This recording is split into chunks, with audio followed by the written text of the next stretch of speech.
Hello everyone. Welcome aboard the Dream Harrier, the ship that flies through gaming space. Of course, it's Captain Snake Man. Well, I need to get a little dab of this chapstick. Usually I do that right before going live. How is everyone? We are back on the PC-88. A PC-88 connected to a CD-Rom ROM. What can you do with such power, the two forces collide, the PC-88 and the storage capacity of a CD-ROM? Well, for one thing, we could do mirrors. For those who weren't here for the first part, Mirrors is a dark, psychological, moody, atmospheric visual novel starring the main character is David, who is the lead singer of a band, a European indie synth pop band that's very reminiscent of Depeche Mode. They're called Vision, and he's been having awful nightmares, and sometimes his awful nightmares coincide with awful things that happen in the real world, like actual murders or a random tornado event. As David takes his European tour, things from the dreams end up in reality. He ends up with a handkerchief from his dream world that came with him. So he's very puzzled. What did the murders mean? What his dreams are all about? People trying to kill him, or people calling him the Devil King? Right now, we just made it to Germany. The chapter just started with the two detectives that are trailing Suzanne. Let's get to that.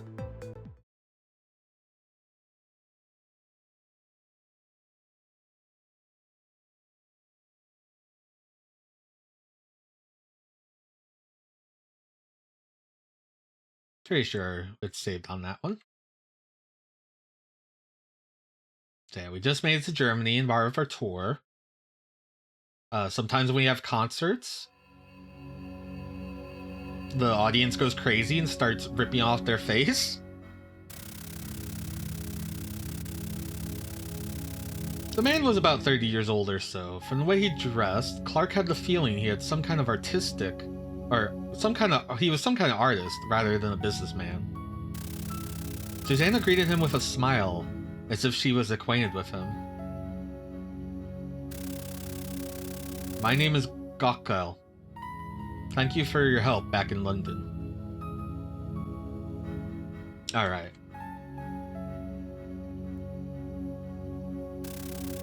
And thank you for coming all the way here. Have there been changes in the Devil King's condition?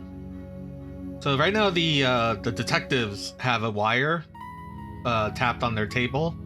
So they're actually listening in on this conversation. This is the first time we've seen Devil King be brought up in like the real world. Have there been changes in the Devil King's condition? The wall between dream and reality is about to collapse. His body shows the bruises from injuries he receives in his dreams. There's no better proof.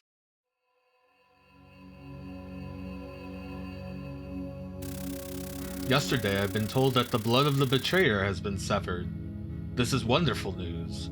Alright, so yesterday there was a murder of Horkai, who I guess they're labeling as the blood of the betrayer. So he's being labeled as a betrayer. Yet another sign of the power of the Devil King. It's another miracle born from his dream.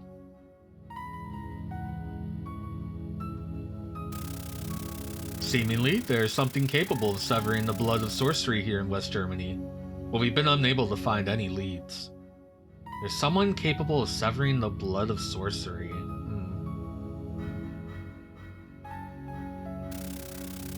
We need the power of the Devil King for that. Speaking of which, did you bring what we talked about? Cockle took out a small box from his pocket, placed it on the table, and opened it. So, this is the ring mentioned at the London gathering. Are you sure I can take it? This ring is more valuable than our lives. We would all give them gladly for the sake of the rebirth. Take it. From dream to reality, and from reality to dream, may our dearest wish come true. So we always suspected that she was in on it, but this is like the first time we've seen her talk about this kind of stuff. By the way, David's becoming more and more popular. It must be hard taking care of him. I admit that it's hard getting used to it.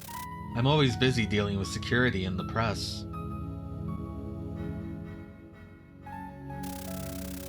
We better eat up before our food gets any colder.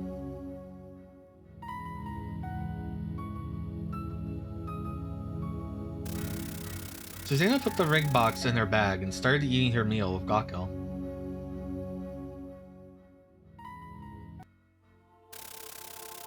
Come on, Chief. It's not fair. I want to listen too. You can listen to the tape later. Now eat your herring. At least tell me what they're talking about. It's not something you'd get if I paraphrased it. Just wait until later and you'll hear it from the tape. Just give me the keynotes. Well, seems that Susanna and that Gakkel guy met at some meeting in London. They mentioned the Devil King, the blood of the betrayer, severing the blood of sorcery. This Devil King could be some kind of nickname, but the rest just sounds like some kooky occult crap. It sounds like the purpose of this meeting was for Gakkel to give Susanna some kind of prized ring. She already put it in her bag though, I didn't get a look at it. Yeah, I don't get what they're talking about at all. I'll listen to the tape later. Susanna and Gakkel finished their meal and left.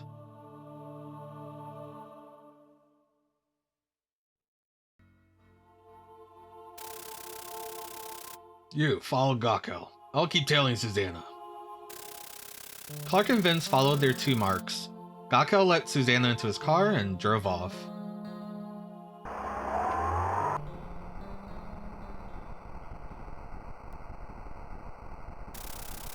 Gakkel was driving towards Frankfurt. Just as the sun was setting and the artificial illuminations were lighting up, Gakkel stopped near David's hotel. After dropping Susanna off, he drove away. After dropping Clark off, Vince went after Gakkel's car.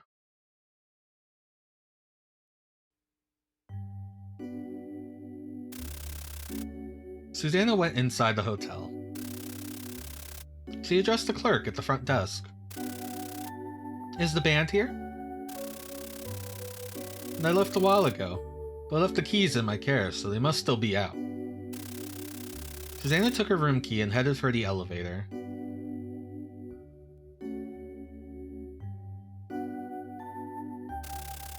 At about 10 o'clock, the band returned to the hotel. Andrew was not with them. You okay, David? You might have had one beer too many.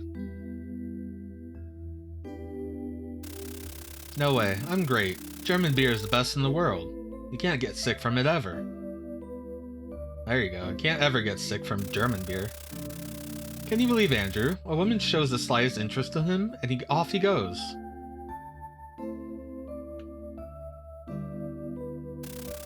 He's cool. I wish I could be like him. I don't have anything else besides music. Yeah, I don't think we're practicing our new song tomorrow. Andrew's probably gonna be wasted tomorrow. Think Susanna's back? She was checking out the venue, right? She's a hard worker, that woman. The tour wouldn't be this successful without her. Alan, I heard there's some issues with the manufacturing of her records. How much are we really gonna earn from this ordeal? Well, revenue splits 50-50 between the band and the office, so individually. I'm too drunk to do math, but I'm pretty sure we'll be rolling in it. I'm off to bed. I better sleep while I'm drunk. Or I'll have nightmares.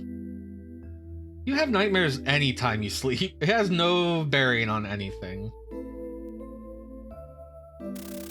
Is Andrew gonna be okay on his own? He always gets carried away easily, and it just got worse with popularity.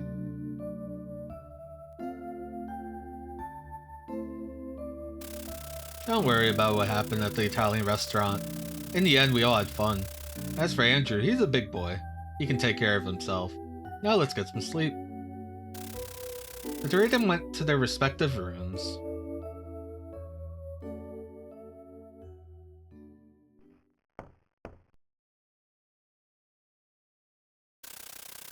As David was getting dressed, someone knocked at his door. He opened the door. It was Susanna.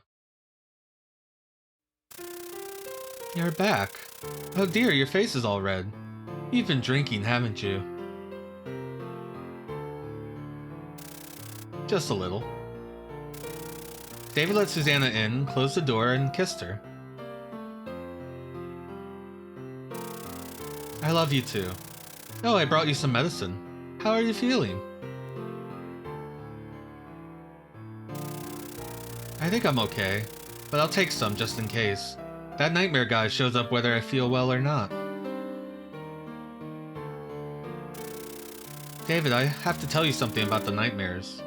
Listen to me, okay? Susanna took the ring out of her pocket and handed it to David. I found this ring.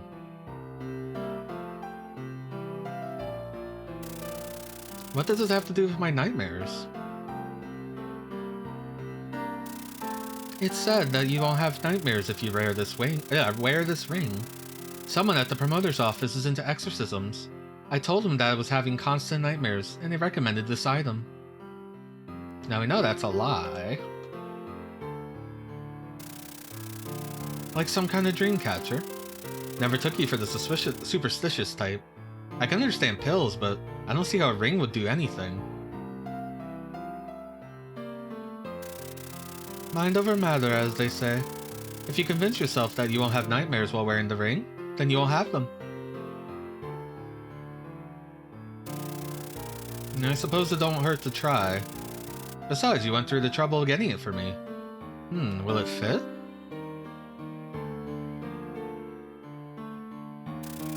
David put on the ring.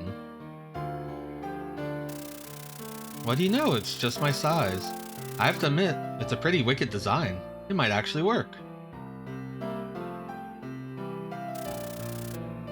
I'm sure it will. Bring, bring. At that moment, the phone rang. Hey, Alan, what's up? Huh? Andrew? Okay, I'll call Susanna and we'll meet up in the lobby. Susanna's right here. Did something happen to Andrew? Apparently, he lost a whole lot of money playing cards. You see, we were about to come back here when he met a woman who could speak English and... We better go before we have a major problem on our hands. I'll get the checkbook. We'll meet in the lobby. Oh, that Andrew. Always getting into trouble. Susanna left the room. David felt uneasy as he thought about Andrew's situation. He set his eyes on the pills Susanna brought him.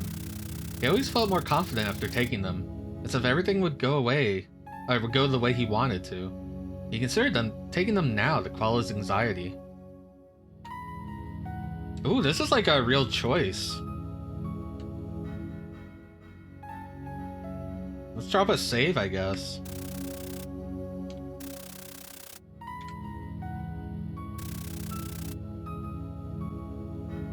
I mean, it feels like a real choice. Let's not rely on them, or they'll help with my anxiety. Take the pills. Also, hey, Kajardan. I know the choices have not been real so far. Do we take the pills? The pills have done some freaky shit. Hey, Fire Mountain. Hard to tell if anything before now has done anything. Yeah, it's hard to say. God, Do we take the pills? Do we not take the pills? Last time we took the pills, our body like started convulsing and shit.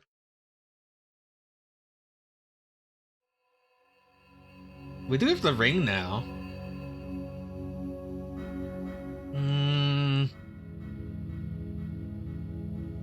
I'm gonna drop a save state here. Just in case. I mean, I dropped a save, but save started like the beginning of the conversation. Let's not use the pills.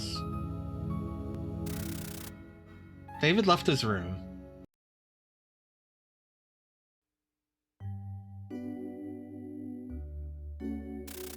Alan and Martin were waiting in the lobby. Did you talk to Susanna? Yeah, she'll join us in a minute. So how much money are we talking about? He said he lost about 20,000 DM. He doesn't have that much, so I'll have to ask Susanna for a loan. Deutschmarks. That's what DM is. Susanna arrived. So I've heard. How much did Andrew lose? He told me about 20,000 Deutschmarks, but knowing him, he might still be playing, trying to recoup his losses. I brought the checkbook. I can pay what he owes, but it'll be subtracted from Andrew's income. Let's go. Oh, I started giving her Martin's voice. I'm bad at voices. They hailed a cab in front of the hotel and headed towards the establishment where Andrew was.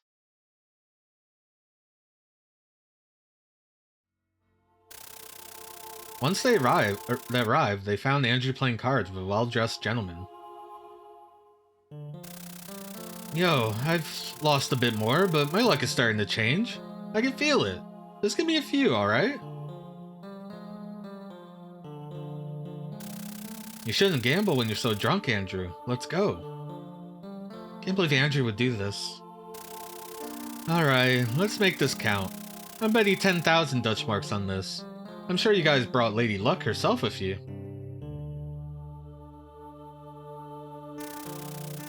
Considering how much you've let me earn, I'll gladly allow you to pick the stakes.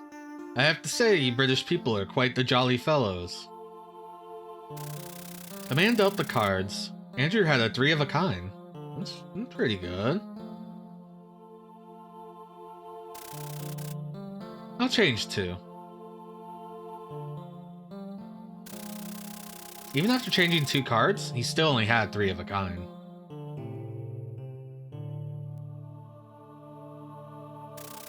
I have a full house of 4s and 8s.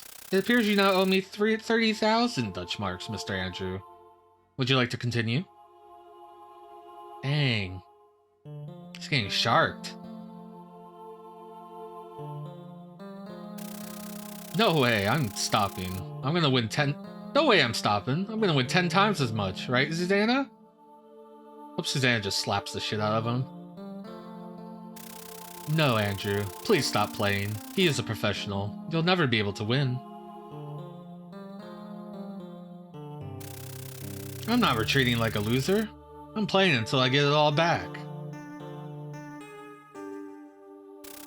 Come on, man. We're all worried about you. Let's go.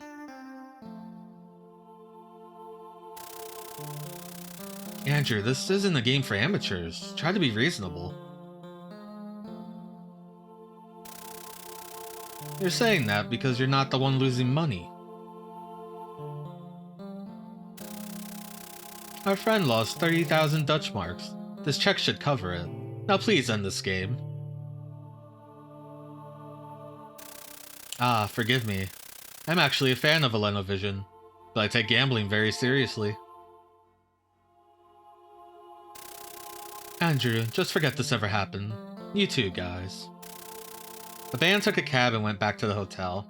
See, no one died. I didn't take the pills. No one got stabbed in the chest by a knight riding a horse. Everything's fine.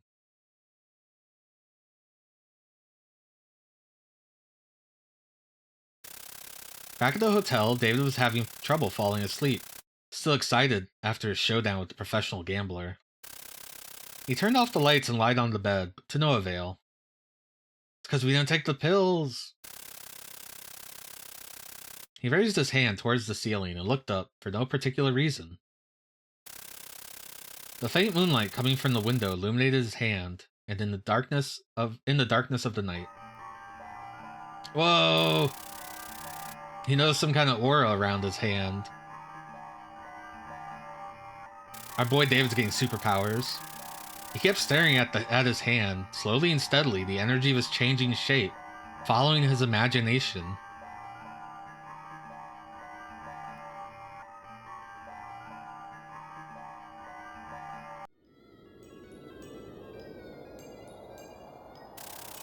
He could see a castle surrounded by nature. I like when the picture's all blurry and it comes together. It's really good. The scene changed to two men talking from the top of the castle, looking down at the nature, stretching as far as the eye could see. One of the men looked like David. No, it wasn't a simple resemblance. It was him, as he would look like 10 years in the future.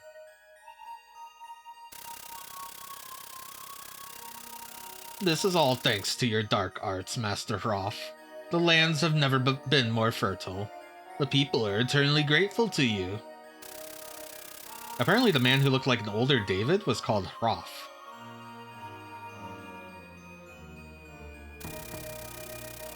No need to be modest, Lafir. My dark arts merely laid the groundwork. Everything else was your work. Lafir, the other man, seemed to be around 80 years old. He acted like some sort of guardian to Hroth the king. I hope the people of the north are faring well. I'd like to send them some of our crops.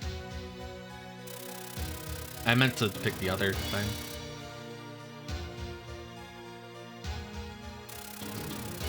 I'm afraid that the King of the North would refuse your assistance. As long as he and his family can live a life of luxury, he doesn't care if his people starve to death. Is there truly nothing we can do to save them?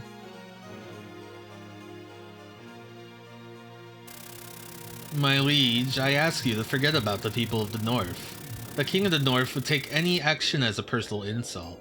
If he were to declare war, we wouldn't be able to defend ourselves. A king should strive to bring joy to his people. I wish the King of the North understood that.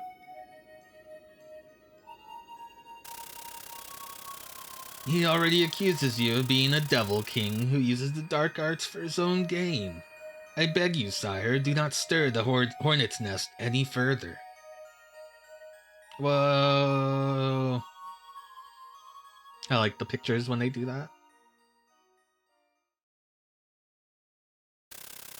Then Hroth vanished, and the rest of the scenery followed.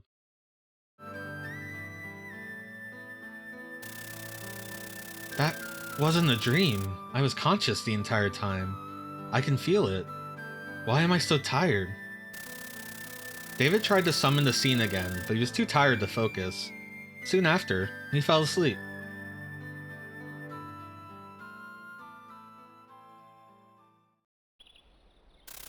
The sunlight coming through the window woke him up. His body still felt somewhat heavy, but he was able to sleep through the entire night. He took a shower and left the room to have breakfast.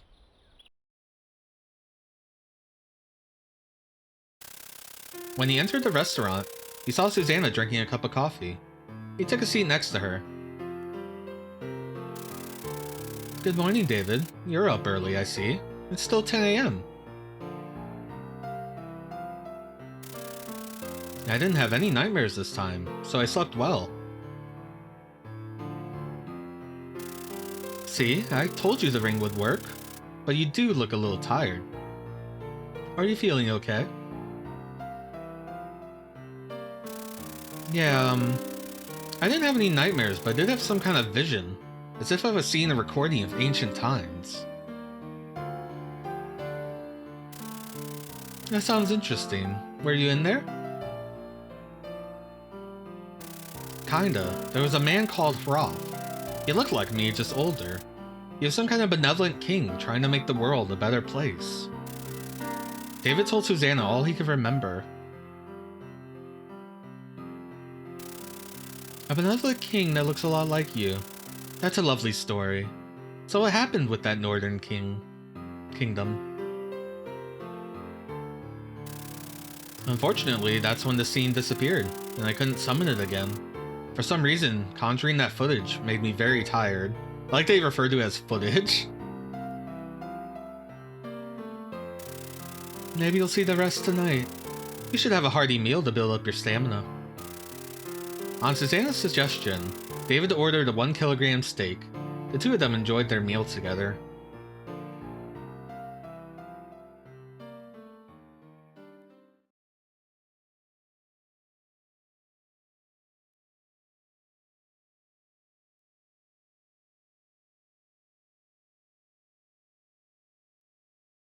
He's gonna have steak nightmares.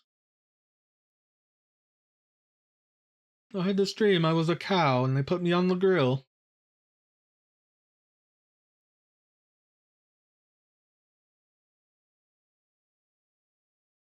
It's really thinking this time. After visiting the venue they would be performing, the band went to the recording studio that Susanna had arranged for them, where they practiced a new song composed by Martin. This song is just perfect for your voice, David. Now I was thinking about giving it a house arrangement.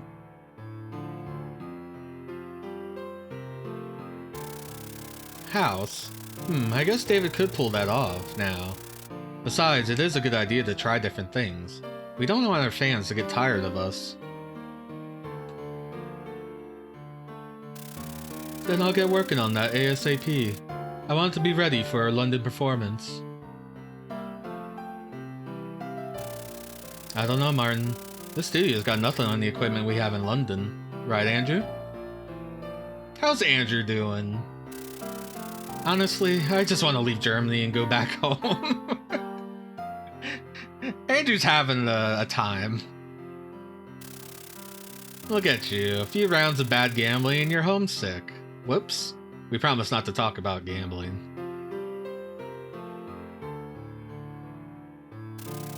Anyway, let's think about the arrangement when we're back in London. For now, let's keep practicing. Tomorrow's the big day, so don't push yourself, David.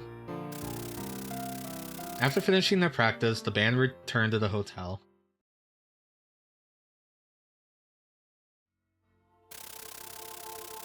Clark and Vince were inside a car parked behind the hotel, tailing Susanna's movements, as usual. You know that guy Susanna met at the restaurant? Gakko? Turns out he's a painter. I went to his art gallery to check out his work and, well, I don't see how those paintings could bring home the bacon. Why, you're an art critic now. Didn't you tell me his paintings sell like hotcakes the other time? He sells them to rich people mostly. He's a smooth talker.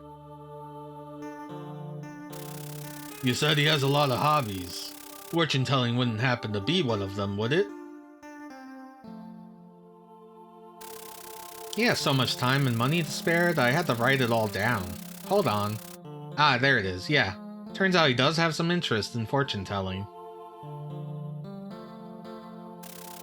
That man Susanna met in Paris, Flannel, the CEO of that trading company. He also enjoys his fortune telling, apparently. Then there's Michael, the fortune teller Susanna and David saw in Rome.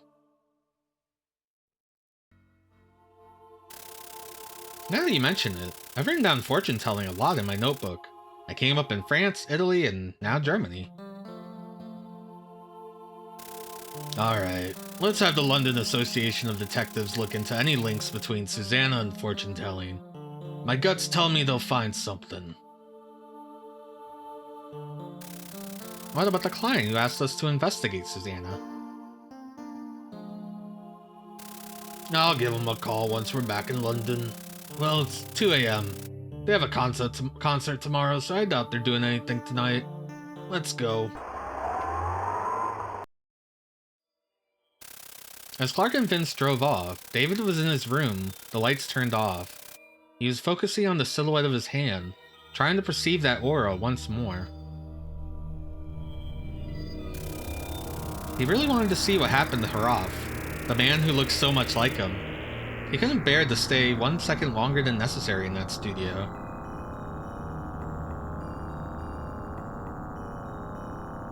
Now he's got cool vision powers. Finally, his focus paid off. A white dot appeared in the darkness, slowly becoming larger and larger, until he could see a scenery projected on the ceiling.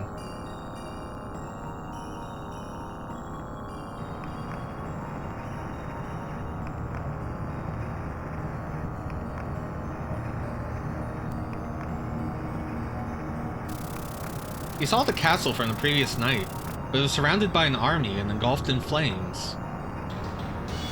No, not Hroth.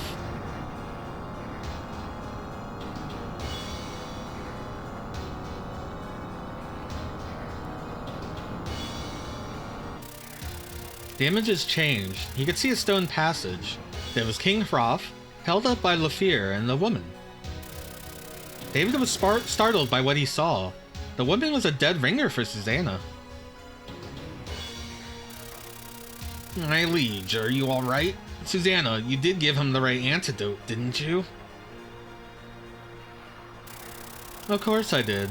I concocted it myself. It should prove effective soon. I can't believe Horkai would poison our king. We all knew the King of the North had eyes on our kingdom, but I was not expecting Horkai, of all people, to betray us. If only our king hadn't been poisoned, he could have used his dark arts to prevent the army of the North from approaching. There's no point in dwelling on... the king is waking up. I thought I was already on my way to the afterlife. Where am I? My liege, you were poisoned by Horkai. He's betrayed us. The people of the North are attacking. The castle is burning. Susanna and I were able to get you to safety through the secret passage. So, the water of life Horkai gave me was poisoned. The King of the North must be afraid of my dark arts. He'll never stop pursuing me until he confirms my death. We must get away from here and fast. Surely the other kings will assist you. I feel better now. The antidote was your work, Susanna, correct? Your talent never ceases to amaze me. We're almost out. When the North Army was in sight, I asked Fenrir to gather some troops and defend this exit. We should be fine. As they neared the exit, a man approached them with some soldiers in tow. Fenrir, thank you for coming. Our liege was poisoned by Horkai. We barely escaped with our lives. What's the situation out there? We got a new character, Fenrir. There are no enemies out there, but I'm afraid I'll be taking the king's life myself. Oh no, Fenrir's betrayed us as well.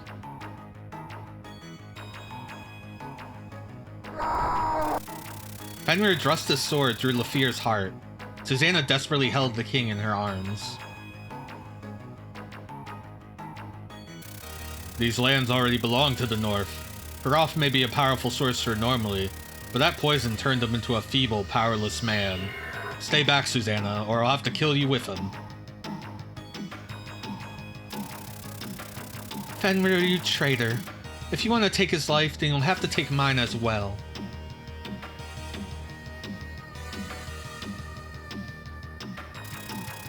At that moment, King Hroth stood up on his own, moving away from Susanna. You called me a feeble, powerless man, Fenrir. How about I show you how wrong you are? Hroth pointed his fingers towards Fenrir's head. Aw, make his head explode. That'd be sick.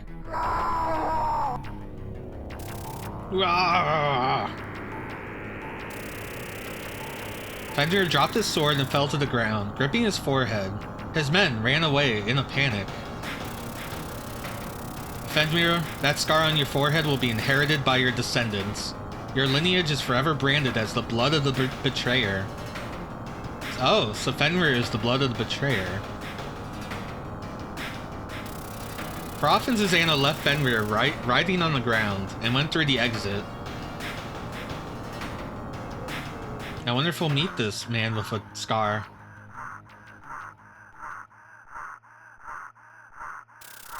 As David watched the scene, his strength was steadily draining. Before long, the images faded away, leaving David panting heavily.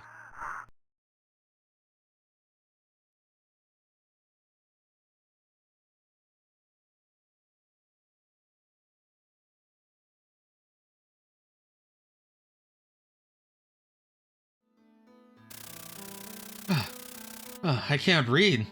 I need those pills.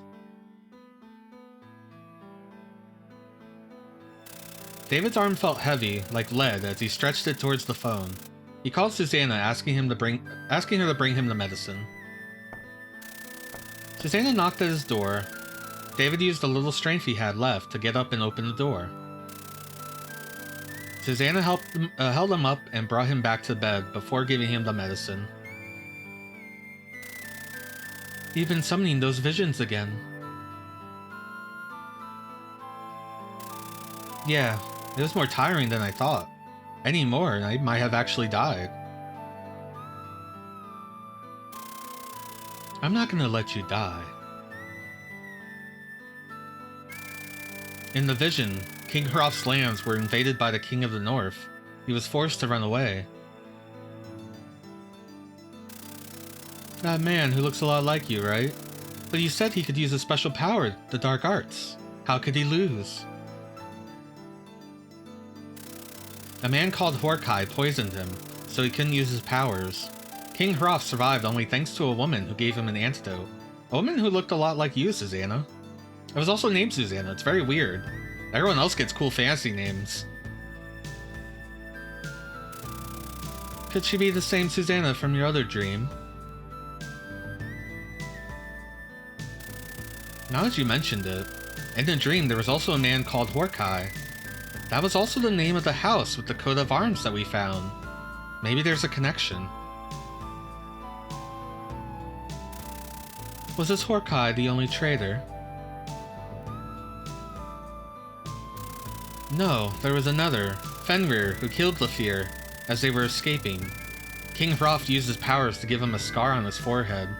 He said something about his descendants inheriting the scar, and that his lineage would be branded as the blood of the betrayer. A scar on his forehead, huh? I wonder if his descendants do have that scar. I doubt it. You don't inherit scars for your parents, you know? Besides, these visions are something from a time long gone. Oh, you're looking better now. These are just bland sleeping pills and vitamin supplements, but they're like energy drinks to you. Believe it or not, these pills do wonders for me. I can feel power surging from within. This was the last of the pills, though. Oh, I know. I'll have the hospital here contact the hospital in Paris and have them send the prescription. I'll take care of it tomorrow. Please do. I think I might lose my mind without them. So we didn't take the pills last time?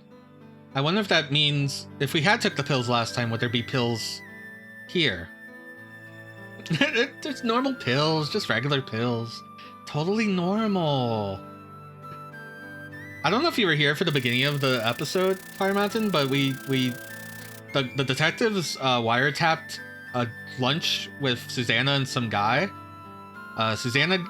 The guy gave Susanna a ring and asked about how the Devil King was doing, and that the blood of the betrayer had been dealt with.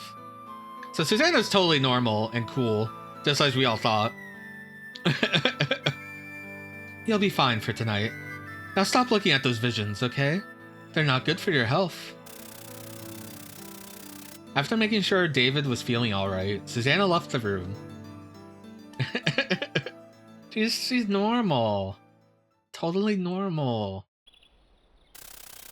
Due to his exhaustion, David woke up the next day at about 2 p.m. That's me every night. He went down the lobby looking for his friends.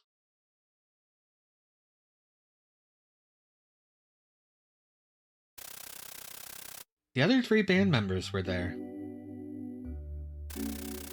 Jeez, what happened to you? It's 2 p.m., David. You do remember that we have a concert tonight, yes?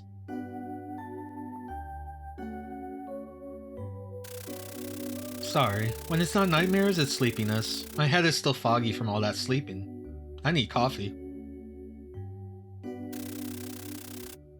David went to the counter in the lobby.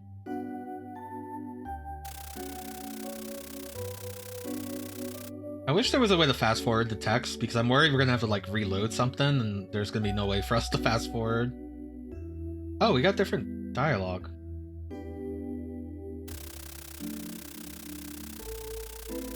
Man, when it's not nightmares, it's sleepiness. Well, at least you got a full night's worth of rest.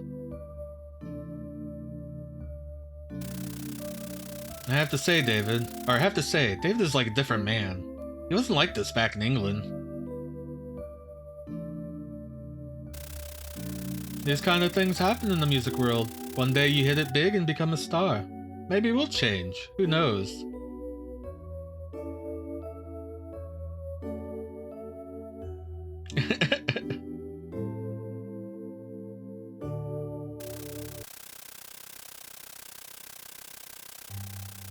When the music loops, it's so violent. When we cash in the money after the last concert in London, I'd like to take a vacation. We've been working ourselves to the bone this year. You're not gonna have any money. You lost 30,000 Dutch marks. David came back. Sorry, it took so long. The girl at the counter wanted an autograph. Alan, is everything ready at the venue?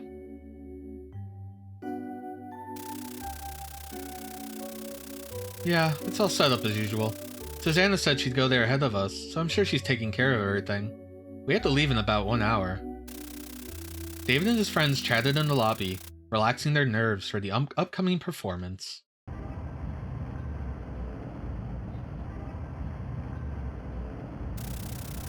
Meanwhile, Clark and Vince were walking in the Romanberg Square.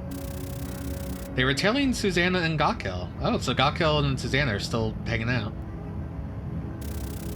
Someone with a scar on their forehead. That's not a lot to go on. Besides, we don't even know if they're in Germany. The Devil King can only see visions of people and places connected to his current location. That means this person with the scar on their forehead must be here. So yeah, she's totally, like, knows that David can summon these visions, and they're useful for finding the betrayers that betrayed the Devil King? I know you're busy with the concert, so I look for this person myself. I'll ask around. I actually know a lot of people. Gokkel handed Susanna a paper bag containing pills, and then they parted ways.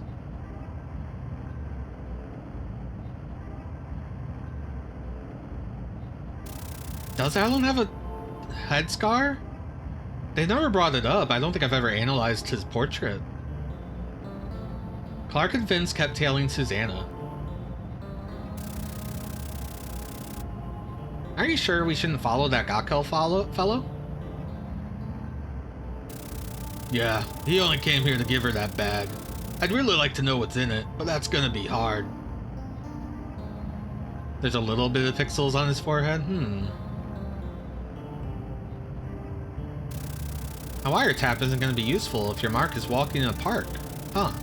I'd really like to have a compact high-directional microphone right now. Very inconspicuous. A directional microphone? I'll look into it.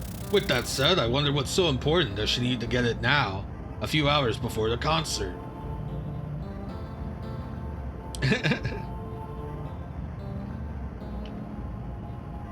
Well, the band had to look perfect.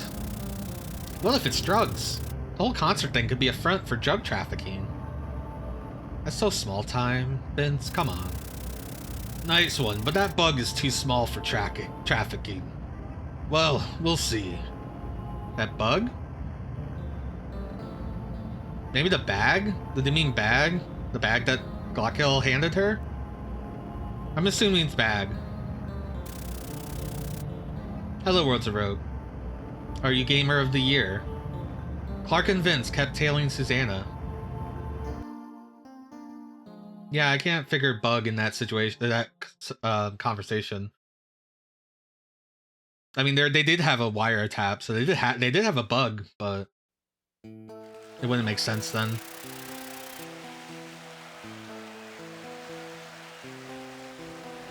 You get mahjonged gated, and so began their first performance in Germany. The crowd was even more excited than it was during their concert in Italy. The band was getting more and more into it. David's energy reached new peaks. Even Martin, the calmest member of the band, was yelling. The venue was full of excited energy, both above and below the stage. No, he's closer to that Depeche Mode. I see that. I thought that was hair. I could read that as a scar, though. It is different from his hair.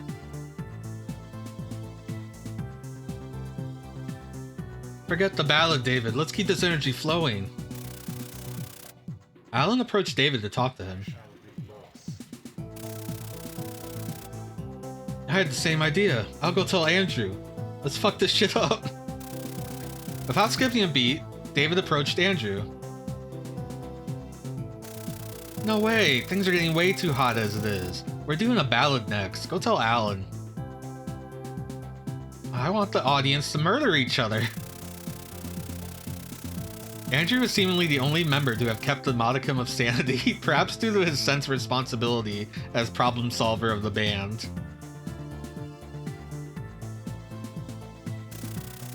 The audience left their seats and started crowding the stage. Several women collapsed and were trampled over.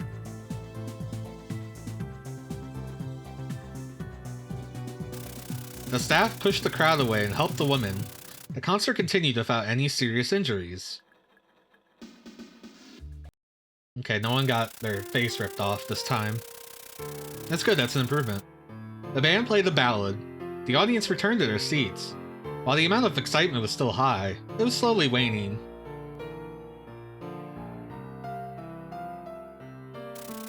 Seeing some of their fans collapse seemingly woke up the band members from their trance, who then used every trick to contain the excitement of their fans and end the concert without incidents. What's gonna happen when they get home to London? The band returned to their waiting room, wiping the sweat off their faces. Good work, guys. Phew, we almost had to interrupt the concert. Yeah, I was in a cold sweat, David.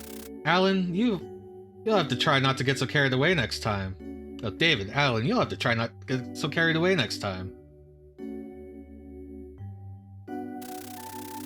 But David needs to do that, or the audience won't get excited. I know we can't let them get too crazy, but is it really a concert if they're not having fun? I mean, even Martin was going crazy tonight. I'm almost afraid to think of the future. I couldn't help it. That's just what happens when you listen to David singing. Damn straight. You can't tell me to keep it down. What am I supposed to do? Plug my ears? I'm pretty sure you were into it yourself, Andrew. Are you saying it's my fault the audience started collapsing?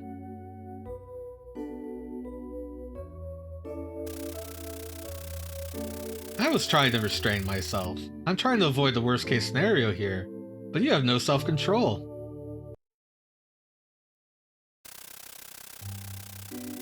Come on, guys, don't fight over this. It was mostly my fault anyway. From now on, I promise to follow your song order. Okay, Andrew? Alright, let's get you back to the hotel. You're gonna feel better after a shower.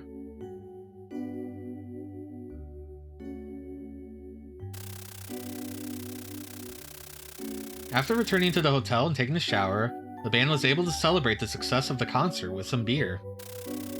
Once the fatigue of the concert caught up to them, they all returned to their rooms. Tired from all the excitement, David went to bed, forgetting about the temptation of the visions.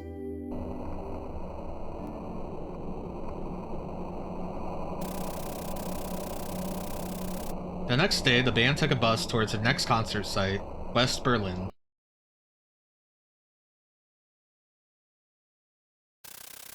They reached their hotel, aptly called Berlin, in the evening. I love the photos. Their concert would be held 2 days later. The band was chatting in a luxurious meeting room that Susanna had arranged for them. We must be making a killing with this tour. Look at this fancy room. Remember when we could barely afford business hotels and had to survive on instant food?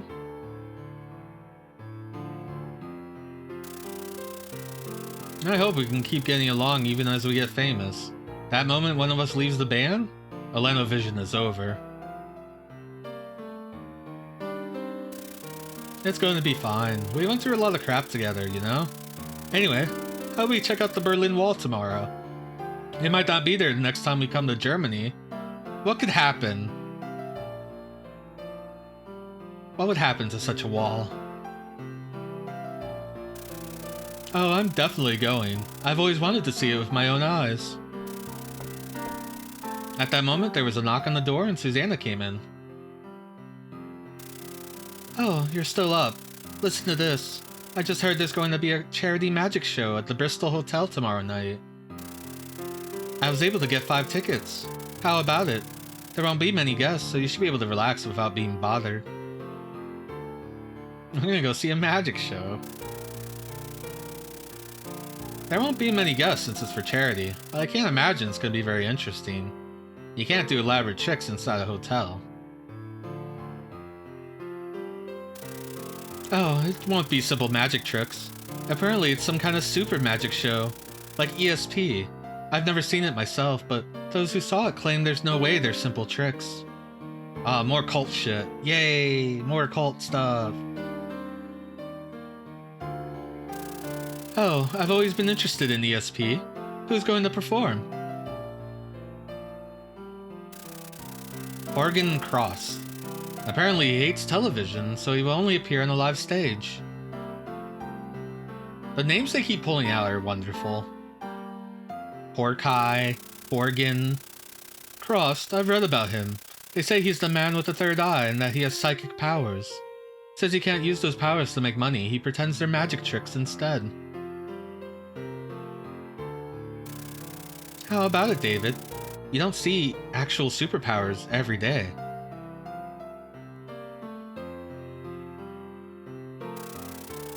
If we're all going, I'm coming too. I've seen a lot of magic tricks in my life, but actual psychic powers? That would be a first. I'm sure nothing bad will happen with David there. Sure, I'm game. I gotta see these so-called psychic powers. Honestly, I don't really believe in ESP and the like.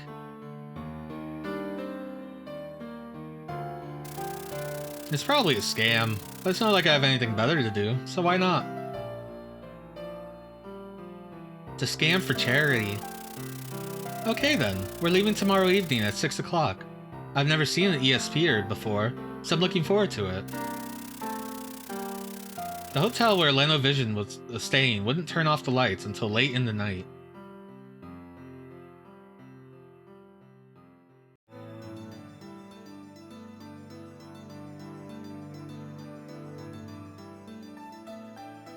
The Vision? Every time I say it, my automatic captions say Atlanta Vision, which is also a good name for a band. The next day, the band went to see the Berlin Wall.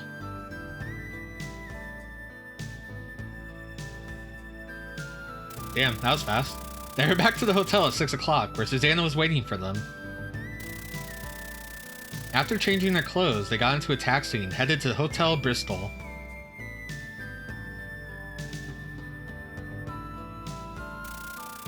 They arrived at Hotel Bristol.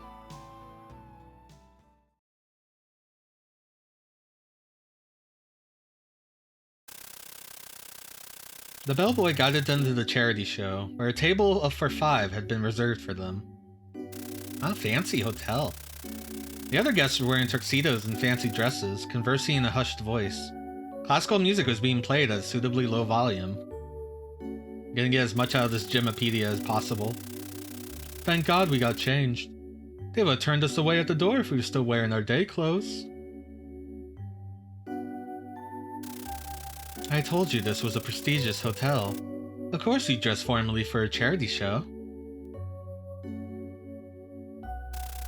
I shouldn't have come. I have no idea if it would be this fancy. I'm kind of the bad boy of the band. So he thinks. You know, once we're back in London, if you're ever awarded a platinum record, you'll have to attend even fancier events. You'll have to get used to it at least this much. If we work even harder and have successful tours in America and Japan, a platinum record is actually a real possibility.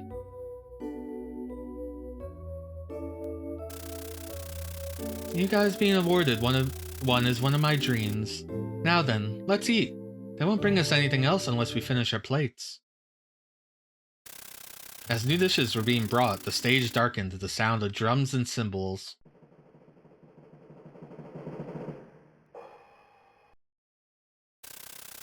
Then, King Hroth, the magician, appeared under the spotlight.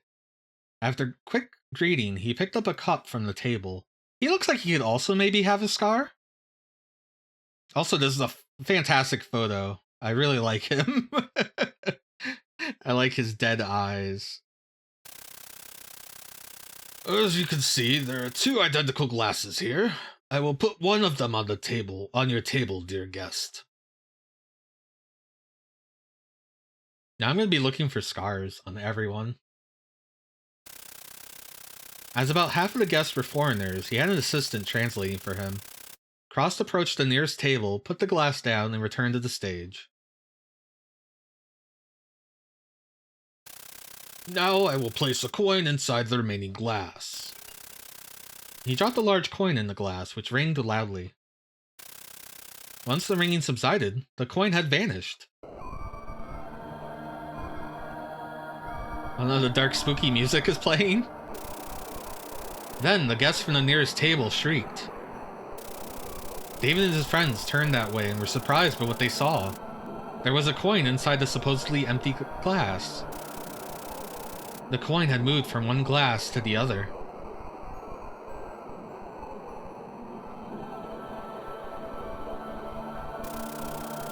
The glass on the stage is too far away from that table. This can't be just a trick, but the coin definitely changed places. Martin, is this ESP? You said it yourself. It wasn't a trick or a sleight of hand, so it has to be psychic powers. Just has to. Immediately. Jump to that conclusion. Why did I peek just there?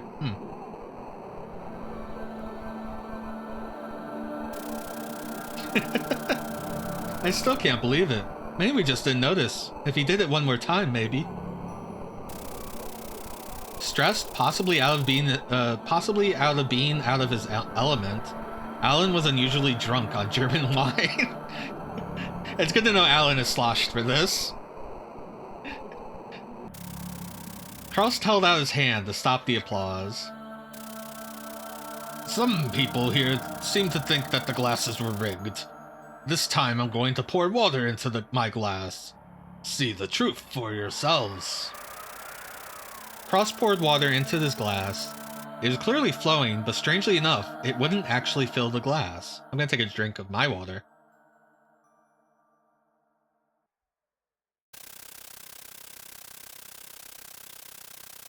Observe, I'm pouring water into my glass, but it's filling the glass on the guest's table. Do you still believe this to be a trick?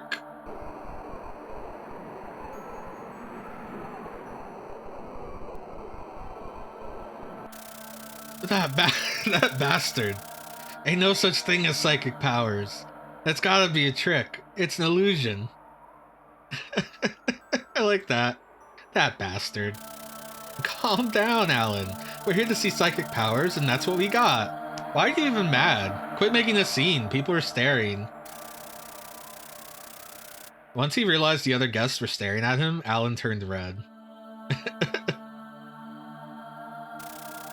ESP are amazing. The water moved from one glass to the other. It must be some kind of warp. If you used even more power, that kind of ability would be incredibly useful. Well, only Alan is drunk. Oh, this is the first mention of a scar. See that scar on Hroth's forehead? They say it's his third eye. It's rumored that's where his psychic powers come from. That's right.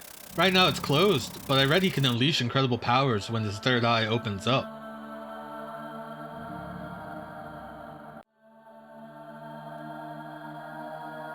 So he has a scar. I thought that with the picture, but now it's better that it's clarified. Because the pictures could mean whatever.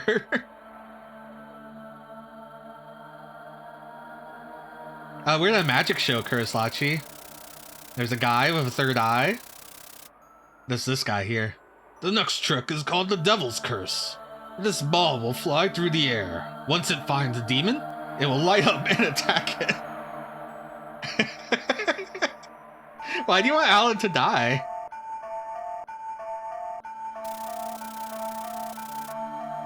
The ball he was holding began to float. The audience gasped. Oh wow, cool. It zigzagged throughout the hall, approaching every table.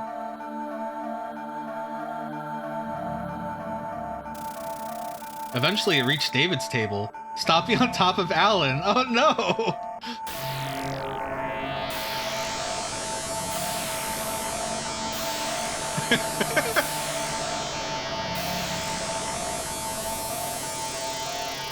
The ball emitted an intense light, like a camera flash. Son of a, is he really calling me a demon? In a fit of anger, Alan slapped the ball away.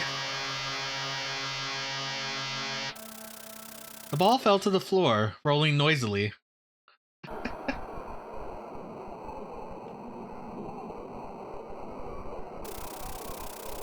Are you sober now, sir? The demon thing was but a joke. Ladies and gentlemen, a round of applause for our good-humored friend. They both have scars. Who is it? Hroth approached the table to pick up the ball. He said something in German, and then returned to the stage.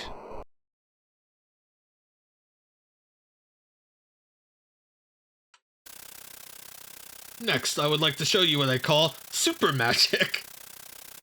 Supercharged. Super magic. However, nothing will happen if my third eye remains closed. In which case, I beg your pardon beforehand. My assistant is sitting on the floor. If my third eye opens, I will make her levitate and float around the hall. Please be quiet for a moment as we merge our minds. Oh man, is there gonna be a cool sprite of the eye opening? Can't believe soon, Susanna. I'm not sure why, but I feel a pain in my chest when I look at him. He's hideous. He's definitely a great artist, but I admit that he's not my type of man. Okay, now everyone's just talking shit about him. Let's just leave. He's just flaunting his supposed superpowers. This isn't fun at all. He called me a demon, that bastard. This wasn't very entertaining, but I'd still like to see his third eye open. Since Hroth takes photos, there's not one picture of his third eye in books. Martin, you're supposed to be all for the ESP. What happened? What changed? I'm also not feeling that great, but I agree with Martin. Let's take a look at that third eye of his before leaving. Still under the spotlight, something was changing on Hroth's forehead. The scar was changing, transforming into an eye. David felt increasingly frustrated as he stared into Hroth's third eye. Ah, it keeps getting bigger! The third eye blinked, if only slightly. Once, twice. After blinking 3 times, the third eye was faintly visible. Arg! Then blood began to flow from Hroth's third eye. Blood kept flowing, unceasingly.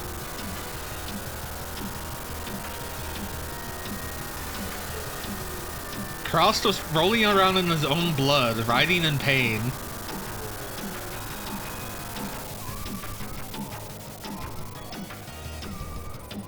I don't think that was the super magic.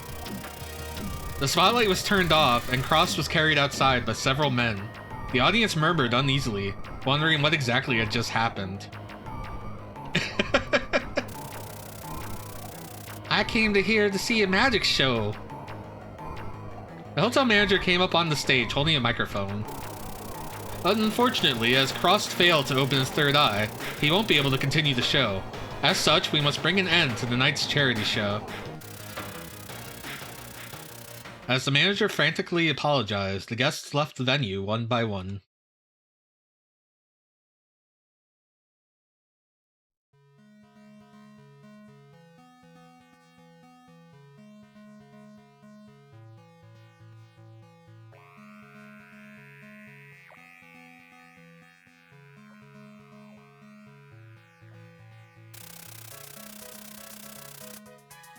The car Clark and Vince were driving stopped in front of Hotel Bristol.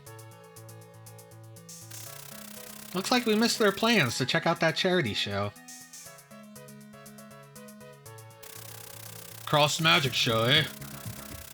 Susanna's probably just playing around. We can wait for them here. Is Horgan Hroth famous or something? Can't say I ever heard of the guy. I didn't know about him either, but I asked around. He's somewhat known here in Germany. The magician with the third eye. Look, Chief. There's a crowd forming at the entrance. They're all well dressed, so I'm guessing they're guests from the charity show. Did something happen? Without replying, Clark got out of the car and entered the hotel. He returned a few moments later. Seems that Hroth failed to open his third eye and release his psychic powers, whatever that means. They had to cancel the show. Suzanne and the boys should be out soon, so keep your eyes open. Does he actually have a third eye in his forehead? Man, that's gotta suck. Thank God I'm not psychic. Start the engine, Vince. They're getting into their taxis. The band got into 2 taxis and left. Clark and Vince tailed them.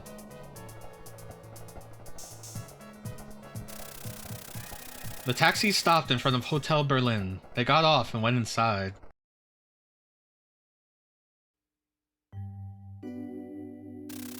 After regrouping in the meeting room, they started talking about Hroth. Serves him right. I somehow knew that was gonna be Alan's. That sure was a lot of blood. At first I thought it was part of the performance. Losing that much blood's bound to kill you. Not that I'd mind. Man, Alan hates this guy. Even if he survives, he probably won't be able to open his third eye again. Losing that much blood would scar you for life. Yeah, but he threw a ball at me. Then I guess we'd actually see something amazing.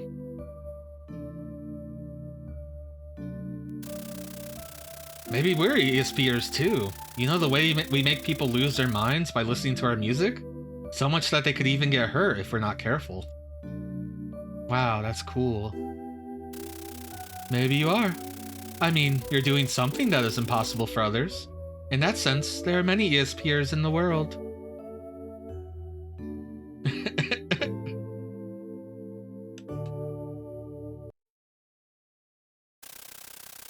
What's wrong, David? You look pale. It was all that blood, wasn't it? I remember witnessing a car accident when I was a kid. There was a lot of blood. I couldn't eat for days. I don't know. I guess watching Hroth suffering in the pool of his own blood left a bad impression on me.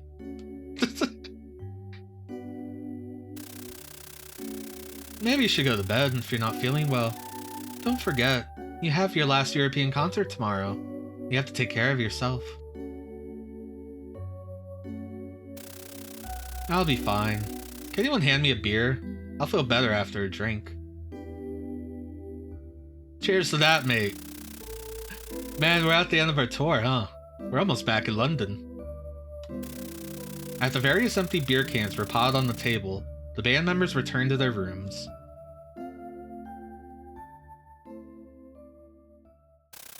As David approached his bed, he felt a hint of dizziness. I was feeling good the entire day, but everything went downhill after I saw Hroth's blood. Just as he started to feel anxious about the next day's concert, there was a knock on the door. It was Susanna calling for him. I got fresh drugs. David didn't have the keys with him, so Susanna opened the door herself and walked in. I figured you'd be tired, so I brought you your favorite pills. I admit, I had been feeling tired after that show. Thanks, I'll take them. David took the pills.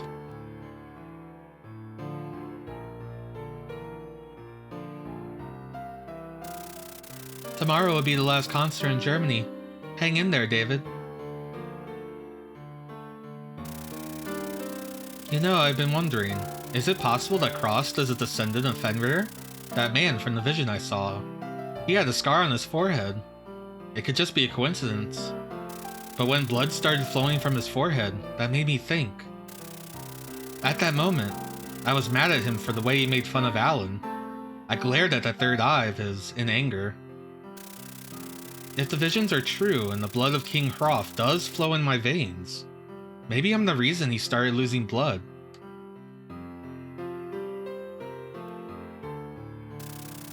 Did you feel like you were using some special powers, like King Hroth did? No, I didn't feel anything special. Maybe I'm just overthinking this. You probably are. Anyway, I like you better as a musician than an ESPer. I use ESPer a lot. Me too. I'm not going to turn into King Hroth or something. Still, I feel like there's something I'm not seeing and it's driving me a little crazy. I haven't had any nightmares since coming to Germany. Maybe it's because I've been dreading them so much. I feel like I could have nightmares tonight. They always come when I'm feeling tired in this weird way. Susanna, would you stay with me until morning? Oh, David. You're acting like a scared child. I'm not your mother, you know. Susanna smiled teasingly at David as she started undressing. Alright. Well, we had a wonderful magic show. The ESPer failed to open his third eye. Blood rushing out of it, pouring over his face. Alan hates him, wants him to die. David also wanted him to die for insulting Alan. I'm glad David had Alan's back. Susanna knows things about the Devil King and stuff. Gets the pills from the people she's been seeing who also know about the Devil King and the betrayers and whatnot.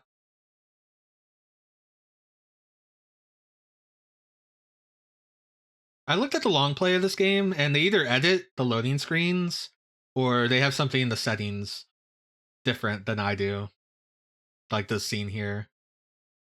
My guess is that they edit it because the README for the thing mentions the long loading times.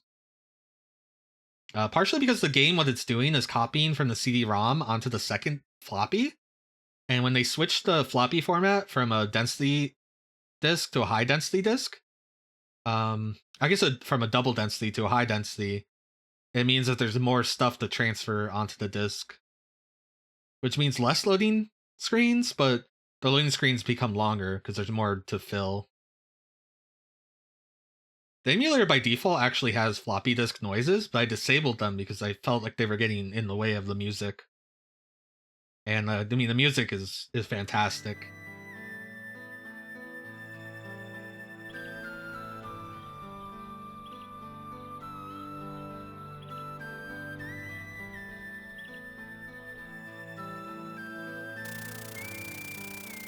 The next morning, David was drinking coffee in the lobby. I don't know if you could attach a hard drive to PC-88. I know 98 you can. I'm not 100% sure on 88 for hard drive support.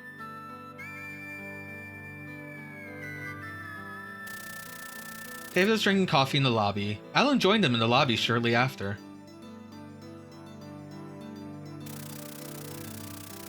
Would you look at that? David up in the early morning having coffee.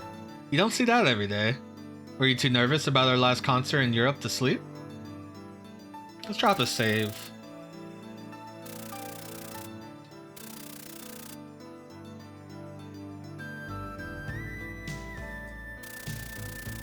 Not really. I actually got a good night's rest. So much that I just woke up early.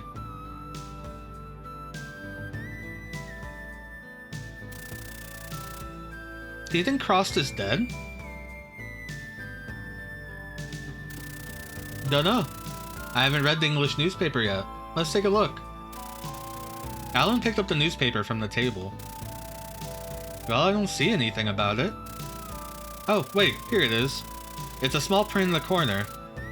It says they just stopped the blood loss and he survived. What a shame. What do you know? He's alive. Considering how much he was bleeding, that's actually impressive.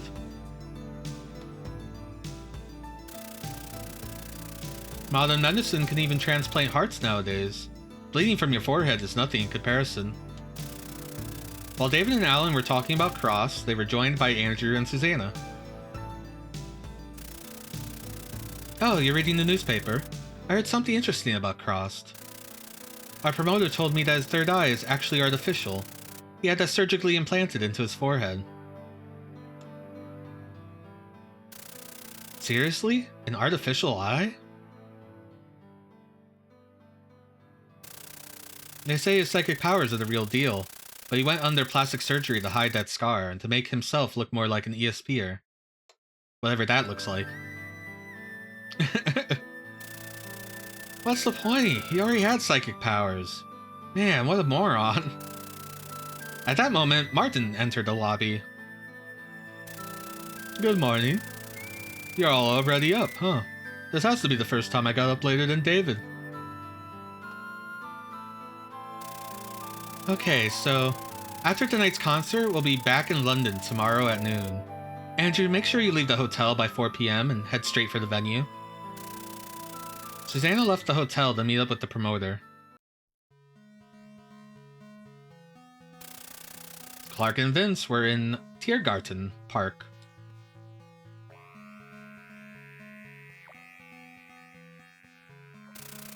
Sitting on a bench in front of them were Susanna and Gakel.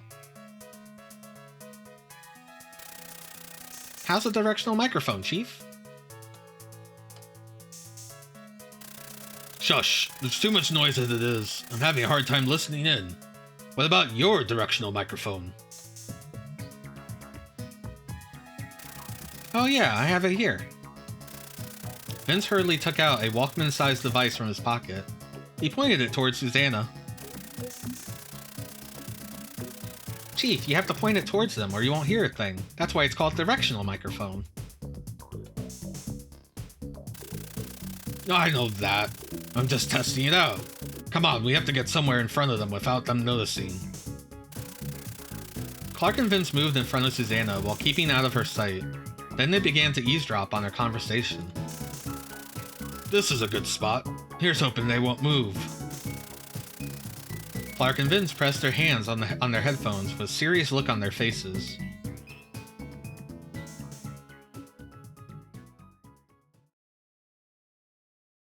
Okay. And yet, it's because of him that we could find that man.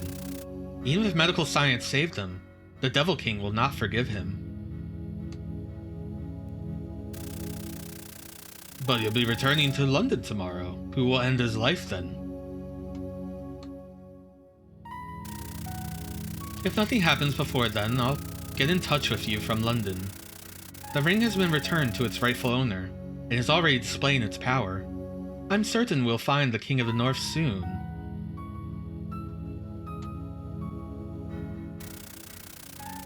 Once the Devil King is revived, my wish will be fulfilled. I look forward to that day.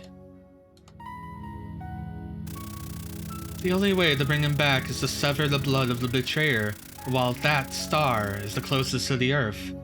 Only then will we be able to enact our revenge upon the King of the North.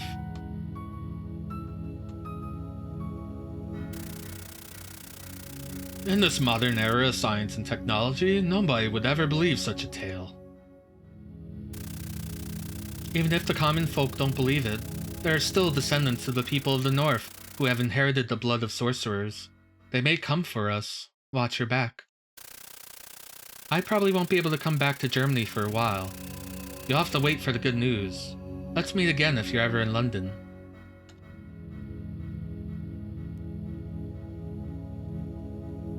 She's so normal about this. Susanna stood up from the bench and left the park. Clark and Vince went after her, as Gokkel watched the pair with suspicion. Oh, someone's on your tail. Tailing the tailors. Concert time!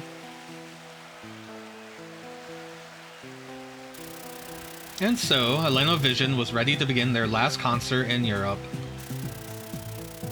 The band was giving it their best during the performance, and once again the audience was reaching the peak of their excitement.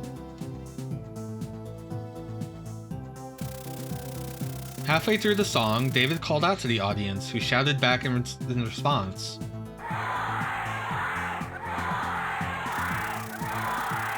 Even though David was speaking in English to a German crowd, it seemed as if there was no language barrier between them. We're all allies. We're all in the same clan. Yeah, we're allies. The entire audience stood up. Between the German language and the furious atmosphere, the situation was starting to feel like a scene out of a Nazi rally. Oh no.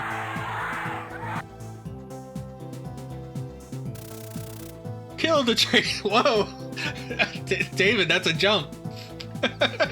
Kill the traitor. Yeah, kill the traitor. What's the rest of the band think of this? Sever the blood of the betrayer. Guys, I think David's gone off his rocker. Kill, kill, kill.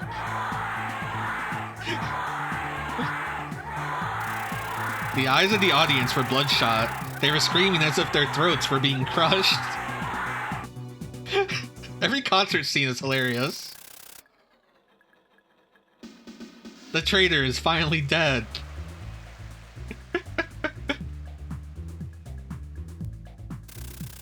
As soon as David's proclamation ended, Alan pressed his hands on the keyboard. The audience let out a yell and the performance began anew. On the stage, David seemed to grow larger. Though the audience was reaching the peak of their excitement, there were no disturbances. That is what he said. A number of women fainted, but they were carried away by the staff without incident. While Martin was playing his guitar solo, David approached Andrew.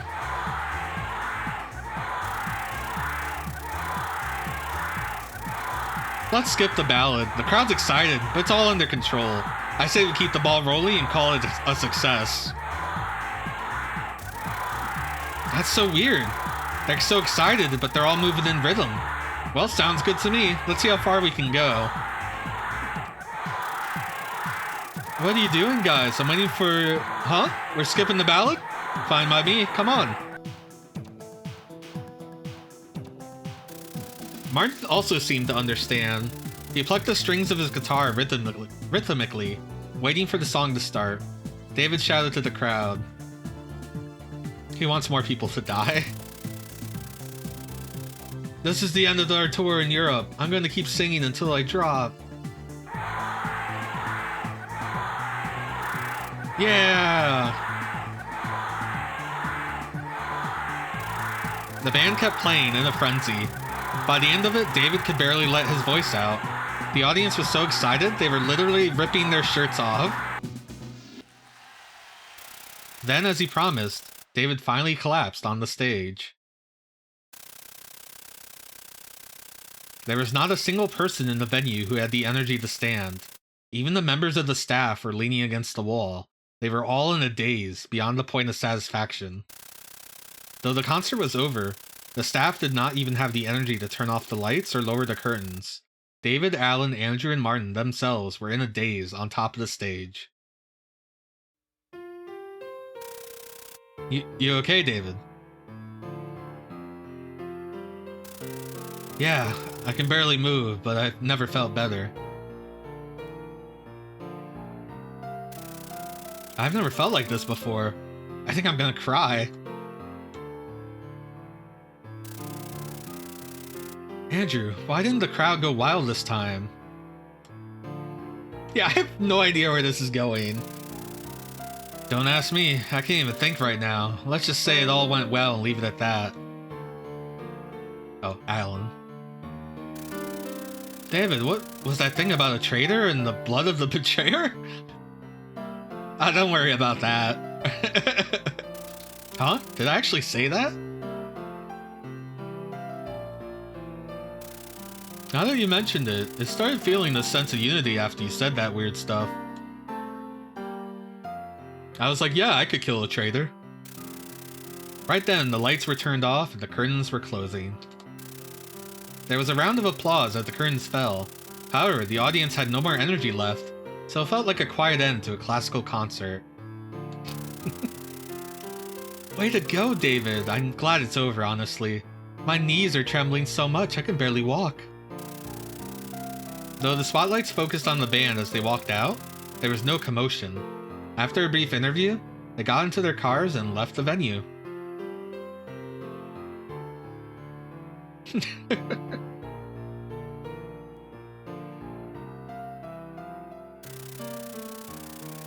Back at the hotel, David and the others headed back for their rooms, not having the energy to celebrate. David fell asleep the moment he crawled into his bed without even having the time to think.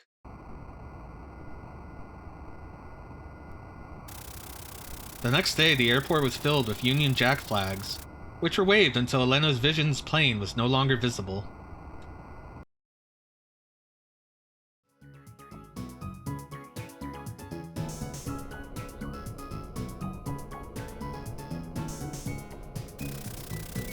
The plane arrived at the Heathrow Airport in London. Welcome home, lads. Once they were done with the customs, David and his friends witnessed something they would never have thought possible before they first left for their tour. Yeah, this is their home. Inside their waiting room, there were countless TV cameras and journalists ready to interview them. Yeah, some of the places are real, and some of the places are not real in this game. Once they finally stepped out of the waiting room, a deafening cheer broke out. Their path was filled with young people holding Eleno Vision banners and magazines with the band on the cover.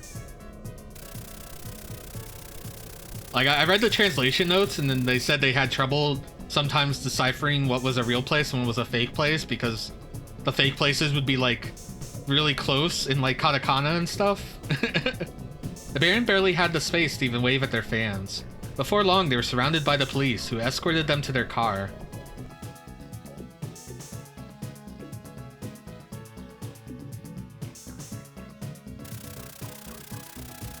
A police car opened the way as they headed towards the Hilton Hotel.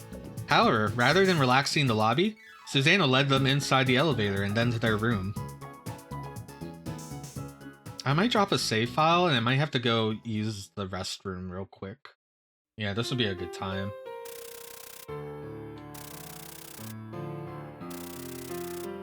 Alright, well, we're gonna take a small break. When we come back, more mirrors.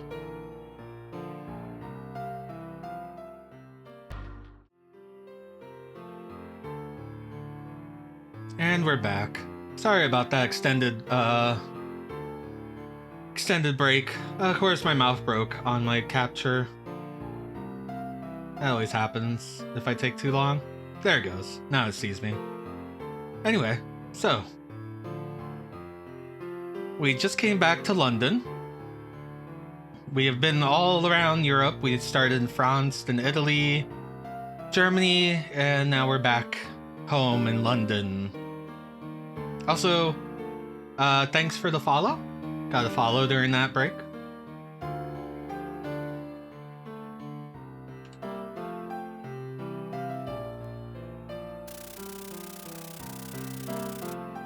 I was told about it, but I definitely underestimated your popularity. It's like a dream come true. I think of it as the price of fame.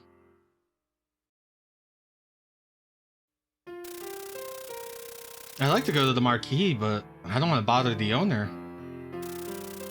The Marquee Club was the music venue where Atlanto Vision made their debut. While it did not have any seats, it had a bar and could house around 400 guests. The band would still go there to relax from time to time.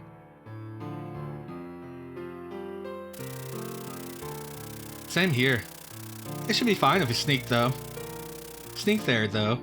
I say we all go together at closing hours. I was gonna be the first to report back to you when I got home. But if we sneak there won't be any ruckus.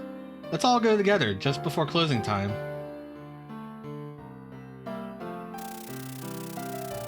I won't be joining you guys. Before you go, keep this in mind. You're not the same people you were before the tour. Be careful out there, alright? Right then, someone knocked on the door. It was Richard, the president of their record label.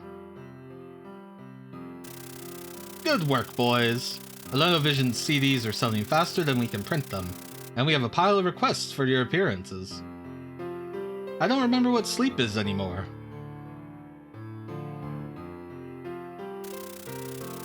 You can deal with the CD situation however you like, but don't go crazy with those requests. You promised us a 2-week vacation after the tour. I know.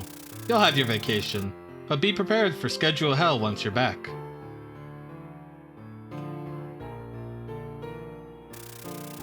Send my paycheck to the bank up front, boss. No point in a vacation without money to spend.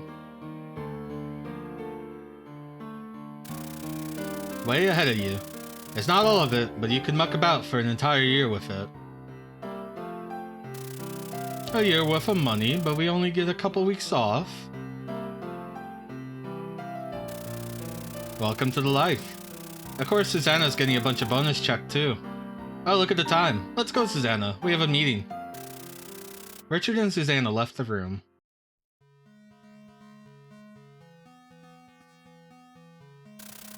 Meanwhile, back at their detective agency, Clark was using a typewriter while conversing with Vince.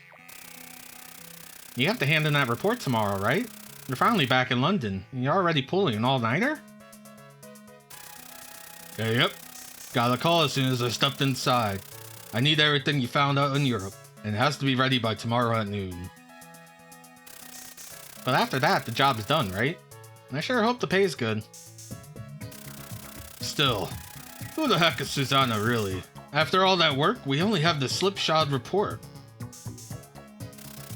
Come to think of it, Atlanto Vision's last concert was something else. First time I go to a concert where the singer starts yelling "kill" like that.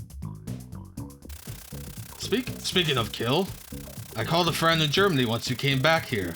That magician Hroth? He died that night. He started bleeding from his forehead again. So yeah, David did kill him with his words. Huh. Well, his death couldn't be related to Susanna, could it? Are you gonna put that in the report too?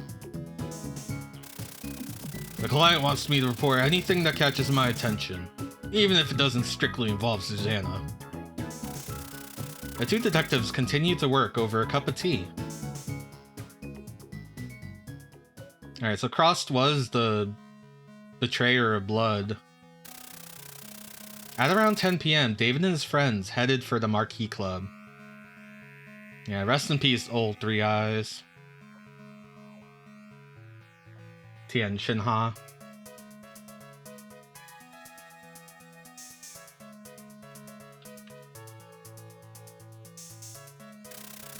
We wanted you to be the first to hear about our success. We owe you a lot. We probably wouldn't be here where we are without you, if not for you. I'm glad to hear that. How about we move to the counter? It's still small and cramped as usual, but we can push some customers away.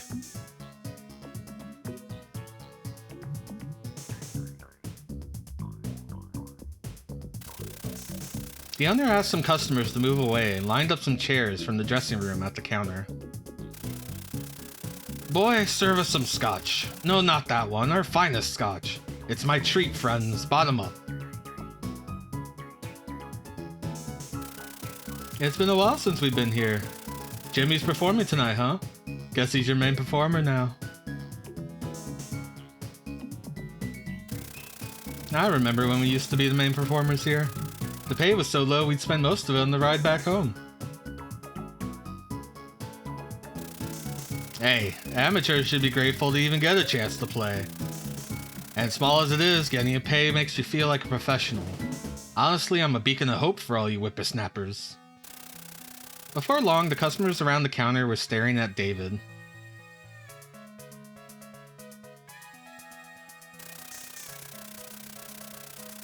Jimmy on stage knew that Lenovision was in the club, and that made him anxious. Once his performance was over, he took the microphone. Ladies and gentlemen, we have some special guests. Lenovision is here. The customers started murmuring, looking around for David and the band. How about you sing for us, David? It might be the last time a Lenovision performs here. Please, they all want to hear you sing. The guests started clapping, clamoring for Lenovision to get on the stage. But I want to be the Devil King. I want to make people's foreheads explode.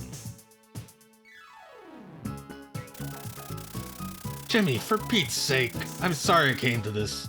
Could I ask you to sing just one song to please the crowd?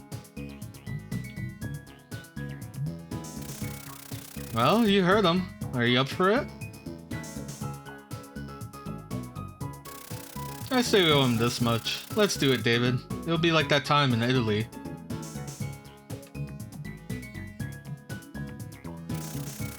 I'm pretty tired. I hope I have the energy for it. Never thought our first live in London would be at the Marquee. We're lucky David's tired. At his best, he'd bring down the whole building. The band went up on stage.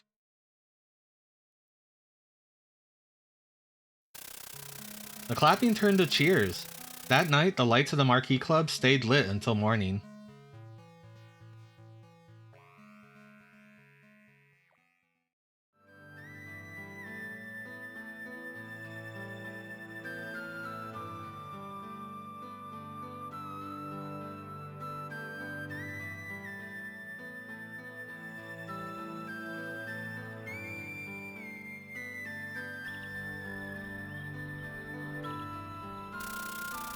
After fooling around the entire night at the Marquee Club, the band did not show up for their meeting the next day due to their hangover. Oh, they've gotten too big. David, are you still sleeping? David's voice could be heard faintly from inside his room.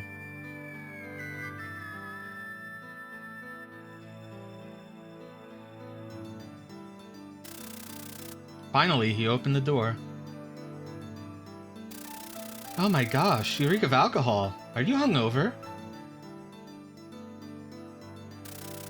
Yeah, I haven't been here in London in a long time, so I guess I overdid it a little. My head hurts, and let's not talk much about my stomach. Nobody came to the meeting, so I'm guessing they're also hungover. Susanna entered the room and opened the window to change the air. The president wants to invite us all to dinner. Do you think you'll be able to go in your condition? I'll be fine. As you can imagine, I skipped dinner, and I'm not having lunch. I should have an appetite by the evening. Remember that you have a concert at the Wembley Arena tomorrow, so don't go out after dinner. Don't worry. I'm not looking forward to another hangover. I'll go straight back to the hotel after dinner. Alright, I'm gonna have a shower now. If this weren't a hotel, I'd ask you to stay for coffee. How about we take a trip to the countryside after the concert? Just the two of us? I know a nice place. Just you and me. I think this might be the best vacation ever. Forgetting his hangover, David kissed Susanna goodbye and entered the bathroom.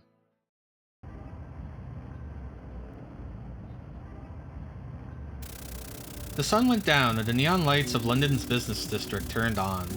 Richard invited David and his friends to have a dinner at the Chinese restaurant called Mr. Chow.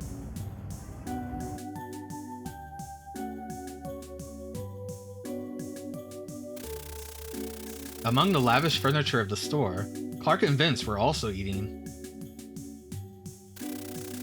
I've been in London for a long time. This is the first time I've come here. Nice of our client to pay in advance. The report must have been real good, because our contract has been extended. I'm sure you're happy about it, Chief. You were definitely grinning a lot when you read the check. Anyway, I brought the wiretap, but I don't think we could place it anywhere in this fancy restaurant. Well, they're not going to talk about anything important anyway. Their president just invited them for dinner. And by the way, Chief, who's the client anyway? At this point, I'd rather know more about them than about Susanna. I'll be honest, I have no idea. The contract says that if we were to look into it, we'd have to pay them back double the investigation fee. I work for money, you know. It's Eggman. The client mentioned they wanted to know more about this Devil King business. Think they were serious?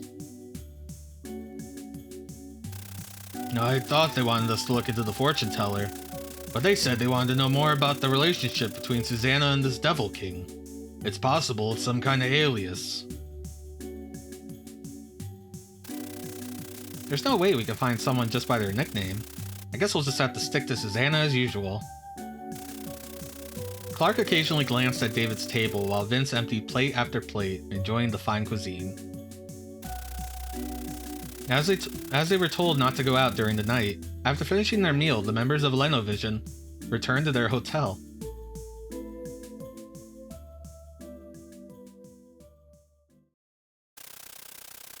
Too tired from their previous night's escapade and a stomach full of Chinese delicacies, they quickly retreated to their rooms.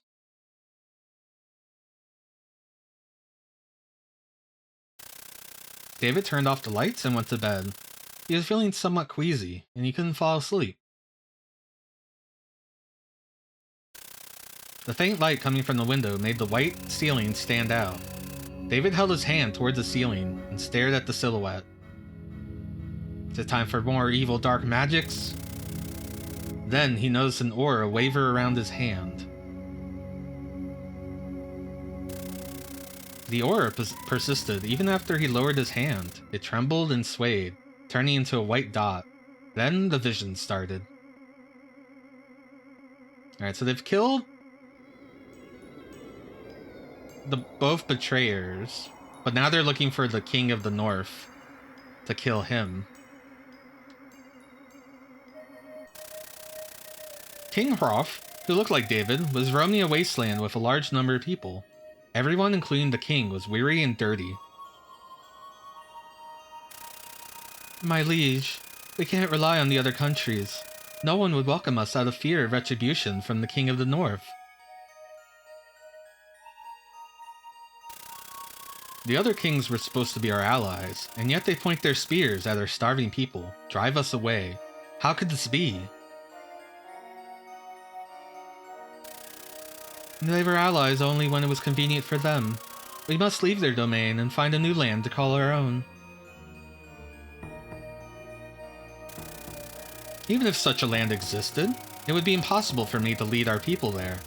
I've always followed God's command, and I even used the forbidden arts to help everyone. But he cast me off to hell, alongside my subjects. He chose the King of the North, forsaking us. He left me no choice. I must become the Devil King and use the forbidden arts to fight God. Alright, it's time to fight God. Susanna, I will become the Devil King and fight God. As long as my blood persists, I will resurrect as the Devil King and sever the blood of the northern tribes. I thus swear upon the Star of Darkness, no matter how many centuries, how many millennia it takes. Think you can get it inside mine? Now's not the time, Stadler. How many millennia it takes. When the Star of Darkness shines once more, the Devil King shall rise from the blood and exact his vengeance upon the northern tribes. Susanna, be the eternal recipient of my blood.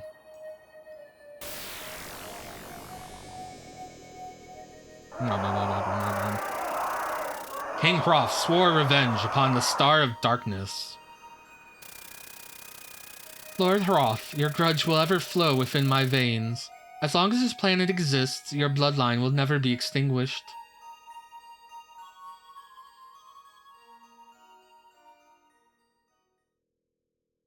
What if Stadler is the King of the North? Have you thought of that?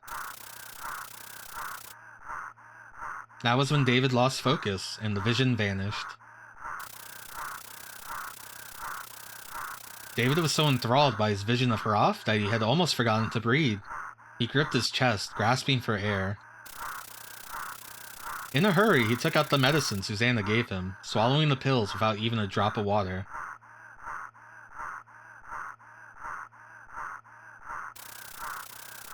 All of his exhaustion flooded back at once. He felt himself fall into darkness, unsure as to whether he was falling asleep or dying.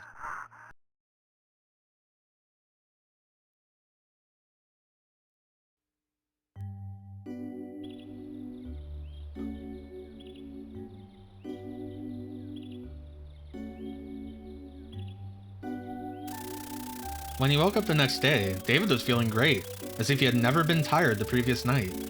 Alan and Martin were working on a new song at their label studio, while Andrew was out with a friend.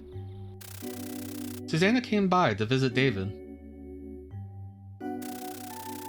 Now that we're back in London, the people from the office are helping me out, so things are way easier.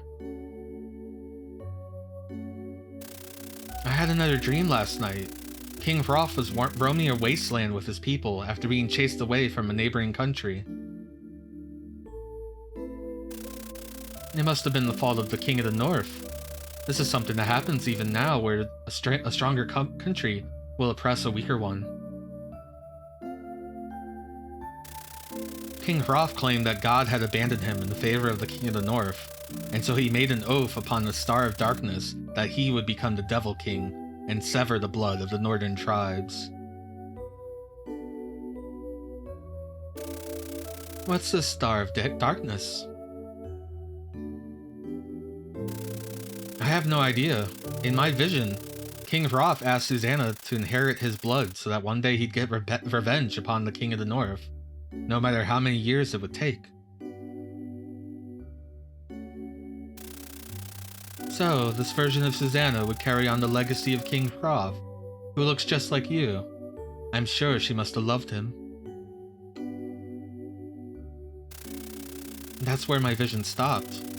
You know how I've been having nightmares? I feel like these visions have solved their mystery. If what I've seen are real events from the past, then I might have inherited the blood of King Hroth.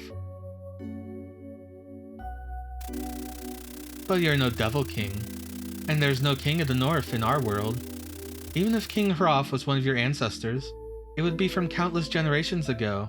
His power must be gone. Maybe you're right. I don't have powers that would make me a Devil King. Best I can do is have fancy dreams. Yeah, don't worry about it anymore, or it might affect tonight's concert.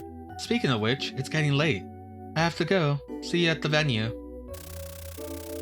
After Susanna left, David tried to recall his nightmare, but he can only remember some vague fragments as he was starting to develop a headache. He decided to stop thinking about it. David entered the lobby and had a cup of coffee to pass the time.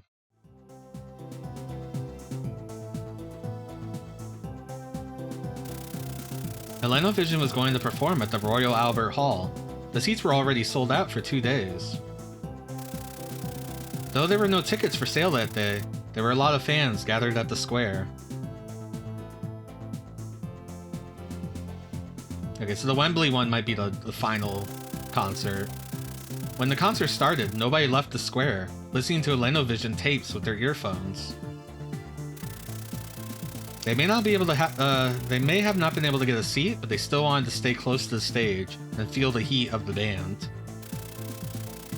Even without hearing the actual performance, they were all sharing the same purpose, silently receiving their energy.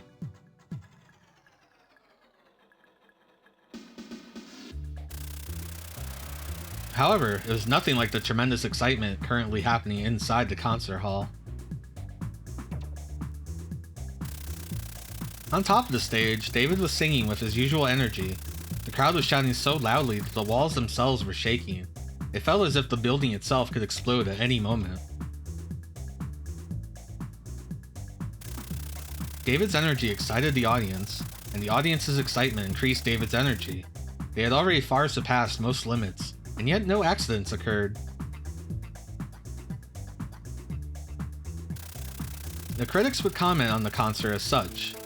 Lenovision fills their audience with both excitement and reason, putting them in a state that could only be called orderly euphoria. It is no longer simply music, but something more. It is a religion. Next to Susanna, President Richard started trembling with fear when he saw the frenzied crowd, but then he was glad to see that his band was able to keep the situation under control.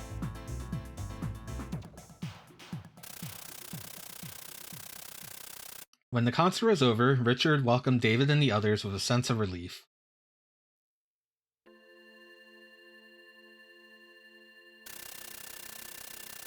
As they returned to their dressing rooms, Richard couldn't help but praise them enthusiastically. "You've been away for only a short period, but you've improved so much, David. Same goes for the rest of you. You were amazing. Seriously, what happened?"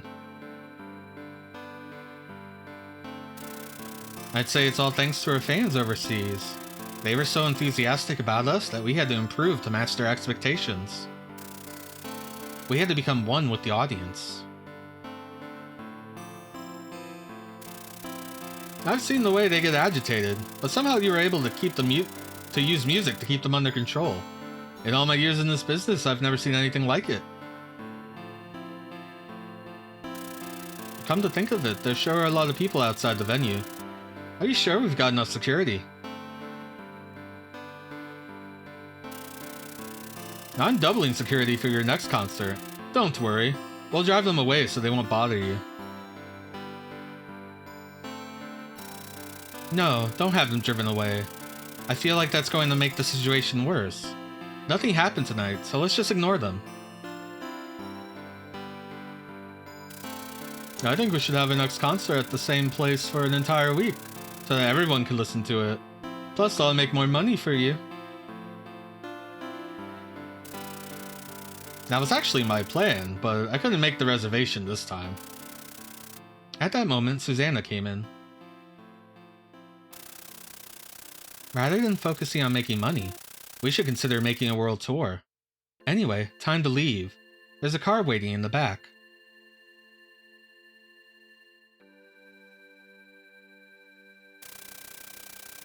Leaving from the back of the venue, the band took a car and returned to their hotel.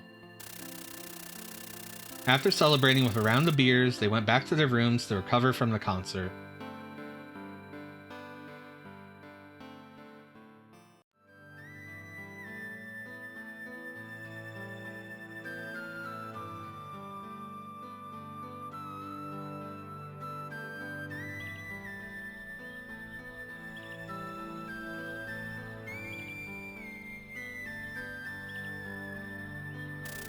The next day, David and the others were inside their label studio, putting the final touches on their new song. The newspapers reported that they would introduce their song at the latest concert the following day, so they were all practicing in earnest.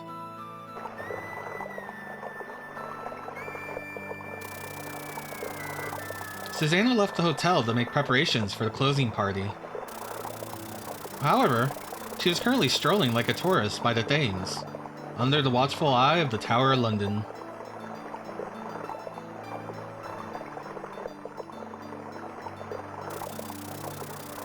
as well as those of Clark and Vince, who were walking a short distance away. They never give up. I think Susanna's waiting for someone. No shit. Why else would she come all the way here? Whoever they are, they're not here yet. Did the other party get the time wrong? It's been almost 1 hour. Right then, Clark's pager rang. I gotta find the phone. The client just sent me some weird stuff. Sometimes I feel like I'm a dog on their leash. I'll go make this call. Stay here and keep an eye on her. If anything happens, call me on the walkie-talkie. Clark left, running towards the sightseeing ship terminal. After a while, he returned. Well, where's Susanna's mysterious date? What did the client tell? Hold on, Susanna's walking to the taxi cab stand. I'll get the car.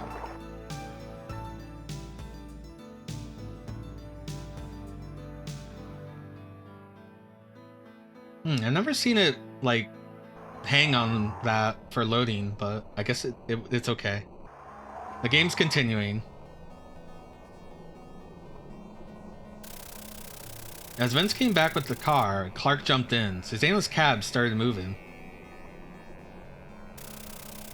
Parking her car in the taxi parking lot was the right call. Looks like the cab's going back to the hotel. Did she really just go out for a walk?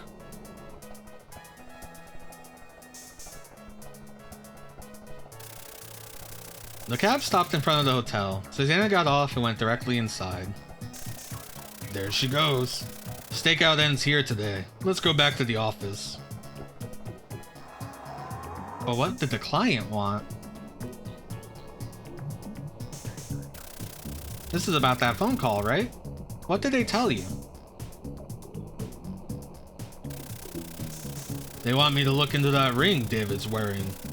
I want to look through all the photos we took of him in Europe. Maybe you could figure something out.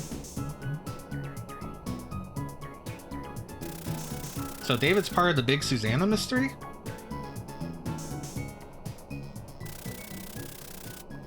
That's what we're gonna find out.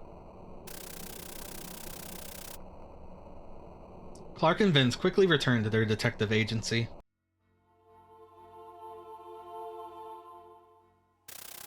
Back at the office, they gathered every picture of David they took, examining the ring through a magnifying glass. The client must have noticed the ring during the broadcast of last night's concert on TV. I wish they told us what they knew about it, though.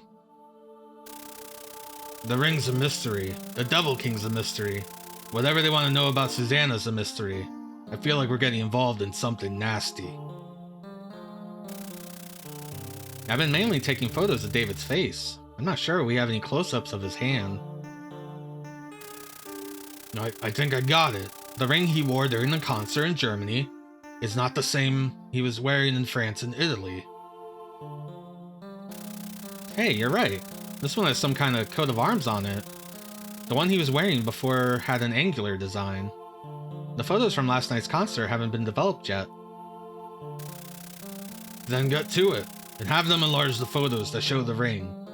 Give him a nice tip to make him hurry. Vince took the film out of the camera and left the room. Clark took his copy of the report he sent the client and read it again, taking notes as he went.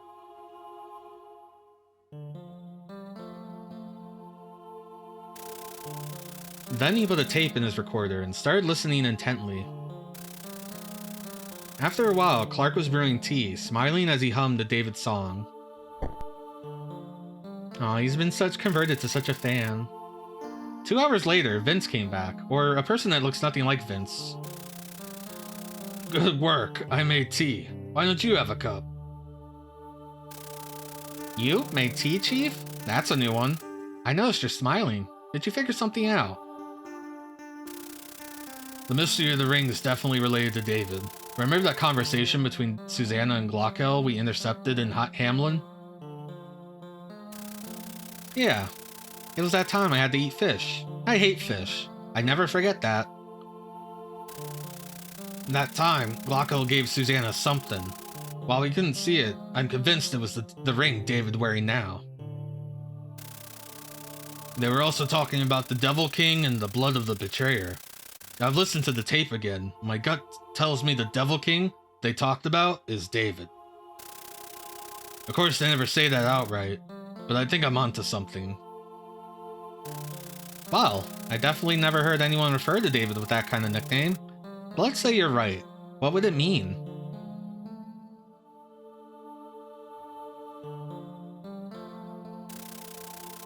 It means we send these photos and the tape to the client. Maybe this will lead us to something. Considering the money they're willing to shell out, this case must be bigger than it seems. Clark was talking to Vince as if he was expecting something to happen.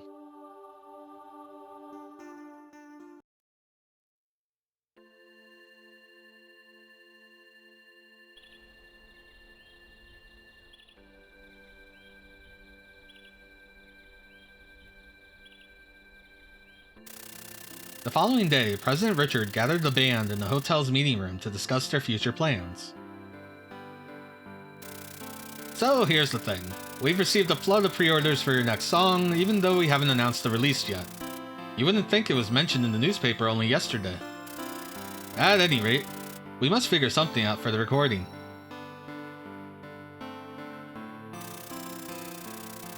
How about we record tonight's live? We'll just have to cut the part with the new song and bam, live version.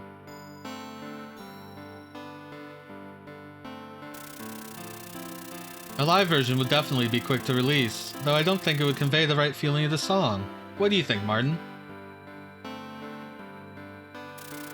Well, it's already all over the press, so there's no time for a studio recording. I'd say we go for the live recording, record the studio version once the holidays are over. Yeah, I like that. I always wanted to record multiple versions of it anyway. Starting with a live version is definitely unique.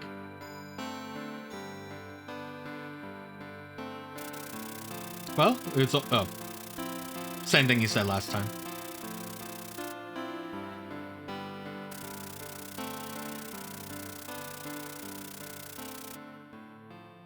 Yeah, I'm worried if I have to redo content that I'm not going to have a way to fast forward. Or releasing a live version first, It could work, considering how good David is now. Okay, that settles it. Then we'll have to give tonight's concert some extra oomph.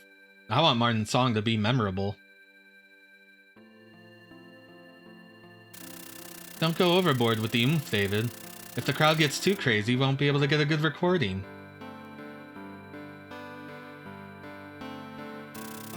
She's right, you know. I don't want to just be a bonus track because there's too many screams to be serviceable.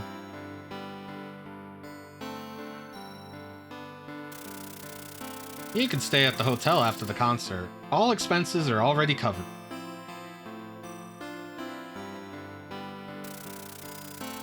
I'll go back to my room and figure out how I can spend my holiday. See you tomorrow night. Each member of the band were renting rooms at different apartments in the city. They decided to leave the hotel the following day and return to their own homes.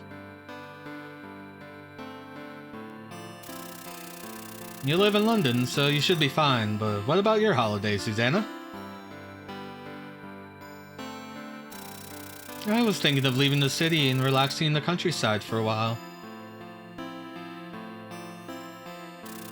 Sounds good. Meanwhile, I won't be able to rest at all thanks to you guys.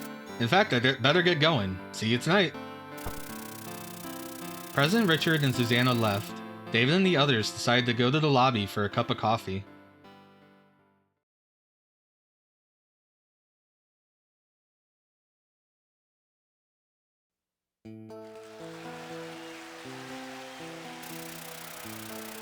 The sun was setting. The last concert of the European tour would be held at the Royal Albert Hall.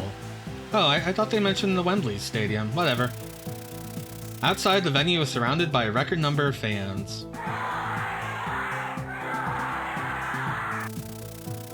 Inside the hall, the crowd's cheers turned into screams more and more with each song. Once again, it was a frenzy. David held out his hand to the audience to calm it down. This is what you've all been waiting for. Our newest song, written by Martin during our tour of Europe. Prayers. Oh, do I get to perform a new song? I was so terrible last time. The crowd erupted in cheers.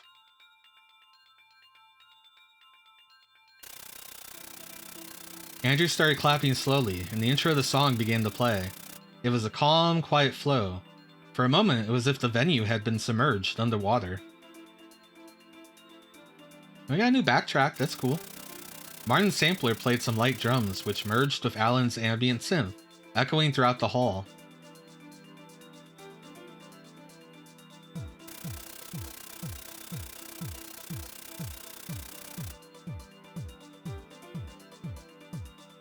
What's that, Kursachi?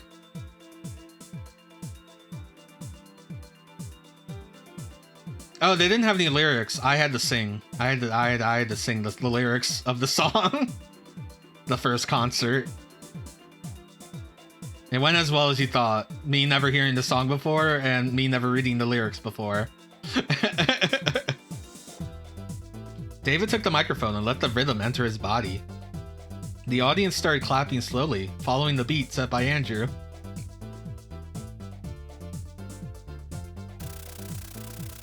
Once Alan backed them with the piano, the audience went wild. David started singing with every ounce of energy he had in his body.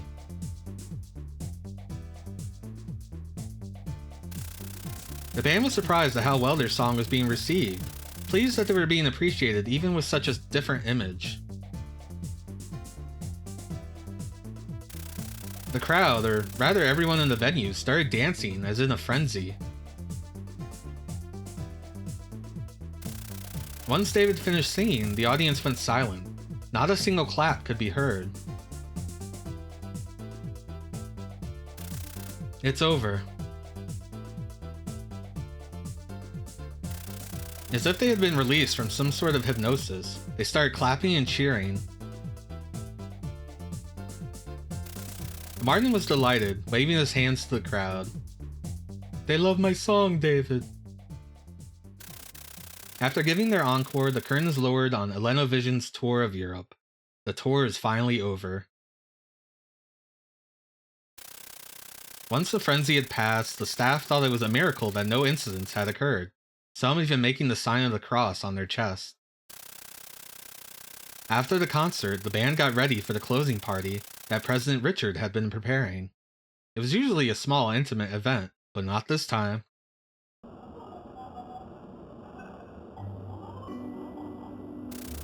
David and the others returned to the hotel, changed their clothes, and entered the party hall on the 3rd floor. They were greeted by politicians, businessmen, and members of the press. President Richard told them he had a hard time narrowing down the guests. Once the party was in full swing, the front desk approached David with a sealed letter. He opened the envelope and read its contents. I have precise information about the Devil King. Come to Cafe Alice, between Westminster Bridge and Westminster Abbey, tomorrow at noon alone. Don't tell anyone. Interesting. David read the letter over and over. He felt the blood drain from his face. How could anyone else know about the Devil King? About his nightmares?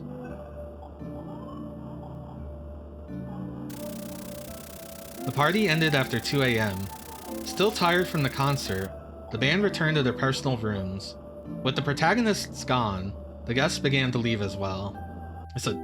That's a way to to label them.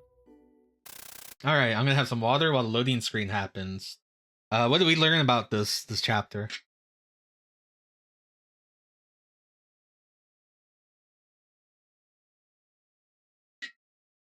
Well, we know the detectives are now focusing on David. Try your best to match my shot. Already done it, Stadler. We know that the detectives are on to David being the Devil King.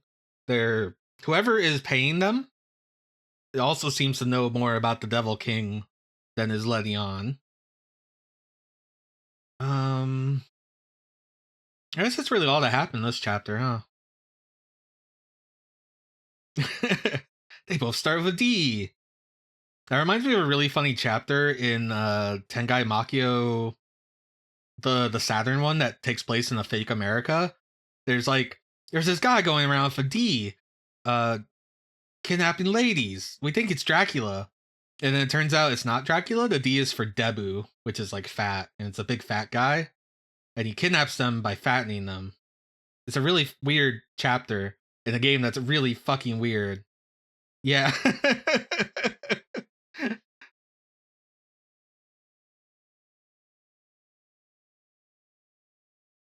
This is quite the load. This might be the final load. I don't know. The story has to be coming to some kind of crescendo, right?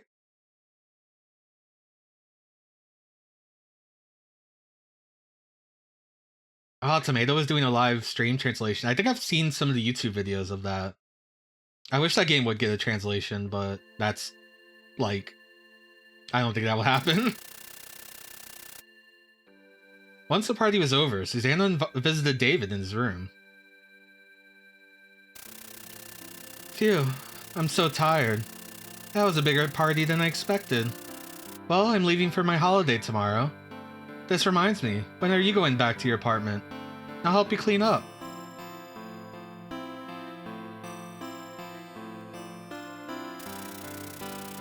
I'm getting out of bed late, so probably in the evening. You'd better steel yourself, though. I didn't tidy it one bit, so it's as messy as it was before we left for our tour. That bad, huh? Lucky for you, I enjoy cleaning. I'll bring some fresh ingredients so we can have dinner in your room, instead of eating out. You're going to cook for me. I'll look forward to that. I'm not sure I'll even be able to fall asleep now. But you have to. You'll have nightmares again if you don't rest properly. Take the drugs, David. David considered telling Susanna about the letter he received, but the sender said not to tell anyone. Ooh, more choices! Let's put that in this slot. Let's make a save state. Because I can. Alright, do we tell Susanna about the letter? Or do we see this mysterious person alone? I think we see him alone. Because we know Susanna's in on it. We, the player. David doesn't know. So I think we see it. Susanna sent the letter? Doubtful. She wouldn't need to do that. She could just tell him right here. Like, she already went over all over Europe helping him find the Horvax? I'm gonna go without Susanna.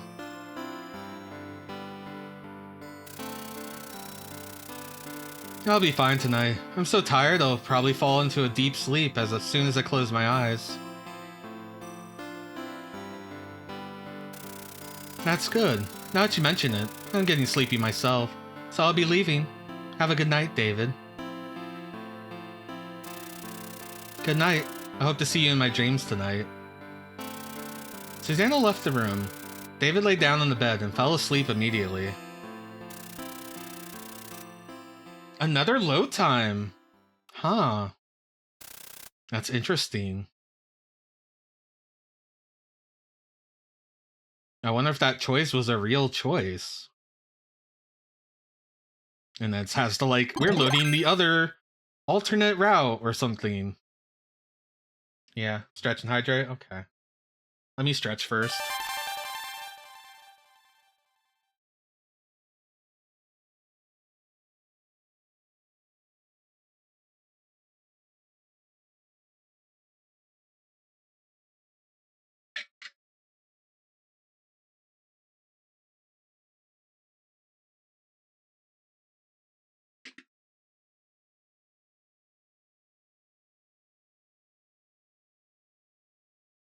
Well, I drew a real save too, but real saves aren't as, like, instant as the save state.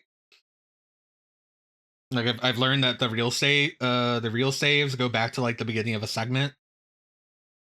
And if you save in the middle of a segment. So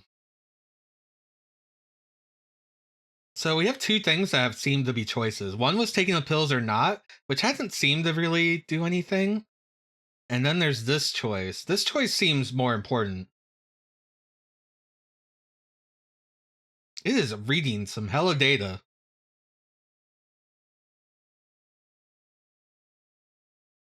It's also really warm in my room. I do not understand why. It's like the AC doesn't work when the door is closed. I've got to figure out the venting in this place.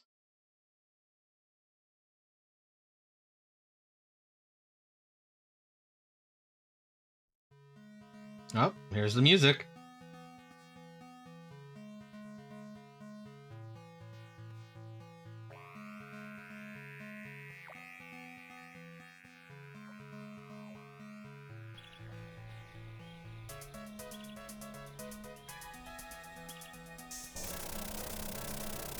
Worried about the letter, David woke up early the following morning. After tidying up his room, he took a cab to Cafe Alice. The cab driver knew the place, so he reached his destination 20 minutes before the noon. Before the noon.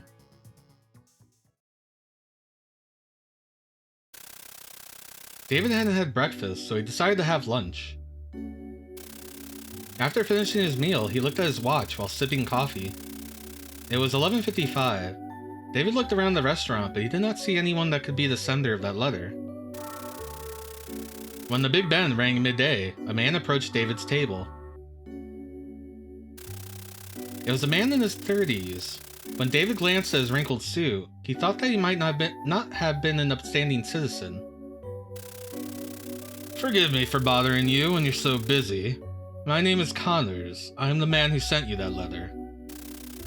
Connors handed him his business card and took a seat.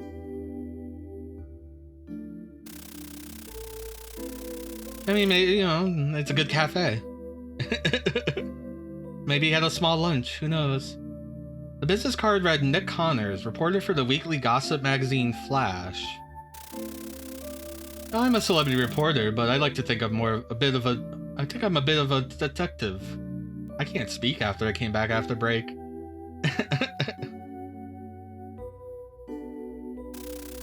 Get to the point. How does a reporter from Flash know about the Devil King? If you're just here to write some crappy article, I am leaving. Please, wait. You came here because of the letter, right? I was told about the Devil King by someone. This could be the scoop of the year if I can write about it. My dreams? A scoop? I don't know anything about the Devil King myself. Are you going to peek into my dreams or something? Ah, so he appears in your dreams. I didn't know that. The information I was sent seemed like occult fiction. I wasn't sure what to do with it, but I'm starting to think it might have all been true. So you didn't know about my dreams. What kind of information do you have? Tell me, if it's not made up, you can write your article about it.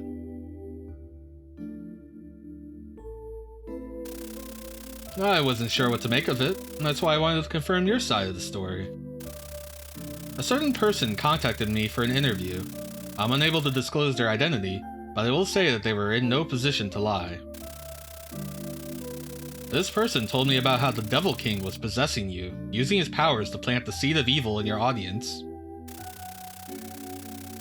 He said that your audience, under the influence of that demon, would then commit murder, lose their mind, and die shortly after. It may well be that your consciousness is strong enough to keep the Devil King's powers under control, but when the Star of Darkness from the edge of the universe approaches the Earth, your consciousness will be replaced by that of the Devil King, and something terrible will happen. They said that the Star of Darkness will reach us in 12 days. They wanted to reveal this information themselves, but they feared your fans would take it as a personal attack against you. That's why they contacted me. If I publish this article and nothing happens in 12 days, I'd lose my place in the entertainment business. But this person is a big deal. They have too much to lose. Are you for real? You called me here to dump this load of crap on me? I have no words to express my disgust. Bah. If you want to write about it, go ahead. I don't care. I hope your editor's a horror fan, or he sure won't be happy when he reads your article. You've got balls to call yourself a reporter. Please don't misunderstand. I'm not trying to ruin your reputation here. I'm actually a fan of yours. That person said that publishing this article would save your life. They also said that you should keep your distance from your manager, Susanna. They said she's a dark sorceress who wants to turn you into the Devil King. It seems she used her sorcery to cause the accident that killed Miss Claire, your former manager. In order to approach you. Does that ring any bells? This conversation is over. Yeah, right. I'm the Devil King. Susanna's a sorceress. What's next? Is Alan a werewolf? Maybe Andrew's a vampire. Come on, aren't you gonna tell me Martin's a demon? We know Alan's a demon. The ball said so. I'm only trying to get as much information as I can, like that person asked me to. I'll contact you again once I've written my article.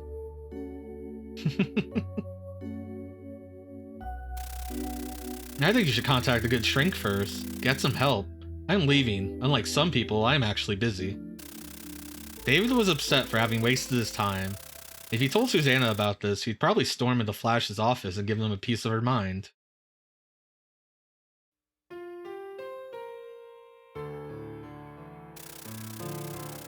When we returned to his room, he found Susanna waiting for him inside. David, where have you been? I came here to help you tidy up the room, but it looks like you've already done. I got up early, so I went out for lunch. No point in staying here. Let's go to my apartment.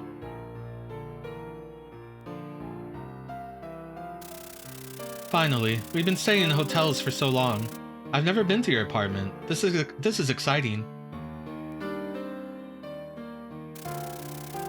The excitement will die down the moment you look around my room.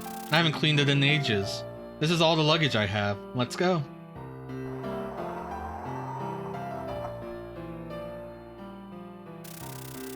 After checking out the front desk, they took a cab to David's apartment.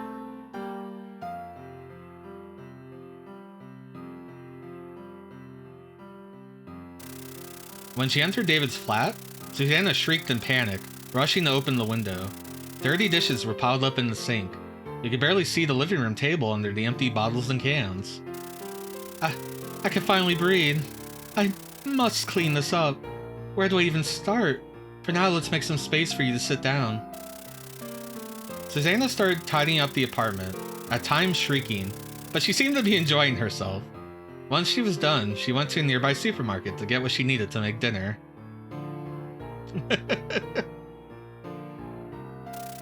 David thought back to what Connors told him. I never told anyone about my dreams. How could anyone know about the Devil King? It's all so absurd. Too absurd to just be some kind of harassment. I should talk to Susanna about this. David could not talk about it with anyone else. Susanna knew about his nightmare. She would listen to him seriously. Susanna came back with a big bag of groceries. David wanted to bring up the subject, but Susanna was happily humming while cooking. He didn't want to spoil the mood.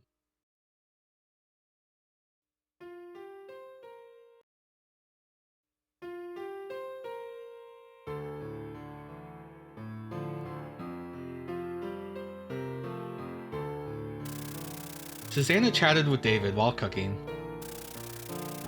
I can only make something simple with this little time, but don't let that fool you. This is a professional chef level. I can't wait. I never smelled something so delicious in my room before. I've always either ordered takeout or eaten out. That kitchen never saw much use. Susanna placed the dishes on the table. What am I looking at?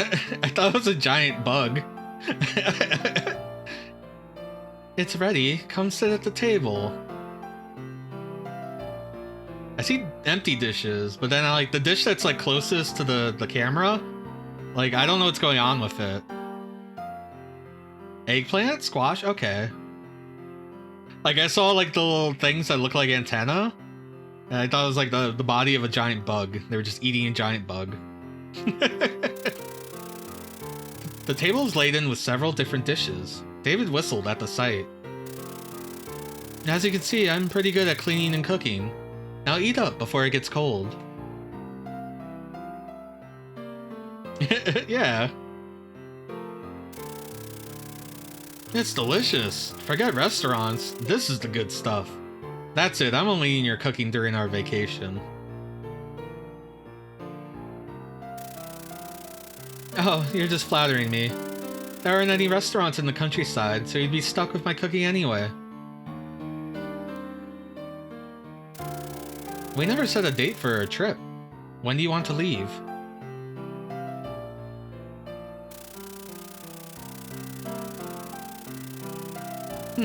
2 weeks in the countryside would be boring. I say we spend some time in your apartment, and just leave in your car whenever we feel like it.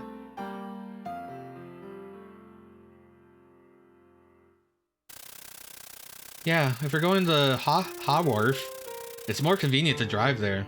Besides, I like the idea of going on a road trip without a set goal.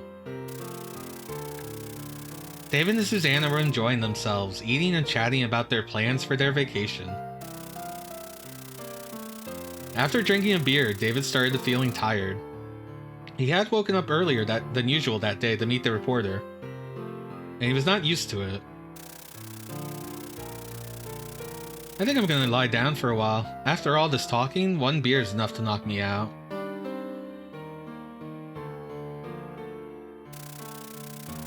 You don't usually get drunk like this. Well, I'll tidy up here and go home. Huh? You're leaving? Aw, don't do that. I thought we were spending all of our time together. I'd like to stay with you too, but this is your apartment. What if someone finds out? It'd be all over the media. I don't want to be a bother. Vision will keep going even if we're together. If this is enough to worry you, how would we ever get married? Yeah, just throwing that out there. Just like, yeah. You cook, you cook, you clean, we get married. Get married? Yes, I've been thinking about it for a long time, Susanna. Will you marry me?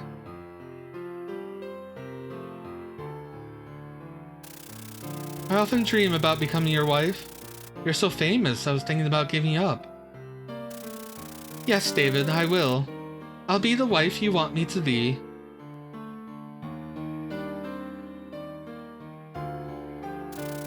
Susanna jumped in David's arms and kissed him. They entered the bedroom together. Meanwhile, Clark and Vince were inside their car, parked outside David's apartment. I don't think she's coming out. Did you know they were an item, Chief? Nope. I'm as surprised as you are. You got any pictures of our lovebirds entering the apartment together? Once our contract's over, we can sell them to some gossip magazine. This shit is gold. No way, Chief. I feel bad about it. Anyway, how about we leave? The lights are off. I don't think she's coming out. David and Susanna.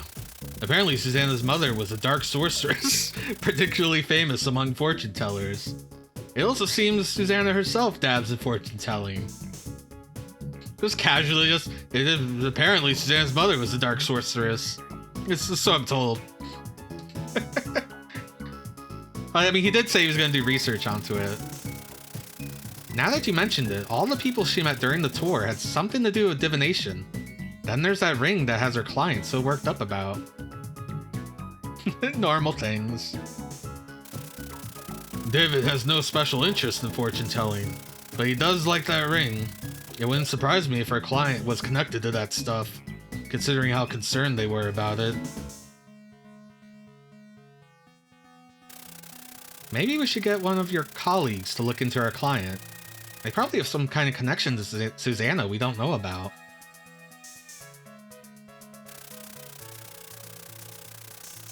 We're supposed to keep an eye on our lovebirds during their vacation. Investigating our client before we're done would be a breach of contract. With that said, I can make a few calls. I feel like we're getting involved in some creepy occult stuff here. Honestly, Chief, I'd rather back off before we're in over our heads. Yeah, I get you. If they offer to extend the contract, I'm going to refuse. Well, she ain't coming out. Stakeout's over, let's go. Clark and Vince's car pulled away from David's apartment.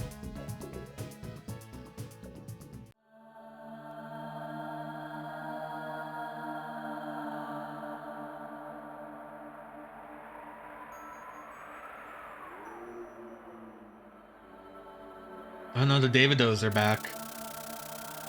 David and Susanna were sleeping together, hugging each other. Then David heard a voice calling out to him. He sat up on the bed, looking around the room. There was no one else except Susanna, who was sleeping. David focused his senses, trying to find the source of the voice. Someone's calling me.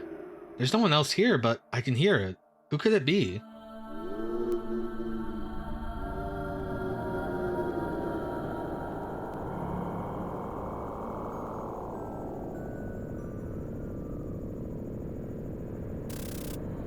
David. Who are you? Show yourself. I am King Hroth. I swore upon the Star of Darkness that I would return as the Devil King. Now that the Star of Darkness approaches the Earth, my blood begs for my resurrection. It is really good. The voice sounded so clear that David looked around the room once again. No one but him and Susanna were there. David, by laying your eyes on the blood of the northern tribes, my blood flowing within your veins shall awaken, and the power of the Devil King will be manifest. You must use that power to sever the blood of the King of the North. Are you saying I'm a descendant of the Devil King? Well, I refuse. I don't need the power of the Devil King. I'm fine the way I am. That will not do. The King of the North will hunt you down and kill you in order to sever the bloodline of the Devil King. You cannot withdraw, for the fated battle has already begun. So you're behind the nightmares, the visions I've been having. I'm not going to become a murderer for the sake of a grudge from a time long past. The power of the Devil King is already manifesting itself in you, due to the influence of the Star of Darkness. You have no other choice, David. You must follow your destiny. What do you mean? The power is manifesting in me. You're insane. I know nothing about this Devil King business. Nothing.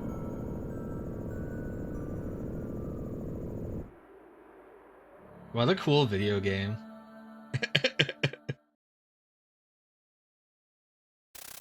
Susanna was awakened by David's outburst. David, what's wrong? Who are you talking to? Her voice brought him back to his senses. He could no longer hear the voice of King Hroth. You're sweating like crazy. Did you have a nightmare?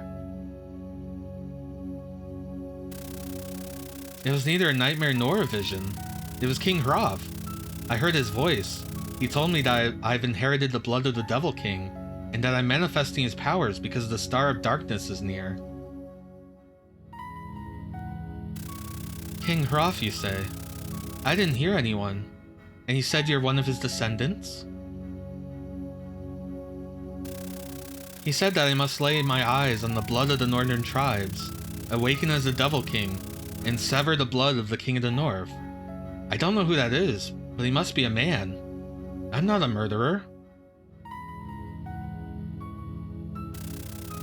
The Star of Darkness. That's the star upon which King Hroth swore to return as the Devil King. Did he say anything about where to find the King of the North? No, nothing about it.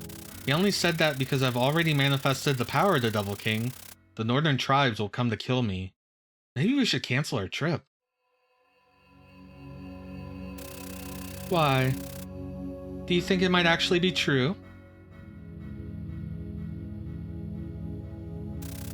There's something I haven't told you. The reason I woke up early this morning was to meet someone, to talk about the Devil King.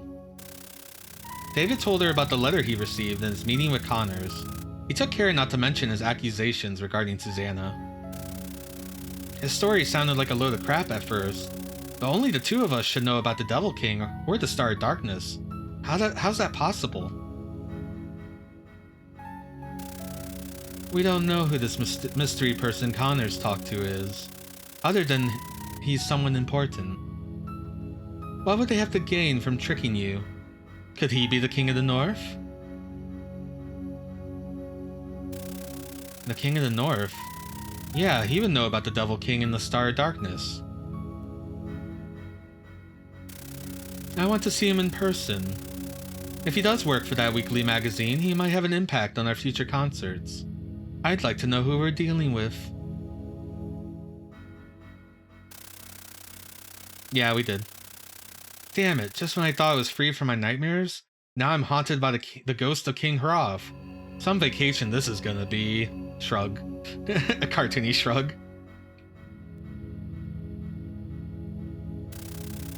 I used to think they were just nightmares, but after what King Hroth told you, I'm starting to think they might be premonitions. I'm going to look into this King of the North. I'm definitely not suspicious. David and Susanna continued to talk until dawn. They only got up from bed in the early afternoon. Bring, bring. Susanna called the offices a flash. As luck would have it, Connors himself picked up. They agreed to meet up at Cafe Alice.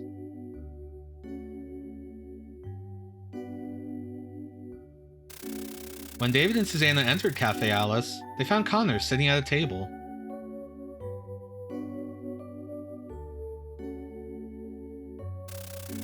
While they took a seat, Clark and Vince followed them inside and sat at a nearby table. As there were not many customers, it was difficult for the detectives to eavesdrop on the conversation inconspicuously. The dang tablecloth makes it impossible to stick a bug. We'll have to use a directional microphone, Chief. Too much noise to hear anything clearly, but we'll have to make do. Take a pic of the guy before he notices us. I feel like I've seen him before. He's definitely not a detective. There are tables against the wall. Between that and the music, I can barely catch anything. Oh, here's something, Chief. Sounds like he's one Connors, reporter from a gossip magazine called Flash. He doesn't ring any bells.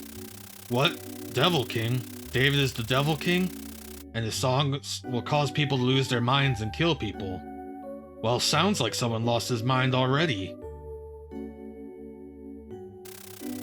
Susanna's pissed. She doesn't want him to publish this crap, but he says he's serious. I guess fame attracts all sorts of loonies. So she wants to know his source, but he won't tell. I wonder, why would she care about a source? It's as if she actually believes it. It's gotta be because he mentioned the Devil King. Also, apparently he mentioned stuff he only ever saw in his dreams. Here's what I think. This guy wants to make a lot of cash. She took out a tape recorder from her purse.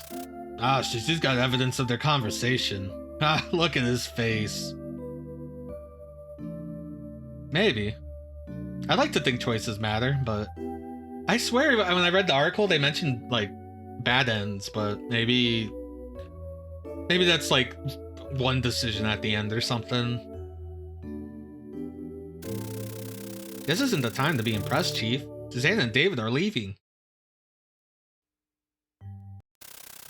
Keep tabs on her. I don't think she's gonna go anywhere special today, but you never know. I'm gonna tail this Connors guy. Something smells off about him.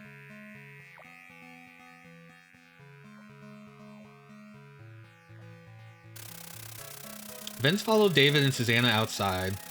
Meanwhile, Clark stood up calmly, paid his bill, and went outside, waiting for Connors to leave the cafe.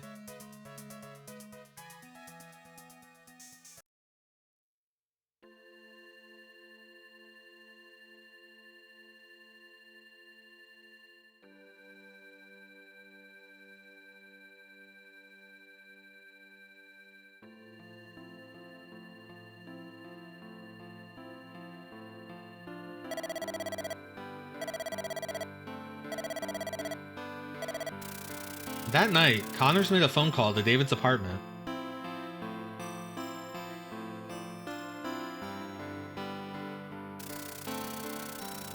Once she learned who it was, Susanna answered the phone on David's behalf. Ah, Miss Susanna. I originally contacted Mr. David because, as his fan, I wanted to confirm some details with him in person. I never thought you'd end up threatening to sue. After our conversation, I contacted that person, and they said they wanted to meet the two of you. What should I tell them? Won't you tell us the name and occupation of this mysterious person? I don't like meeting someone I know nothing of. I'm afraid you'll have to find out once you see them. Besides, I'll be coming as well. You have nothing to worry about. Alright then. Tell me where and when. They're going to tell us the day of the meeting. I'm supposed to pick you up at 9 and follow instructions. They're always busy, so they can't really arrange a meeting that easily. Isn't that strange? They want to meet us, but won't even tell us where. Very sketchy. I'm inclined to agree, but they said there's no point in telling us more unless you're sure about meeting them. So, what will it be? Hold on. I can't make that choice for David. David wanted to know more about the Devil King, so he let Susanna know he agreed. We're going. You better not be trying anything strange, or we're gonna sue the hell out of you and your mystery friend. Are we clear? Susanna put down the receiver. She looked worried. If this person is a descendant of the King of the North, we'd be walking right into a trap. This could all be one big setup. We'll never learn anything if we keep doubting them. I'm not convinced I'm a descendant of the Devil King myself. Even if they're the King of the North, they won't kill us on the spot. But you heard what King Hroth said.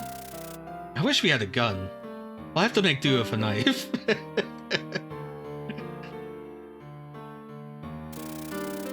If the blood of the Devil King really flows in my veins, then that power will protect me if we're in danger. I've been having nightmares for so long. It's a miracle I haven't lost my mind. I need something to go on. I see your point. If anything happens, I'll be there for you. David and Susanna were convinced that the person they were going to meet was a descendant of the King of the North.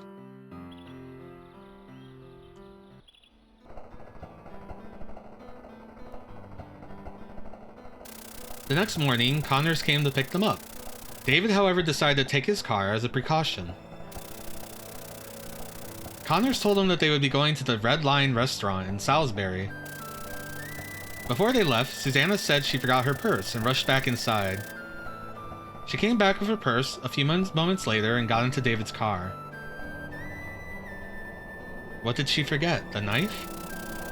They took the M3 motorway and then pulled off into the A30 road for Salisbury. Salisbury is the home of the famous megalith ruins, Stonehenge.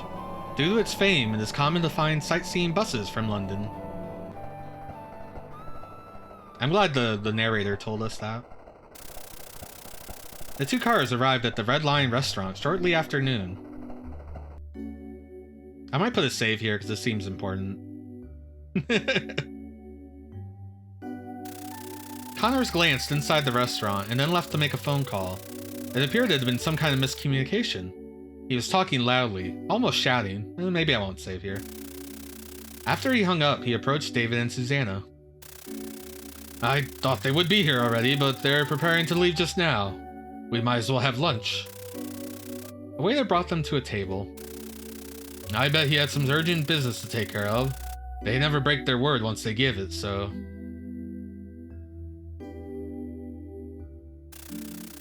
What do you do for a living? Or what do they do for a living? We only know he's someone important. I kept thinking about it last night. I could barely sleep. They raised me after I lost my parents. I owe them a debt I could never repay. The least I can do is never break my promise to them. Sorry, I can't say anything. It's okay, he's more involved with them than just, like, anonymous client. I couldn't believe the story either. That's why I sent that letter to David. Honestly, I didn't think he'd actually show up. I was surprised when David pretty much confirmed what that person told me. He saw the Devil King in his dreams. What if everything else is true as well? The thought alone gives me the shivers. Let me get this straight. While it's true the audience can get a bit rowdy during David's concerts, no one actually gets hurt. It's the opposite of what this person says. I'm aware. I am an entertainment reporter after all. I suppose it's a good thing I never published the article in the end. No, we didn't tell Susanna about the letter until she was in her home and we had the King Hroth vision. Then we told her about the letter in Connors. During their lunch, a phone call came for Connors. He did. He didn't tell her about, like, the accusation of her killing the old manager.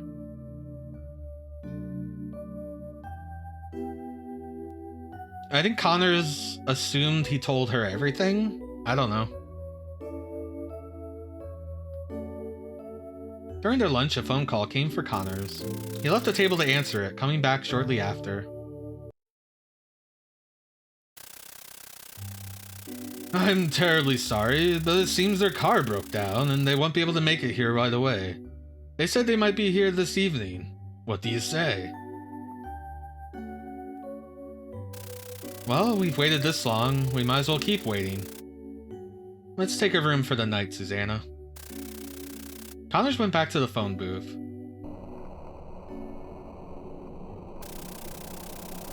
David and Susanna reserved a room at the Cathedral Hotel and then decided to visit Stonehenge. Connors would wait in the lobby in case they contacted him again.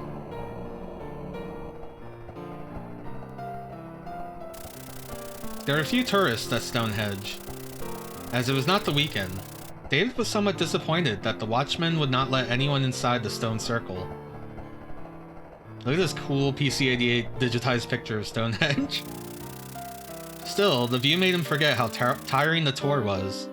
He felt as if he and Susanna were on their honeymoon.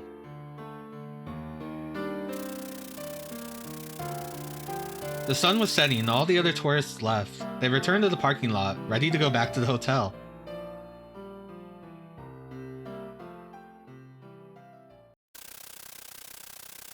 David tried starting the car, but the engine would not start. Thinking the battery might be dead, David opened the hood and a chill ran down his spine. Someone had torn out the wires. David and Susanna stood in front of the car, dumbfounded.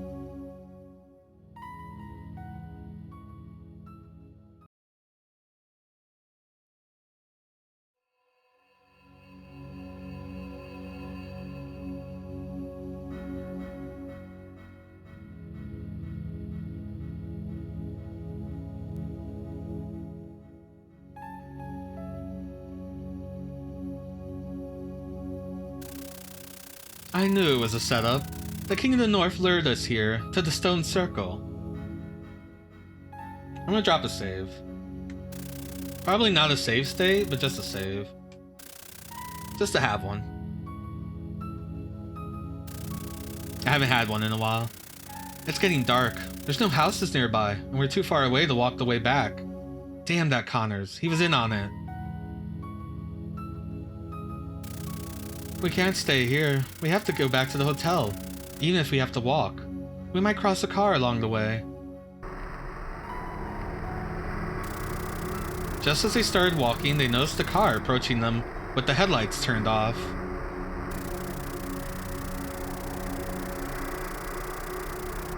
There's no way that that's a tourist coming to see Stonehenge this late. It has to be Northern Assassins. David, what should we do? Too bad, Northern Assassins. They'll never get away by running. Let's hide among the megaliths. Super Hulk, great eagle. Thanks. David and Susanna entered the stone circle. This can't be good. They hid in the shadows of the megaliths. The car stopped at the end of the paved road, and 4 individuals wearing white robes got out. The 4 white shadows approached the megaliths. David and Susanna watched them, holding their breath. Oh, they're pretty big rocks. You just, stand behind them. Play hide and seek. One of the shadows shouted towards the stone circle.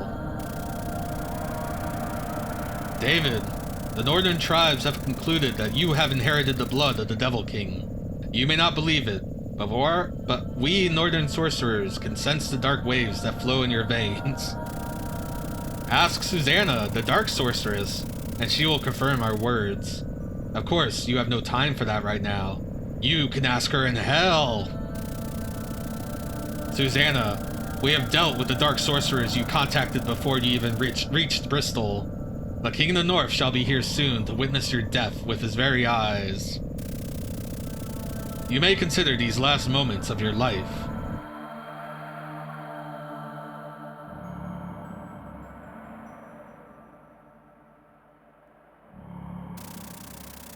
There was only one shadow in front of them. When David turned his head, he noticed that the other 3 had taken place at his left, right, and back. A magical tetragon? David, we're trapped in the stone circle. The northern spell will prevent us from leaving. Susanna, are you okay? I'm gonna drop a save state. I don't know. Number 3. So it's true. You're a sorceress. Why didn't you tell me? Just like you inherited the blood of the Devil King, I've inherited the blood of Susanna, who served King Hroth. The 2 of us are their descendants. You've never fallen in love with any woman other than me, have you? I've been in love with you since I was a child. You're always in my dreams. Before she passed away, my mother taught me the power of magic, and told me about the blood of the Devil King. That's why I've been trying to protect you from the King of the North. But I guess you just can't fight fate.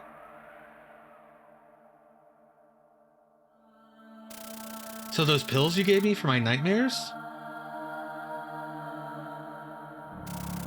They were made by dark sorcerers, yes. There are many who have inherited the blood of the original dark sorcerers, but only a few can be said to be truly powerful. We sorcerers can't hope to defeat the King of the North, but it would be easy for you if you were to awaken the power of your blood. At that moment, they heard the sound of a car engine in the distance.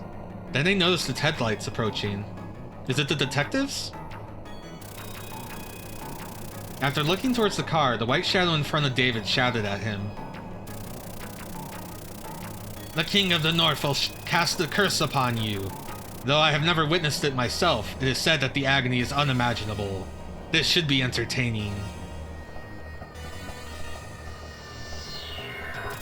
The car approached the stone circle, stopping next to the car used by the northern sorcerers. For a while, nobody came out, as if waiting for something to happen. Eventually, the passenger door opened and a man came out. The white shadow who was approaching the car stopped in his tracks. It is the detectives. You're not the King of the North? Are you a dark sorcerer? The man put a hand in his suit and pulled out a gun, aiming it at the northern sorcerer. Susanna stared at the man, whose face was clearly illuminated by the car's headlights. That's Clark, one of the detectives employed by the northern tribesmen. The driver is his assistant, Vince. Did the northern sorcerers not recognize him? This is our chance, David. The northern sorcerers are distracted, and the tetragon is broken. Let's get into their car. Oh, we're gonna have an exciting car chase? Susanna pushed David, urging him to run. The white shadows at their sides chased after them. Noticing this, Clark pointed his gun at the robed men and pulled the trigger. The four shadows stopped. Clark kept aiming his gun at them. The lights of yet another vehicle were approaching the site.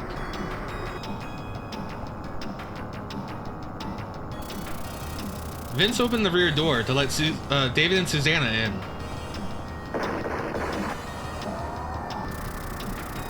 Clark fired his guns into the tires of the sorcerer's car, then jumped into his own car. Vince floored the pedal, and he left at a dangerously high speed.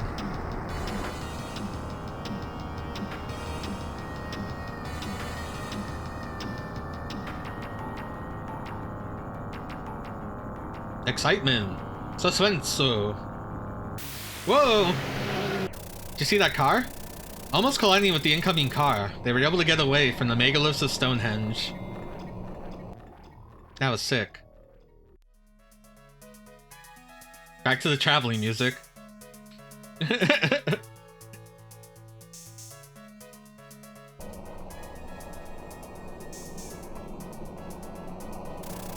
So, who are those robed creeps, Susanna? They kind of look like a bunch of white sorcerers.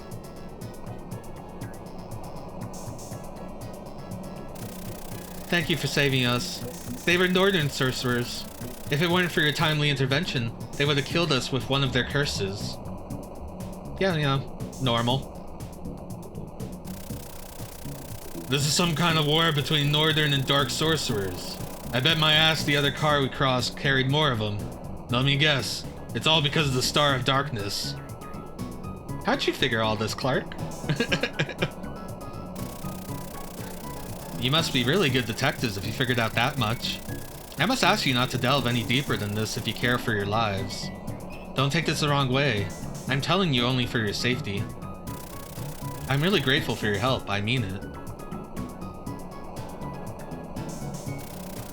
Then that stuff about David having inherited the blood of the Devil King's gotta be true. If you're a dark sorceress, I figure our client must be one of them northern fellas. By the way, that reporter? Connors.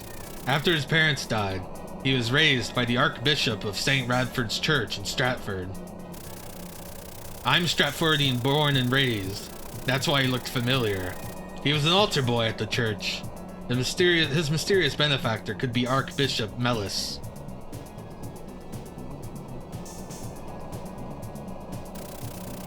Are you guys detectives? How do you know about Susanna? David, where have you been?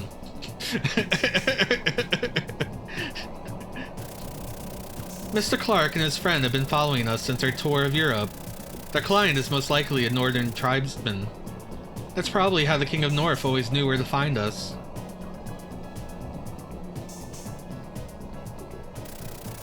Why would two detectives at the service of the King of the North help us? Believe it or not, it was a coincidence. We followed you to the Stone Circle, but you weren't doing anything weird, so we went back to the hotel to rest. That's when we saw a car stop in front of the hotel, and three men got out to talk with Connors, who then got in the car and left with them. It was already dark and none of you guys were coming back. On a hunch, we came back to the Stone Circle and saw these white-robed weirdos. When I saw you guys trying to run away, I figured they were up to no good, so I threatened them with my gun.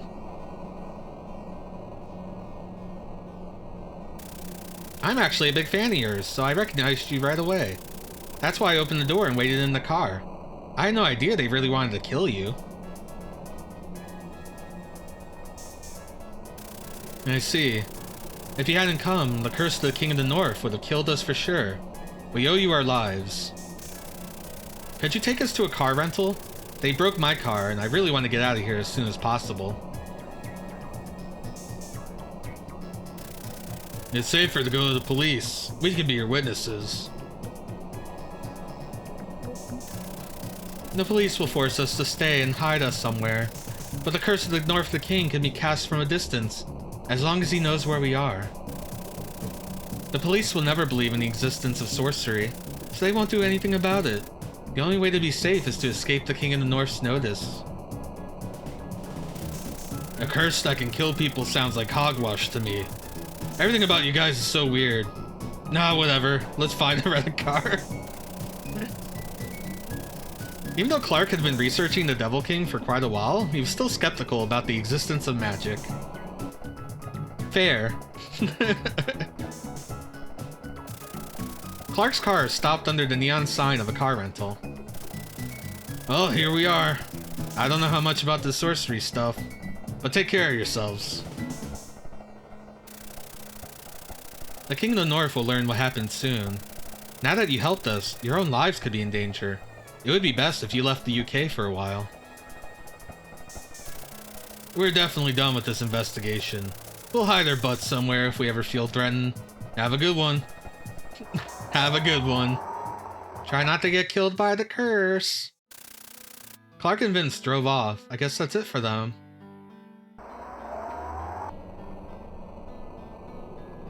I'm gonna miss them. David and Susanna rented a car and sped off towards London.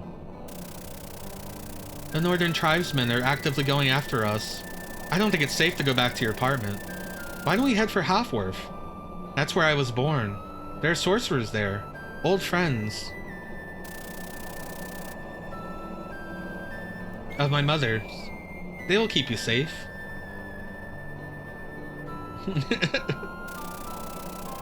We know that the King of the North is the Archbishop of St. Radford's Church. Instead of running, I think we should go talk to him. David, he wants to kill you. He'll never listen to you. Unless you actually meant fighting him. So what do we do? Do you go to Haworth or fight him?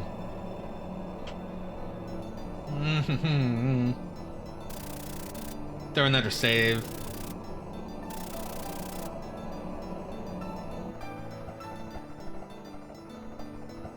David's car stopped at a crossroad.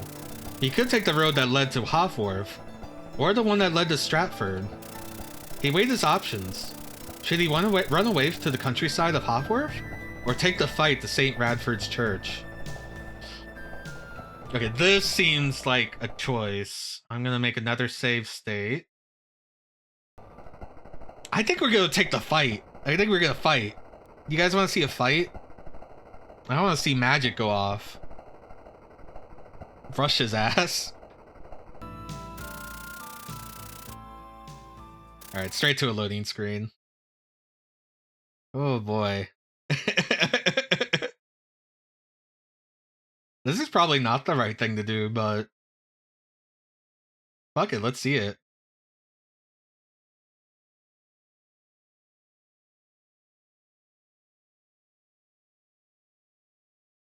So a lot had happened just now.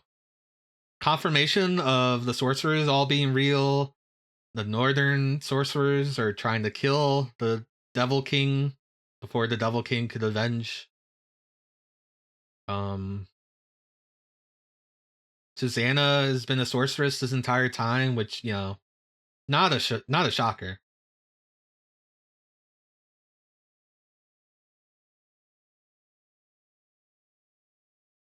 Clark and Vince are just like, we did some research, but this shit's still bullshit. Anyway, good luck. This game is so funny. They don't make them like this anymore. Creepy destined love. Yeah. So, like, if his ancestor was with her ancestor, you know, look, I'm not gonna think too hard about it.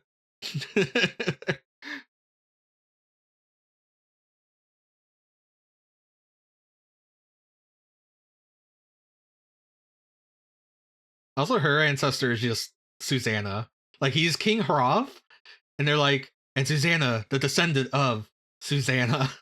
And, like, everyone else got like a fancy sorcerer name, and except her.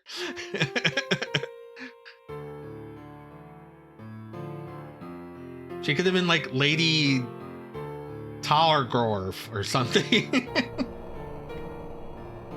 All the women in our family are named Susanna, just in case. David took the A34 road, passing through Oxford, headed for Stratford. There were a few other cars in the middle of the night, so his right foot floored the gas pedal most of the time.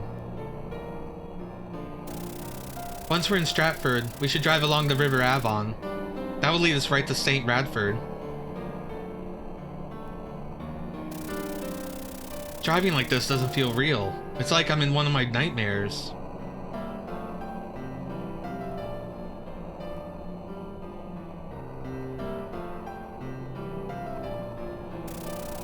Believe me, I wish it was only a nightmare. I had no idea the Northern Tribesmen would go that far. I was going to gather the other dark sorcerers in my household of Haworth and come up with a plan to protect you. I guess you really are a sorceress, huh? What sorts of magic can you do? I can't cast killing curses like the King of the North does, but I can make all sorts of magical concoctions. I can also cast protective barriers and something similar to hypnotism, but I can't cast any offensive spells. I didn't perk into it. Remember what King Hroth said. Only by laying your eyes on the blood of the Northern Tribes will the power of the Devil King awaken. If we want to survive, you must awaken the Devil King.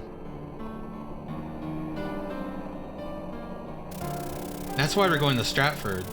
Still, I don't know if I can actually kill another man. That might kill me before I even get a chance.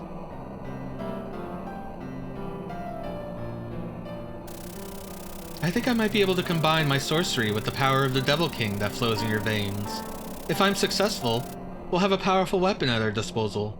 If I fail, well, at least we'll die together.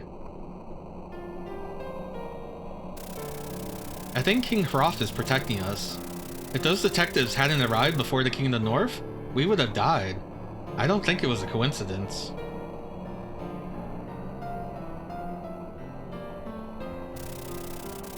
The River Avon came onto view. David drove his car upstream with the river on his right.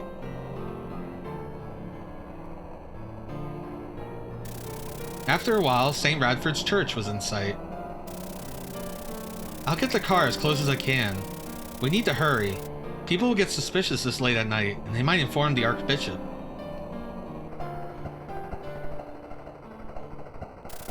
David stopped his car near the church.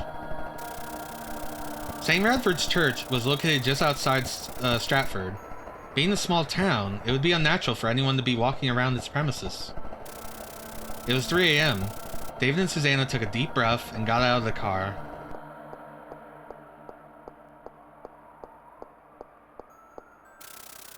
The church was in front of them.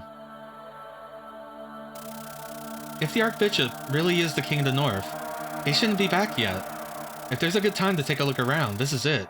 Still, there could be Northern Tribesmen inside, waiting for their king to return. We'll have to fight him sooner or later, so we should take a look. If there's anyone inside, we'll fight them, as long as we can take them. David tried pushing the front gate. Once he realized it was slightly ajar, he pushed it open and stepped inside.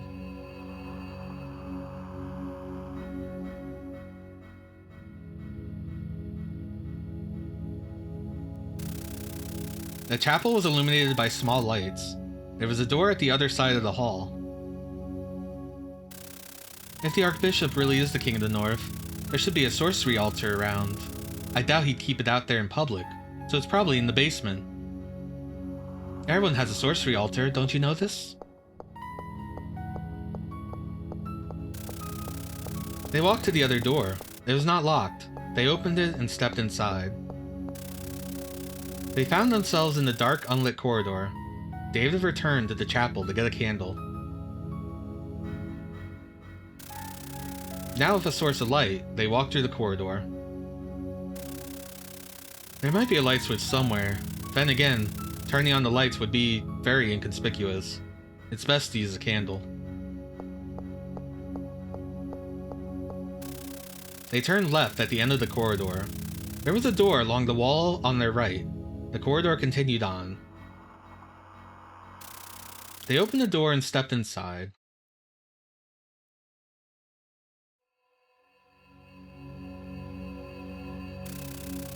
There's papers and documents everywhere. This must be the office. The Archbishop's quarters would be more luxurious than this. Yeah, but look at that sick computer.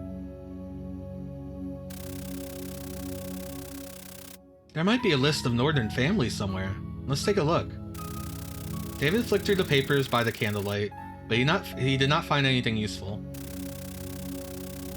We'd have to look through these calmly, but there's no time for that. Let's leave.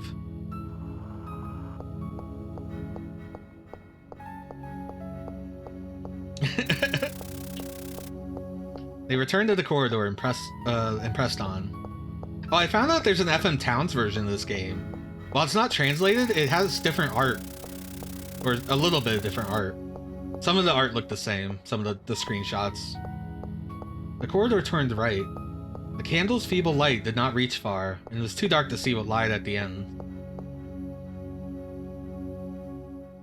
FM Towns is such a cool thing. As they walked forward, they found another door on the right wall, this time with a more ornate design. The corridor continued on. I bet this is his room. Let's find out. Wait, there's light leaking through the door. There might be someone inside. It was different. It had a border around the screen, and like some of the shots of David waking up was like completely different. But I didn't want to watch a video because I didn't want to get spoiled. I was just looking at screenshots. I imagine there's not much video actually out there of the FM Towns version. But yeah, it's like a different version. David approached the door and focused his senses. I think it's empty. Let's go in.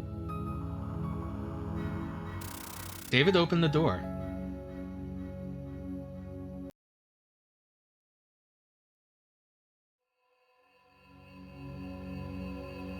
You guys ready to revive the Devil King?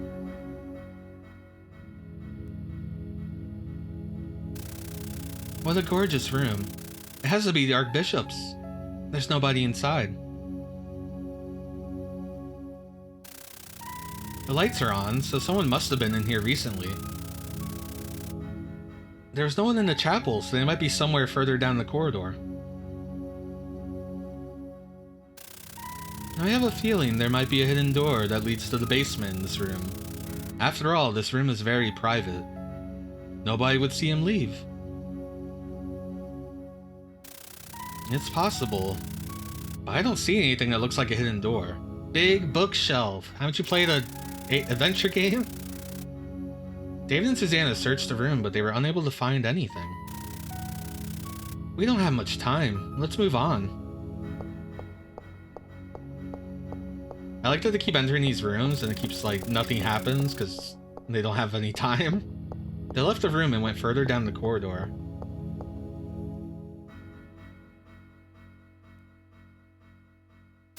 They kept walking until the end, where they found a door.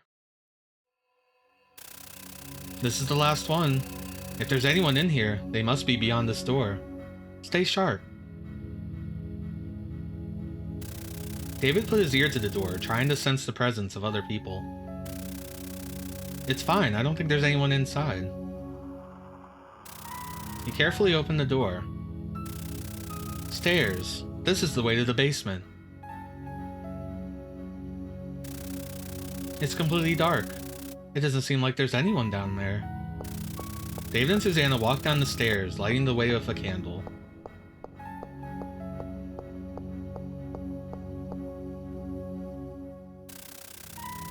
This is just a storage room. There's no place for an altar. Guess we won't find anything in here. Let's go back. Yeah, I like that they just keep coming up empty-handed. Man, we really fucked this up. They walked up the stairs and returned to the corridor. We didn't find any stairs to the second floor. I wonder if there's another door in the chapel. I didn't notice one. Still, I'd like to check the Archbishop's room once again. There has to be something we missed. There has to be. Agreed. If there's a convenient place for the sorcerers to go in and out unnoticed, it would be that room. Well, I think it's stalling, but also kind of like realistic and kind of, I don't know, it's kind of funny to me. David and Susanna returned to the Archbishop's room. Why don't we try pulling the books from the bookcase? There might be a hidden lever. They looked behind every single book, to no avail. Wait, look. The bookcase is moving. Someone's coming back. We have to hide before they find us. Under the desk, quick. David and Susanna hid under the Archbishop's large desk. The bookcase moved sideways. Beyond it was a corridor. The passage was large enough to allow a single person to pass through. Who's this? An old man about 70 years old came out of the passage. He put a finger somewhere on the wall inside the room, and the bookcase slid again to cover the way.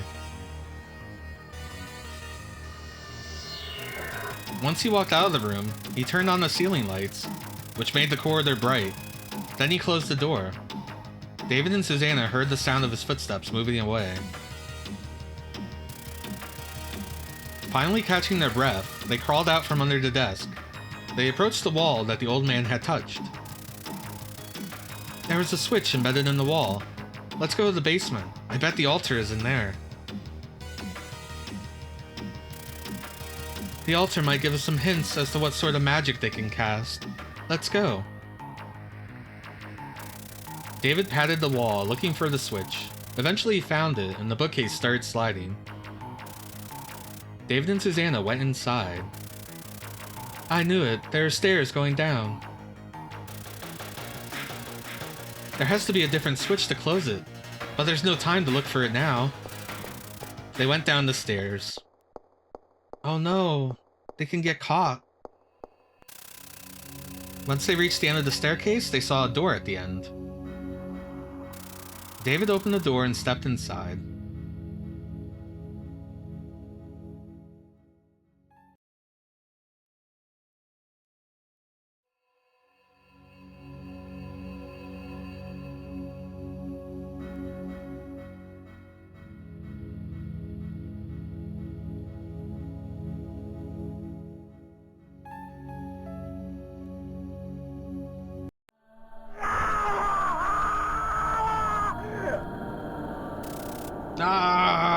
Says David.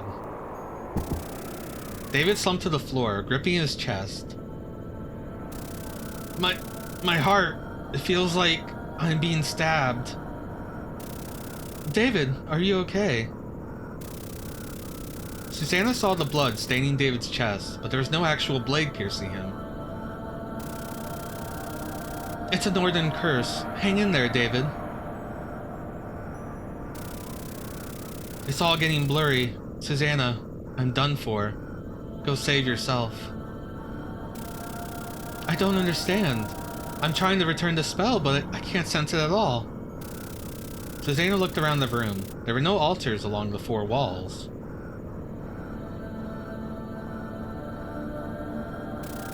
In the center of the room was a table with a dagger planted in the middle. It's the curse of the sorceress effigy. Hold on, David, I'll save you.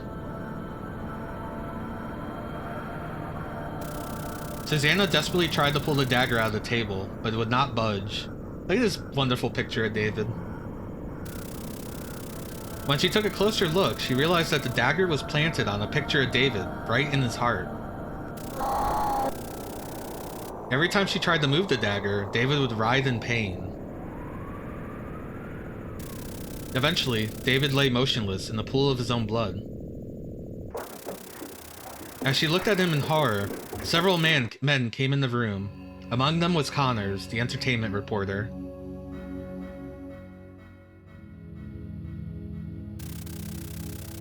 I am Archbishop Mellis. You sorcerers know me as the King of the North. When I learned that David had inherited the blood of the Devil King, I had to get rid of him. Under normal circumstances, I would have spared your life, Susanna. However, I know that you are pregnant with his child. Thus, you must share his fate. Whoa. So, you really were the King of the North. How did you know we'd be coming? According to Lord Mellis, those men who helped you were detectives under our service. One of them was someone Lord Mellis knew very well. In fact, I remember him as well. It stands to reason that they tell you about us, so I called the church to prepare for your arrival. Opening the door to this room would activate the curse. Susanna, with your death, the blood of the Devil King will be severed, ushering in a peaceful world. This was never a battle between justice and evil. It was only ever a battle for revenge. I must kill you, that much is unavoidable. With that said, I am a servant of God. I shall pray for your souls so that you and David may spend eternity together in heaven. Connors, there is no need to cast the killer curse upon her. Send her to God using your dagger. I would have liked to witness your great power in action, my lord, but I shall do as you say. Connors took out his dagger and approached Susanna. I want you to know that this is nothing personal. I must follow his orders. Please don't hold it against me.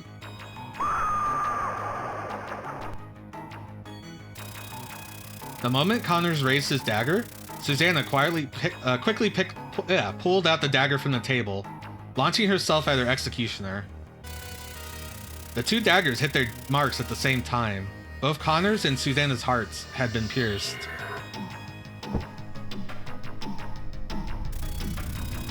They collapsed next to David, their blood pouring onto the floor. No, Connors. My act of kindness cost him his life. David, you're still alive. Oh, he's gonna be pissed. David, who had thought to be dead, stood up, blood still pouring from his chest. You have underestimated the strength of my blood. Though faintly, David's heart is in fact still beating.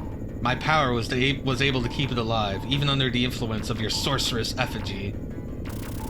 King of the North, through your naivety, I have witnessed the blood of Connors, a northern tribesman. As long as David's heart is beating, he shall awaken as the Devil King, and cast eternal curses upon you. Still bleeding, David began to cast a spell aimed at the King of the North.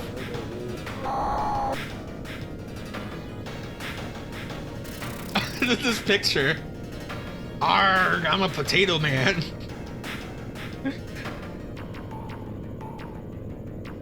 Can we get like a head explosion? I would love to see a head explosion. Blood began to gush out of the King of North's face. At the sight of the bloodied face of their king, the northern sorcerers fled from the room in a panic. Oh no! Blood kept gushing out of the King of the North's body. His robes were stained in the crimson liquid, and soon he was lying in a pool of his own blood.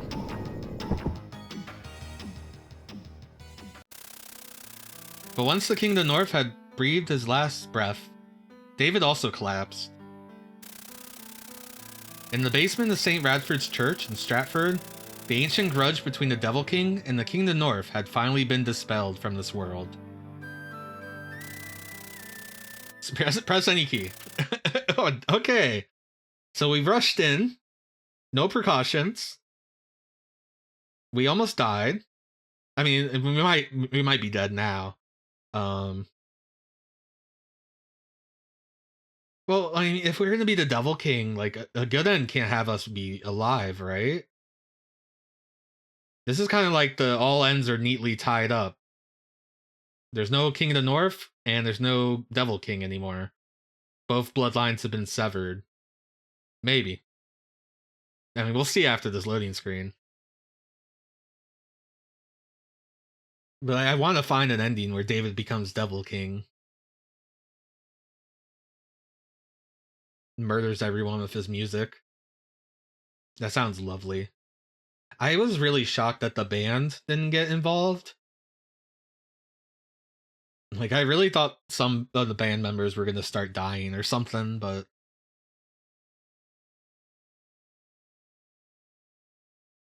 Yeah, man, you go to those concerts and then you die. It's fucking metal. It's the most metal thing I've ever heard.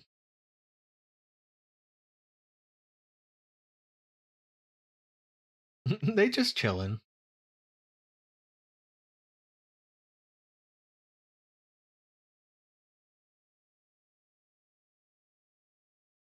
I thought the chest wound was going to be the wound that he experienced in the dream.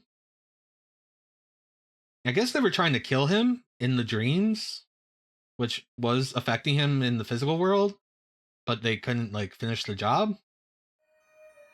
I mean, that's when... Oh. Cut the credits. There's David. Okay, so this was an ending. Susanna. Andrew. Who is everyone's favorite Elenovision member? Alan. Martin. Martin was my favorite. He had a hat. I gave him like a deep British accent. I don't know.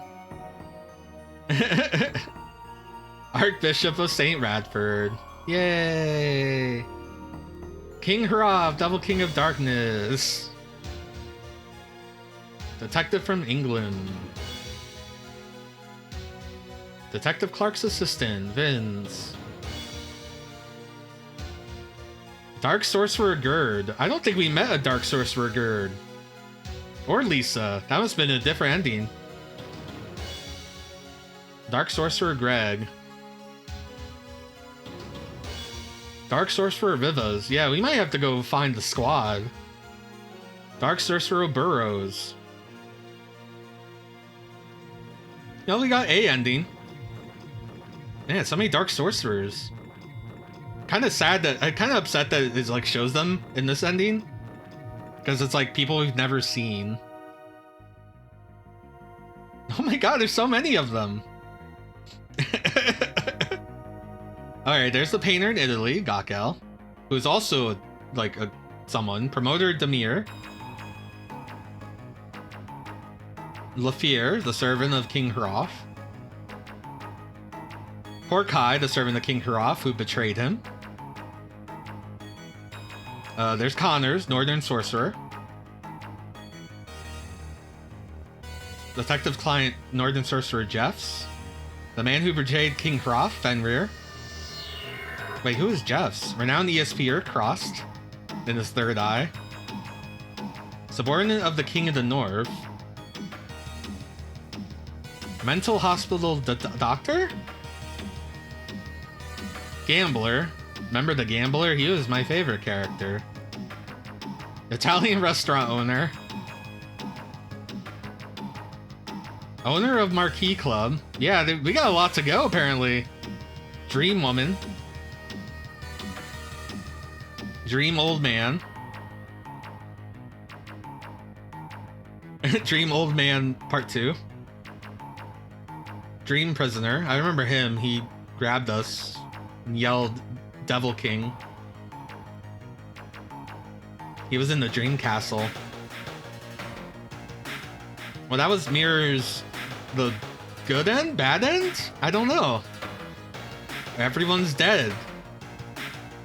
Everyone's dead and all the bloodlines have been severed, so there's no more... There's no good, no evil, no revenge, just...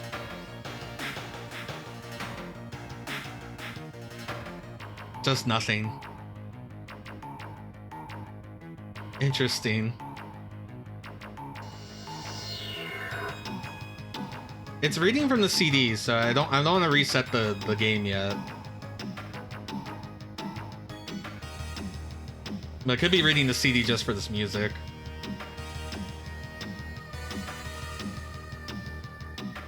Like, I'm hitting the confirm key and nothing's happening. I guess we should load that state then, huh? Alright. Load state. Alright, instead of charging the church, we're deciding to run away to Haworth in another dimension. Like, what happened if we went this way? Okay. What'd you guys think of that ending? I think it was cool that, like, David got to kill that guy with, like, blood eruption. I would have liked a head explosion. I haven't seen a good video game head explosion in a while, but, you know.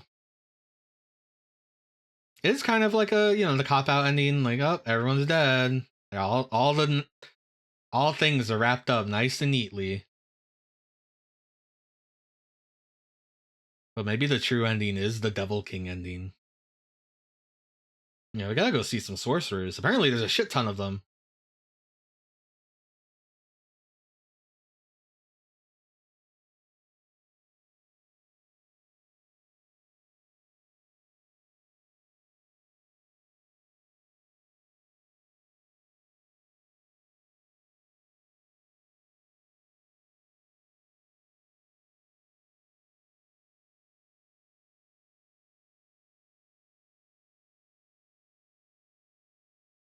True.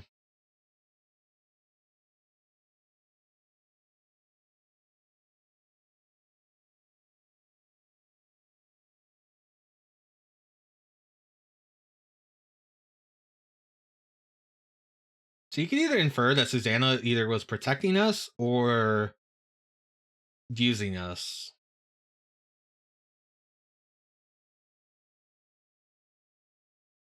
So it's like,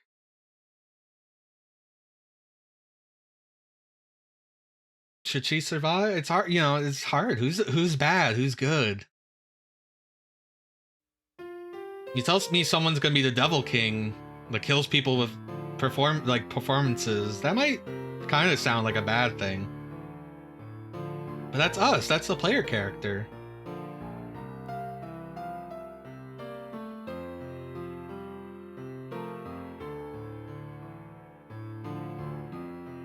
Can the player character be bad? Apparently she's pregnant after that one night.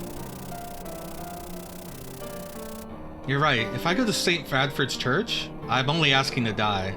Let's hide in the countryside and try to come up with a plan.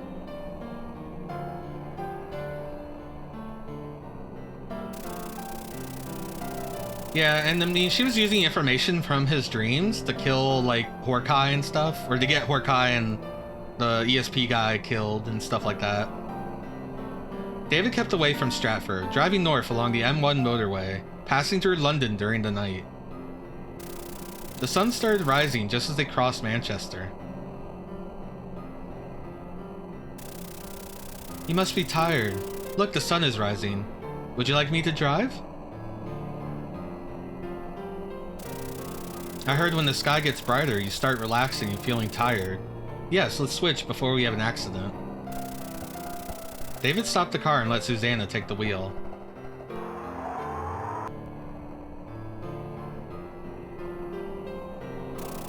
Susanna was driving the car. Either we lost the Northern Night tribesmen or they're plotting something. We better keep our eyes open. Yes, though I don't think they'd dare attack us in broad daylight.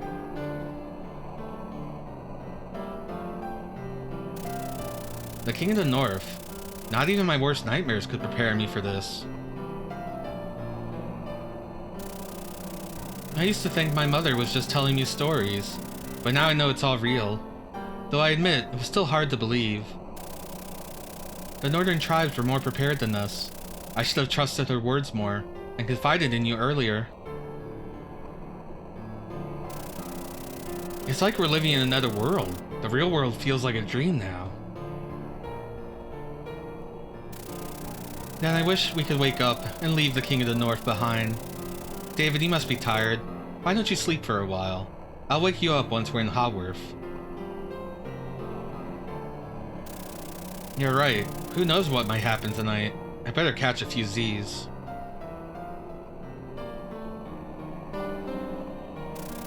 David leaned back on his seat and closed his eyes, trying to relax. Meanwhile, Susanna kept driving through the countryside. Eventually, the fields turned to meadows. A winding road went up and down the hills.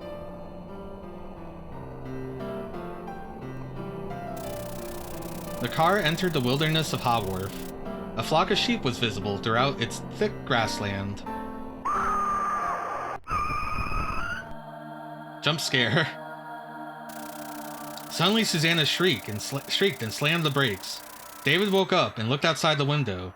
A group of shepherds were surrounding their car. What's going on? Who are these people?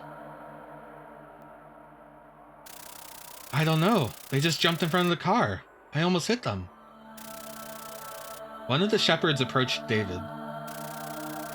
You must be David. You're not allowed in these hills. Leave. Why not? I'm not gonna enter your lands. I'm just crossing the road. Besides, how'd you even know I was in this car? God said you would understand if I told you. The hills of Haworth belong to the King of the North. What? The King of the North? Then you're all northern tribesmen. Slam the gas! Slam on the gas! We're just shepherds. I'm simply repeating the words of our God, the King of the North. I'm not the only one who heard them. Everyone in our village did. He told us that if we let you pass, you would become the Devil King, and in order to challenge God, you would call down a dark storm that will turn these lands into an arid wasteland. Without grass, we won't be able to feed our sheep.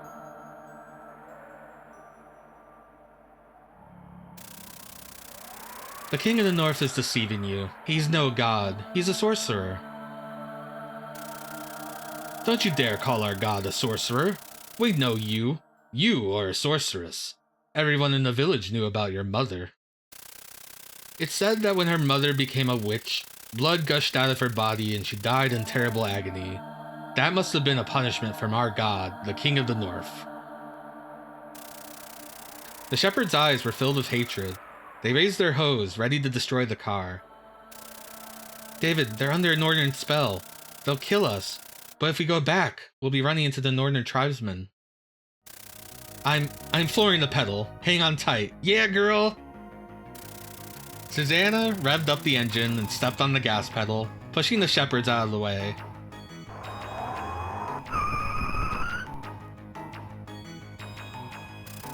Rather than moving out of the way, they stood their ground, throwing their makeshift weapons towards the car. The windscreen shattered, and Susanna was forced to slam on the brakes. David, get out of the car and run!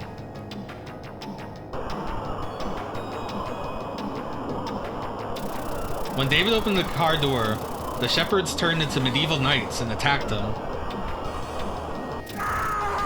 It's cool that they turned into medieval knights. Terrified, David fell back into the car.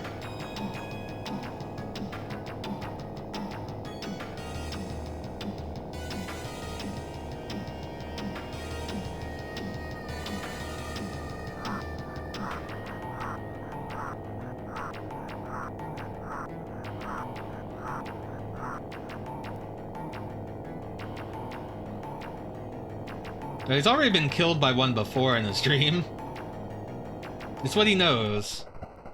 Anyway, it looks like that was just a dream. David! David, wake up! It's just a dream. Dream? David looked out the window. Having braked suddenly, the car had raised a cloud of dust. Once the dust had settled, he could see that they were surrounded by meadows, and that they were driving towards a hill. That hill. It was in my dream. The shepherds there almost killed us, under the influence of the King of the North. What if this is another warning from King Hroth? A warning? So you're saying that there are shepherds waiting to kill us? In my dream, you were driving. Let me take the wheel now. I'm not gonna stop. After swapping seats, David drove the car slowly towards the hill.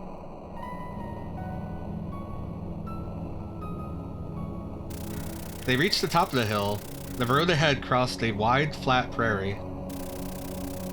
It's a bit further. The grassland was very thick, and there was a flock of sheep. I think it was over there.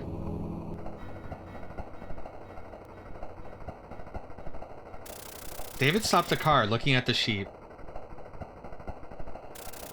Then some shepherds appeared from the flock, noticing their car. So it was a premonition. Susanna, this road is dangerous. We're leaving. But this is the only way to my home.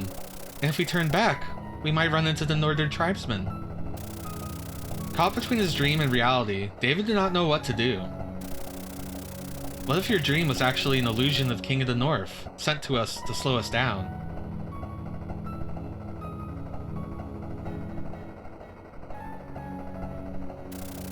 Look, more shepherds are coming. What do we do, David? Do we keep going or do we turn back? David had to make a choice. Am I making the choice, or is the game gonna make the choice? I got more save slots.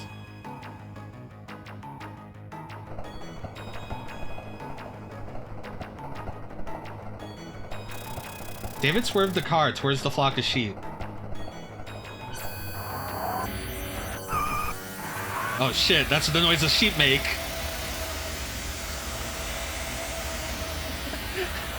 The car drove through the sheep at a dangerous speed.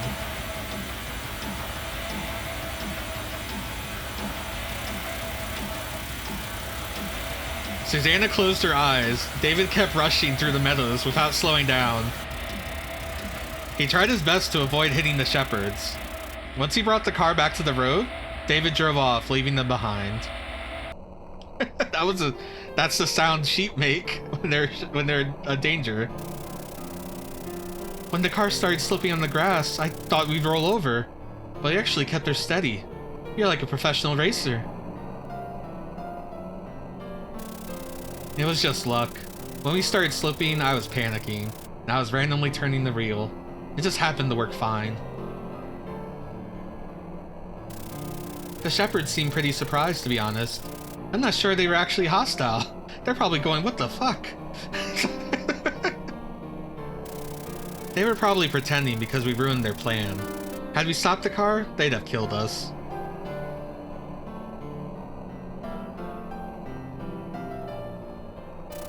They kept driving through the hills until they finally reached Haworth. I can see some farmhouses in the distance, but I don't actually see any fields. What do they do for a living? They're all sheep farmers. There's a general store and a post office in the village center, so things aren't so bad. There's no live music clubs, though. No live music? How do you people live? After driving along the same scenery for a while, they eventually reached the railroad. Following the tracks, they came upon a settlement of stone houses. It was the center of Haworth. We should buy some food. If we're going to be living here for a while, we need all the essentials. David brought the car towards the village.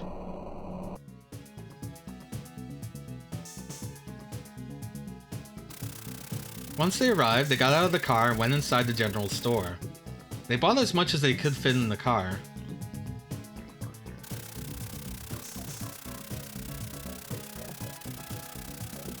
The Lands live here in this village. They're old friends of my mother's, and sorcerers as well. We'll be in their care for a while. I want to introduce you to them. Sounds good. David and Susanna headed towards the Land's residence. We're gonna meet some sorcerers. I'm gonna squat up. Susanna knocked on the door. A middle-aged woman answered the door. She was surprised to see Susanna. Oh, my Susanna.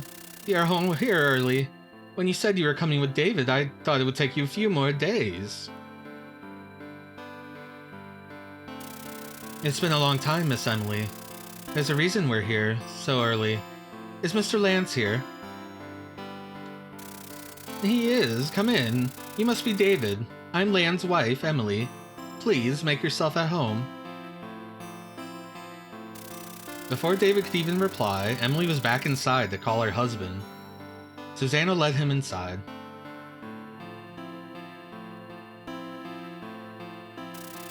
Lance came out of one of the rooms with his wife.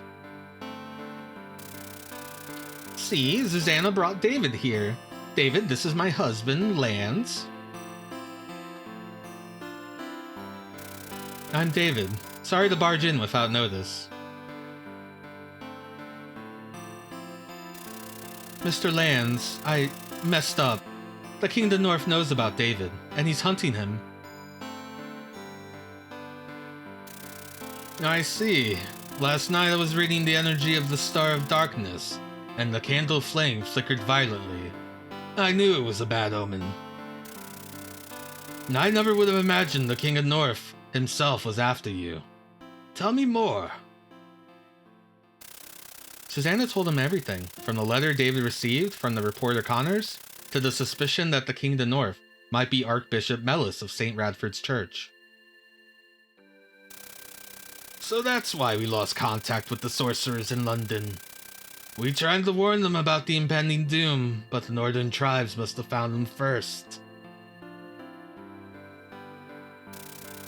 I'm afraid you, Mr. Holly, and Mr. Gregg are the only dark sorcerers left in England. It's up to us to revive the power of the Devil King sleeping in David's blood. Holly's powers are too weak. We can only count on Gregg. It's true that the power of the Devil King could easily defeat the King of the North, but we need to shed the blood of the northern tribes. I'm not sure we could do this alone.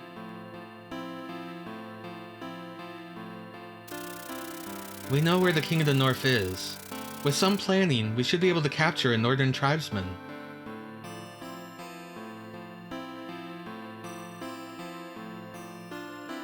You feel a bit like that means there's a third path I missed already?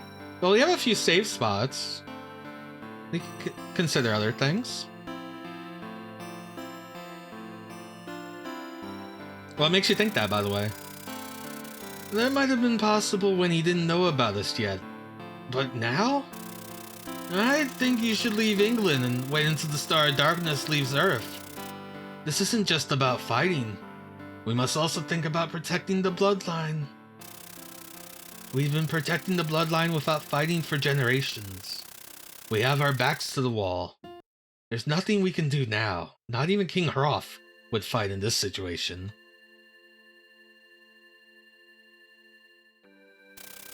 Are you asking us to run away from the King of the North? If we did that, our children would have to suffer the same fate. No, we have to kill the King of the North while we have a chance.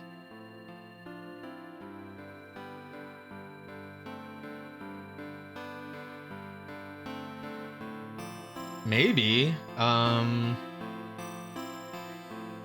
can't think of a choice I had that would prevent that from happening, though.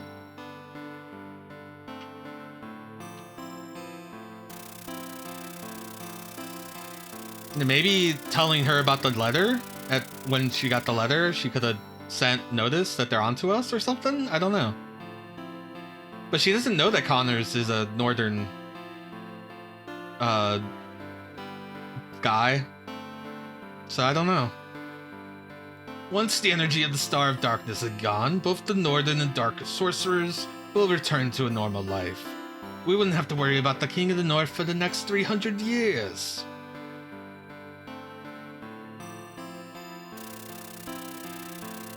Let's go back to my mother's castle and think about it. Please call Mr. Gregg. I'd like to hear his opinion as well. I'm still convinced that we could capture a northern tribesman. We can defend ourselves from a spell cast by a northern sorcerer, but not one cast by the King of the North. I'll contact Gregg and join you at the castle as soon as possible. We have to make our choice quickly before it's too late.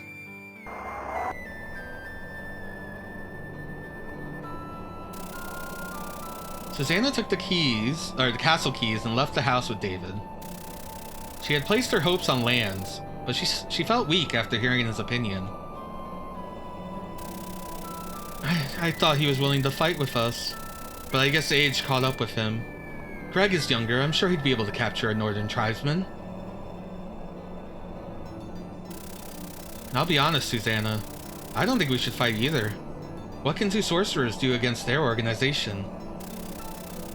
I have this power, but I can't control it. I wish the Devil King inside me would tell me his opinion. It seems that power only manifests when you're sleeping or unconscious. It's likely that only once your two consciousness merge together will you be able to control the power of the Devil King.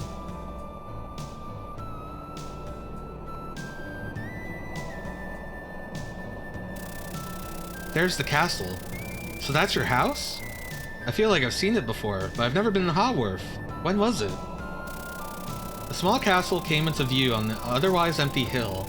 David turned the wheel right and stepped on the gas, driving towards the castle. Someone from your nightmare!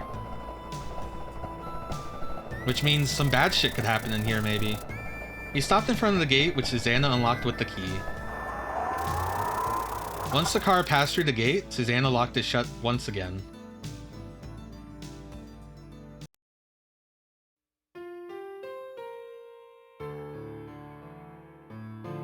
Maybe they're just fake sorcerers in the credits to make you think. David and Susanna looked around the castle. Lance and his wife had already cleaned up the dining room and Susanna's room, so she began to prepare their meal.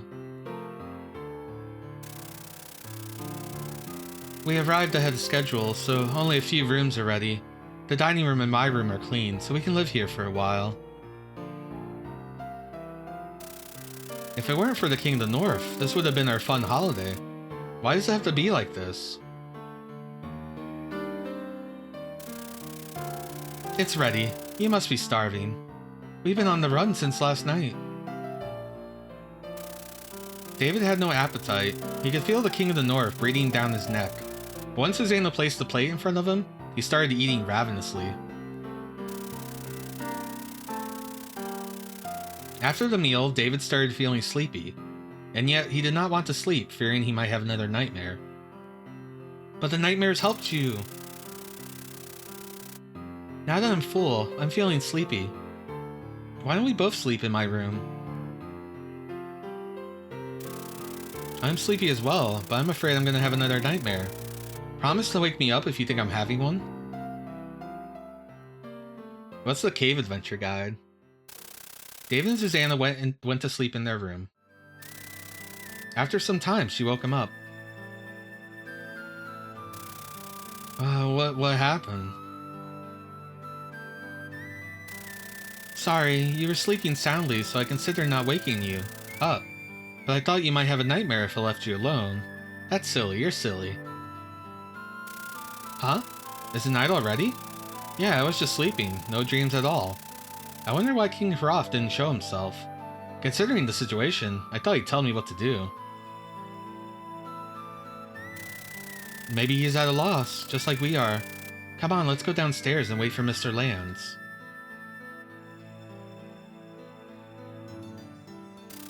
Susanna took a lit candle and walked down the stairs to the dining room with David. Then she made some coffee to stave off sleep. According to David's watch, it was 11 p.m., but Lance was nowhere to be seen. The castle had no telephone, so they could only wait.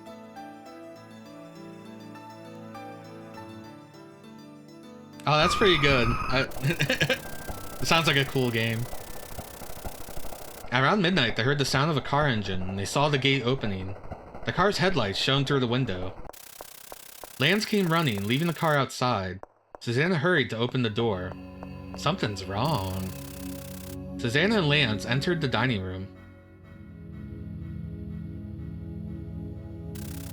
It's about Greg. He's dead. It must have been the King of North's deadly curse. I called him, and he said he'd come as soon as possible. But he was taking too long, and I was worried. Then he called me on the phone.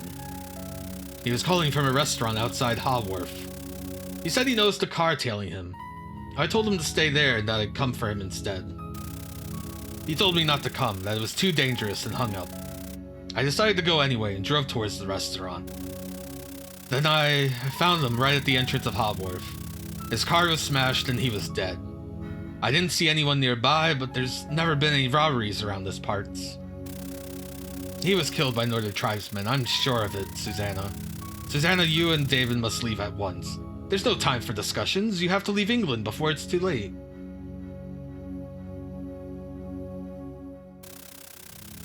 That's impossible. I left my passport at the office. Let's go back to London. If we floor it, the King of the North shouldn't be able to catch us. Then we'll get our band members together and form an army. Nonsense. You should go to Scotland instead. You can have your passports mailed to you and then leave the country by boat. What should we do? What should we do, David? Do you want to run from the King of the North? I'm willing to go to the other side of the planet to live with you. I hate the idea of running away without a fight. What about all the dark sorcerers who gave their lives for us? We were born to protect the bloodline. I too am willing to give my life to protect the northern tribesmen from following you. That is our fate. You shouldn't be throwing your life away for us. Nobody should have to die like this. Damn it, if it weren't for the King of the North.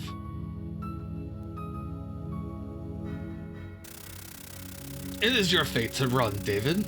If you oppose fate, your blood will be severed, and the King of Hroth, the soul of King Hroth, will wander aimlessly for all eternity.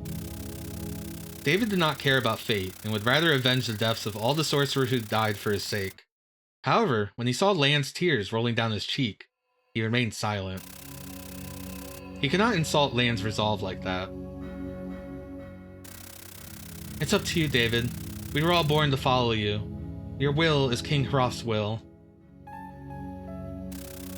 After listening to Susanna's words, David knew that making this choice was also fate.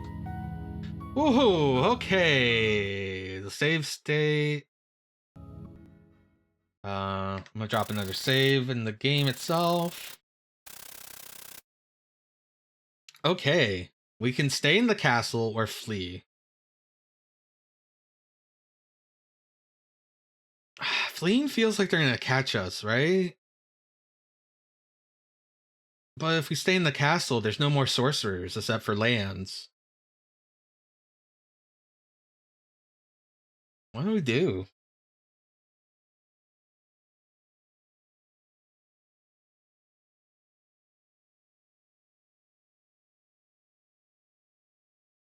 Let's try to stay in the castle. The castle is where the nightmares began. Where our first nightmare was in the castle. So maybe something good could happen in the castle. Even though we thought the nightmares were bad things.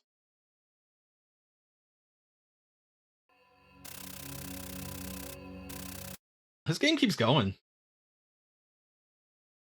I didn't realize it would have these big branches.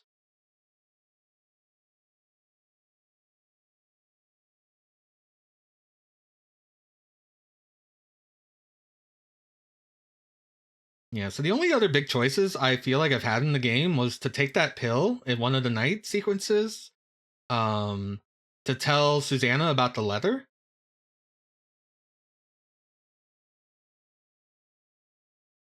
I miss the band.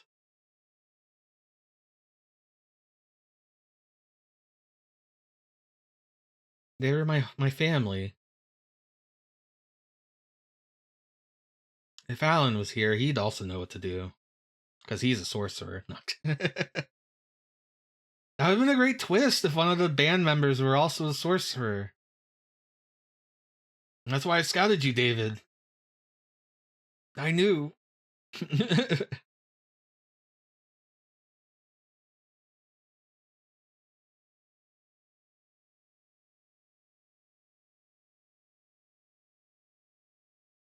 Unfortunately, it's getting pretty late. At some point, we'll have to stop the stream. We might have to come back to this and look at more endings. More branches. I don't know.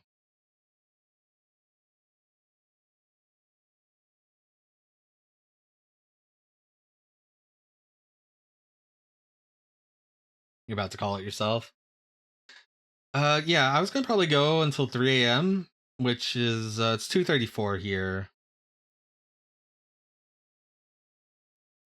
Because I want to see if this path ends anywhere. It'll probably be a bad end. Because this sounds like the worst decision to make. Did you make up your mind? I want to stay here and fight. Even if I ran away, I'd spend the rest of my days haunted by nightmares. If fighting is the fate King Hroth gave me, then that's what I'll do.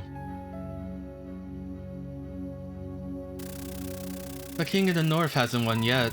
If we can shed the blood of the northern tribes, we'll revive the power of the Devil King. We can still win. If that is our fate, then we can only accept it. I'll fight as long as I draw breath. As long as the King of the North himself doesn't show up, my sorcery should be able to handle the northern tribesmen.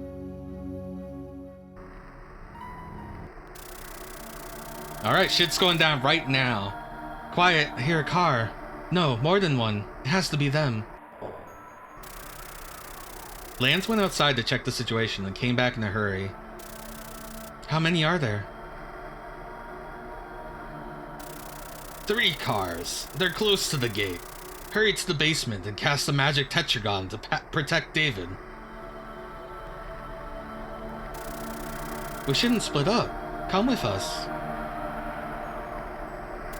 No, I'll hide here and ambush them.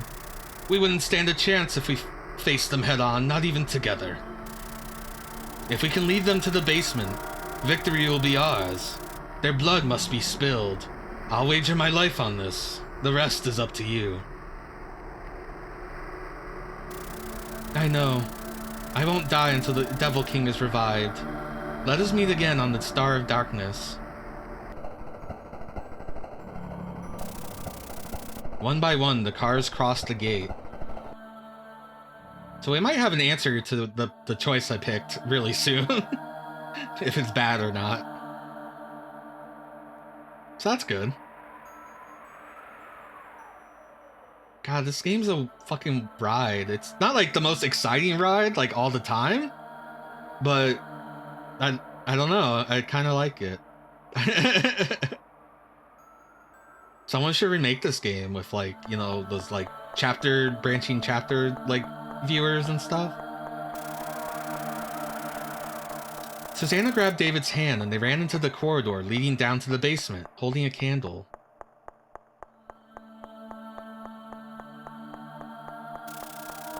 At the end of the corridor, they turned left.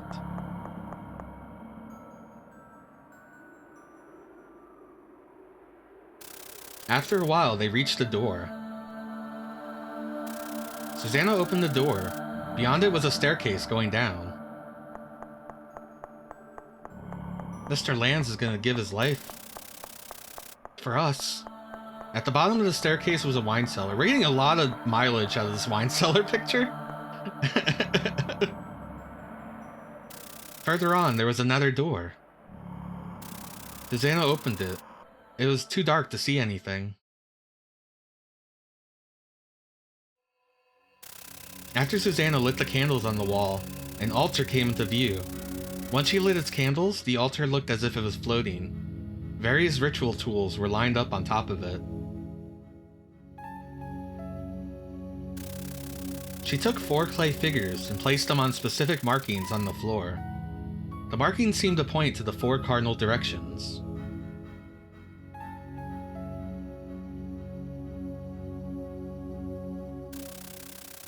I'm ready to cast the Tetragon.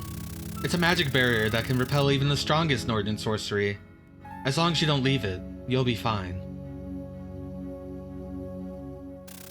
What if they brought weapons? It might stop a spell, but I doubt it'll stop a bullet. The King of the North will be casting his curse, so he won't be coming here personally. Whoever comes here will know that I'm casting a spell, so they'll try to kill me. While they're distracted, you should stab them with this dagger and look at their blood. I'm a dark sorceress. I'm more than glad to sacrifice myself to stop the King of the North. So you're just going to die? Screw that, I'd rather run if I have to lose you to defeat the King of the North. It's not like I want to die. King Hroth will save me if he thinks he needs me. That's why I must be ready for anything to win. Susanna closed the door, picked up the dagger from the altar, and gave it to David. This is a cursed dagger. A single scratch and all blood will gush out of their body. All blood? Can you do it? All of it?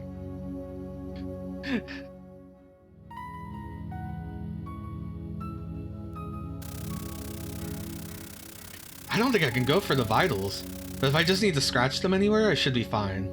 Susanna, please, don't get yourself killed. Do you think Mr. Lance is fine? No. No. Ah, my body. My veins feel burning. Arg. It's the curse of the King of the North. David, remember the plan. Susanna started chanting her spell, and David's pain subsided.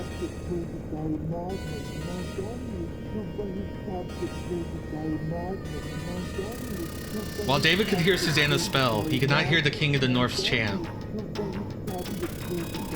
After some time, Susanna's forehead was beaded with sweat. Her chant seemed to be losing intensity.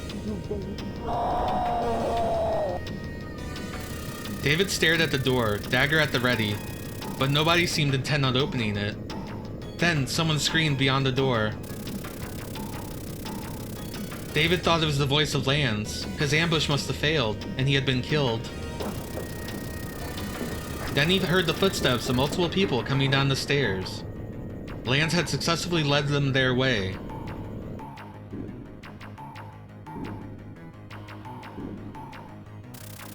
The door quaked with a dull sound. The northern tribesmen were ramming it. On the third strike, the door gave in.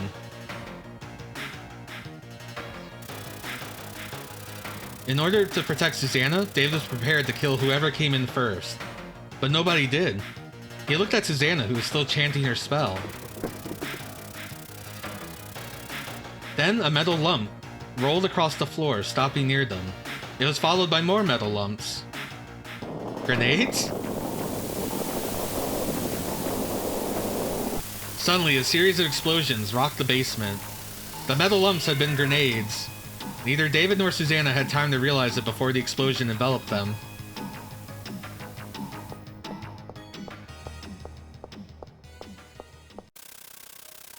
A man came down the stairs. It was Archbishop Mellis of St. Radford's Church, also known as King of the North.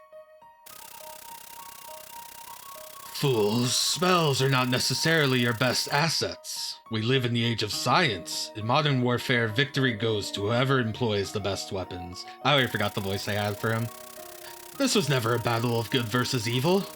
Its only purpose was severing once and for all the blood of the King of the North or the blood of the Devil King. Now that the blood of the Devil King is no more, mine has lost its meaning. I had brought an end to an ancient battle that has continued for centuries. As a servant of God, I have slain not men, but dark demons. Let us leave. Tonight we will dream of the death of the demon. Tomorrow we will wake up and in time forget. The King of the North and his followers went up the stairs. In the basement, nothing was left of David and Susanna. We did it. The cars of the northern tribesmen were gone, illuminated by starlight. The castle seemingly floated along in the darkness.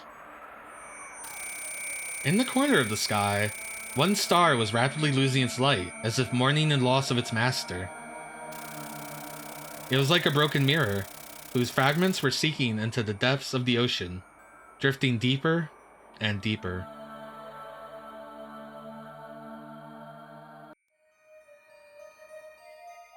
Okay. Do you want to try a different option?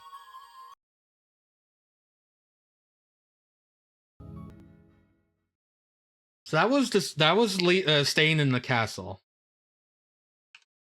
So we might already be trapped in this game over, which is very interesting.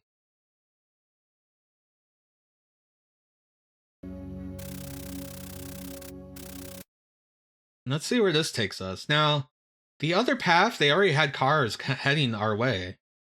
So, in theory, making this decision means that we're going to run into them on the way out. But I guess I gotta go back to choices further back.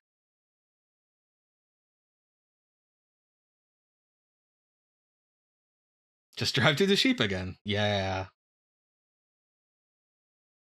I wonder what will happen.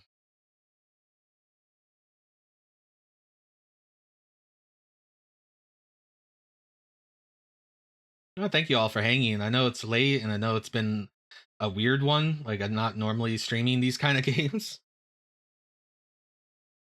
But I just found it so fascinating. And I hope you did too.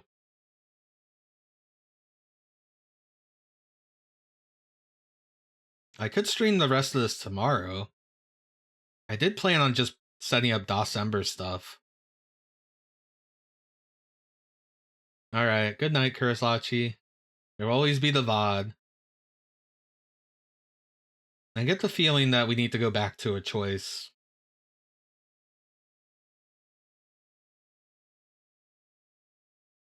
Try your best to match my shot. I am. I'm trying my damnedest. Stadler would know what choice to make.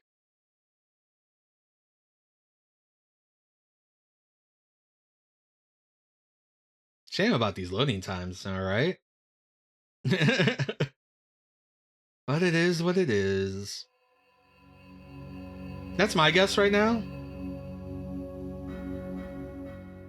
I do have some save states further back, as well as if I go back to a save state, I'll have saves that could go further back. So I'll have to see. But those are the only meaningful... The save states have been the only meaningful decision-making I've seen. Susanna, we must leave the country. If we face the King of the North now, we'll die for sure. If we manage to get away from him, we'll eventually win. How can we win by running away? The King of the North wants to end the bloodline of the Devil King. If we have children, they will carry on the bloodline. One day, King Hroth will come back and defeat the King of the North. That's right. As long as you protect the bloodline, one day your descendant will sever the blood of the King of the North. Don't try to defy fate in a moment of anger.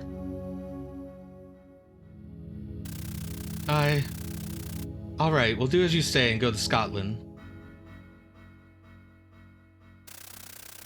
If you leave now, you should be there by noon. No matter what happens, keep going and never look back. David and Susanna left for Scotland under the cover of night. David's car was the only one on the road. There were no cars in front of them nor behind them.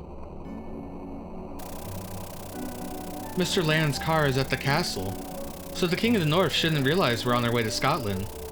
But if they found out we'd left, they'll easily come after us.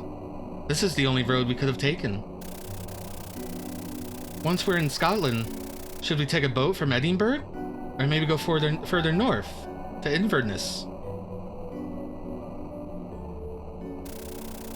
If we had our passports, we could take an airplane at Edinburgh's airport. But that's a big city. The King of the North might have influence there. We should take a boat from Inverness and go back to London. Huh? Back to London?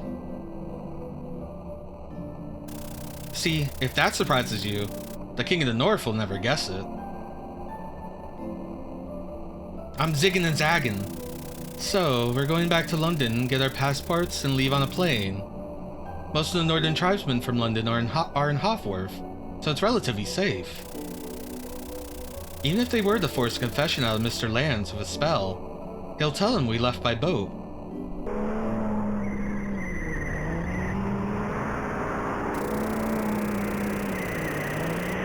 David, what's wrong? You're going off-road. David, don't fall asleep. David's car went off-road, going at full speed across the meadows. But David, what's wrong? Slow down.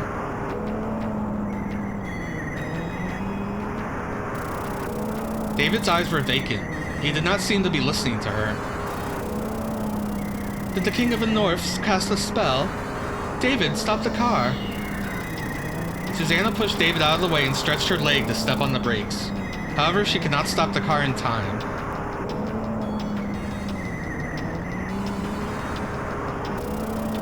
A large boulder came into view.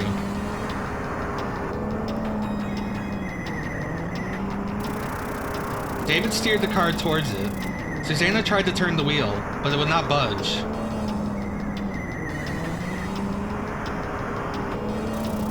When the boulder was in front of them, she closed her eyes. Then David let out a scream. The car started spinning. Susanna stopped gripping the wheel, and her body hit the door. She heard the metallic sound of the car hitting the boulder. Susanna lost consciousness. Then she thought she heard David's voice and opened her eyes.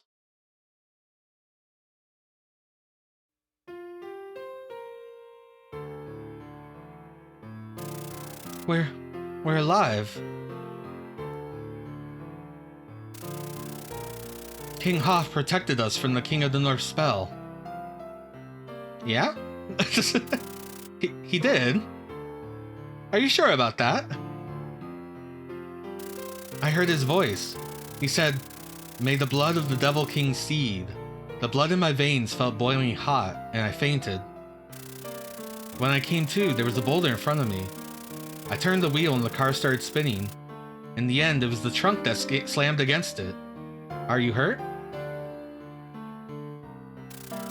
I'm sore just about everywhere, but I'll survive. I guess we owe King Hroth our lives. He was trying to protect his bloodline. His final words were, "Susanna must carry on the blood of the Devil King." He wasn't really protecting us, just his blood. We're alive, that's what matters. Does the car work? David tried starting the car. The engine seemed fine. He put the car in gear and tried to move.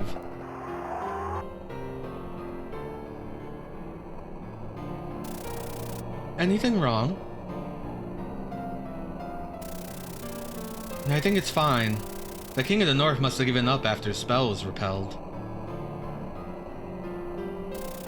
He must have thought you were countering his spell with the power of the Devil King, and thought you might injure him. We should be able to run away now. But how can we live in peace when the King of the North is still out there? I think King Hroth will be satisfied if we follow our fate. By the time our holidays are over, the Star of Darkness will have been long gone. Then we'll figure something out. Yeah, right. Once the Star of Darkness is gone, we should be able to return to London. We'll just have to bear it for a while.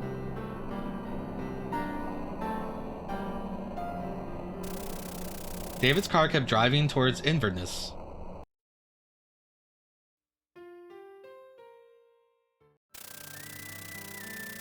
A few years had passed. Even now, the popularity of Elenovision was unquestionable. A young couple wearing sunglasses was happily strolling in the outskirts of London, under the gentle sun of an early summer. Junior's fast asleep. It's been a while since we last walked together like this. A baby with the face of an angel is sleeping peacefully, cradled in David's arms. There's still a chance for a bad end. But this could be just like a nothing end.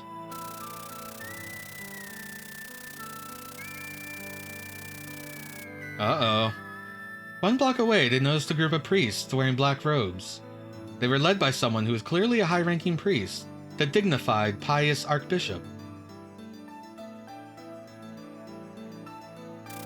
Instinctively, David and Susanna hurried towards the archbishop, taking off their sunglasses. Fuck him up!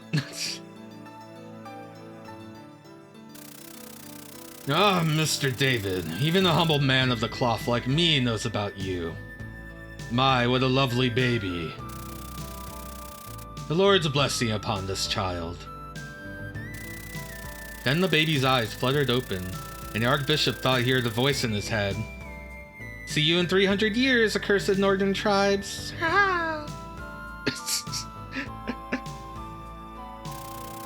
The archbishop shook his head. He figured he must have been hearing things due to his age.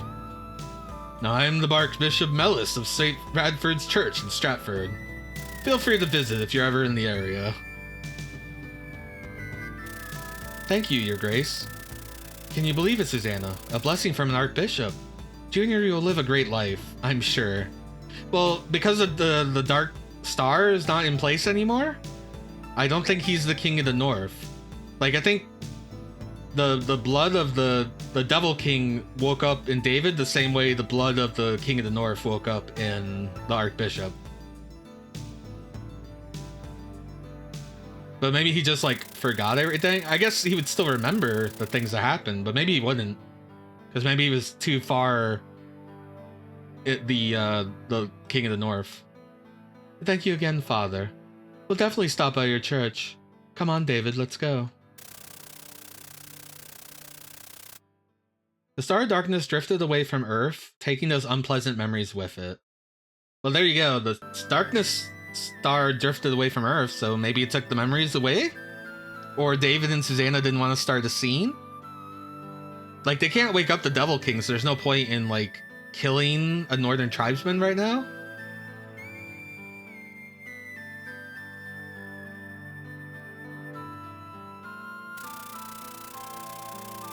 A bright spot flashed in the corner of the clear blue skies.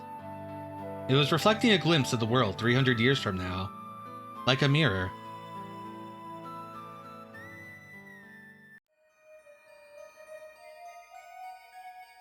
Okay, so we're gonna call that the Survivor ending? I'm gonna call it Surviving. But I'm sure there's gotta be an ending where we put an end to all this once and for all, right? So we had an ending where both sides died. We had an ending where we got obliterated by grenades, which is pretty funny. And then we had this ending. So we got 3 endings. I wonder how far back our decision making has to go.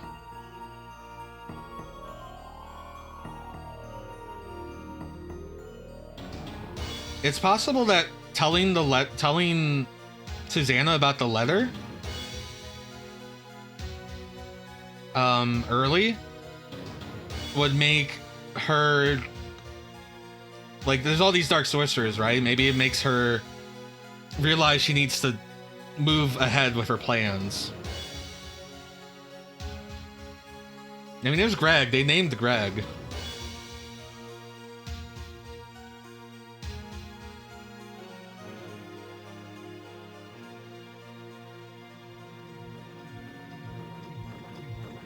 I guess Emily was also a dark sorceress, though. She didn't help with anything.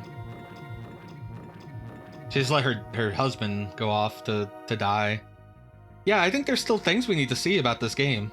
No, I'm glad I've got the save states and the saves I do have. I'm gonna see if there's a fast forward in the simulator or a speed up. There is a speed up.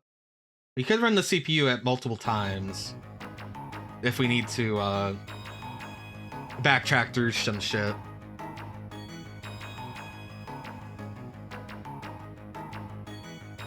So interesting enough, the original version of the game only had 1 save spot. But it was 1 save spot per disc, so you could have multiple saves on multiple discs. This changed with the translation. They were able to put 9 save spots in the translation, which works to our benefit. I don't like seeing this.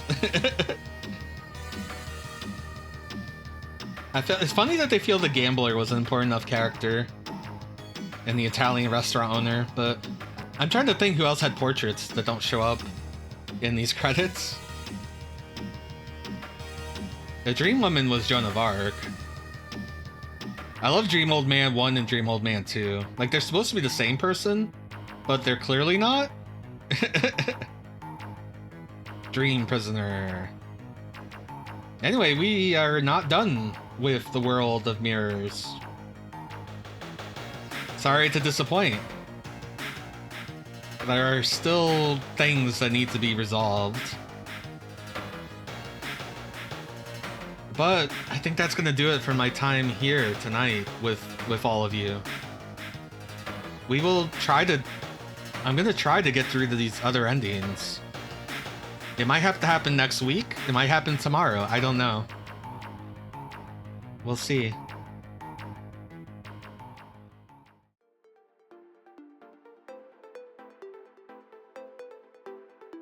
I'm kind of curious to look at the long play, at the choices I made, and see what choices they make. Just to have an idea, since I don't know if there's a guide or not. Just to save you all some time, but we'll see.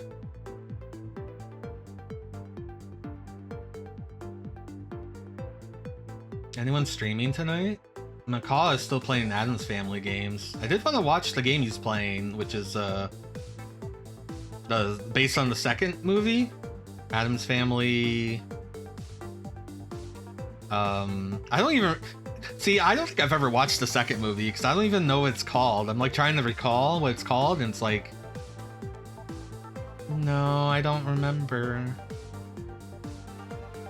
Fractal Mind Mike is doing December opening ceremonies. Cubalt's playing Dragon Quest. Someone's already started December because it is December already. Terminal velocity on a dual Pentium 200mm X.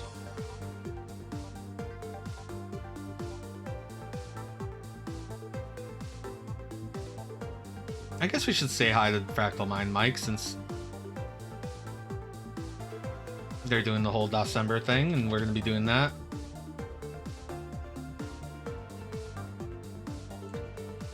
Alright.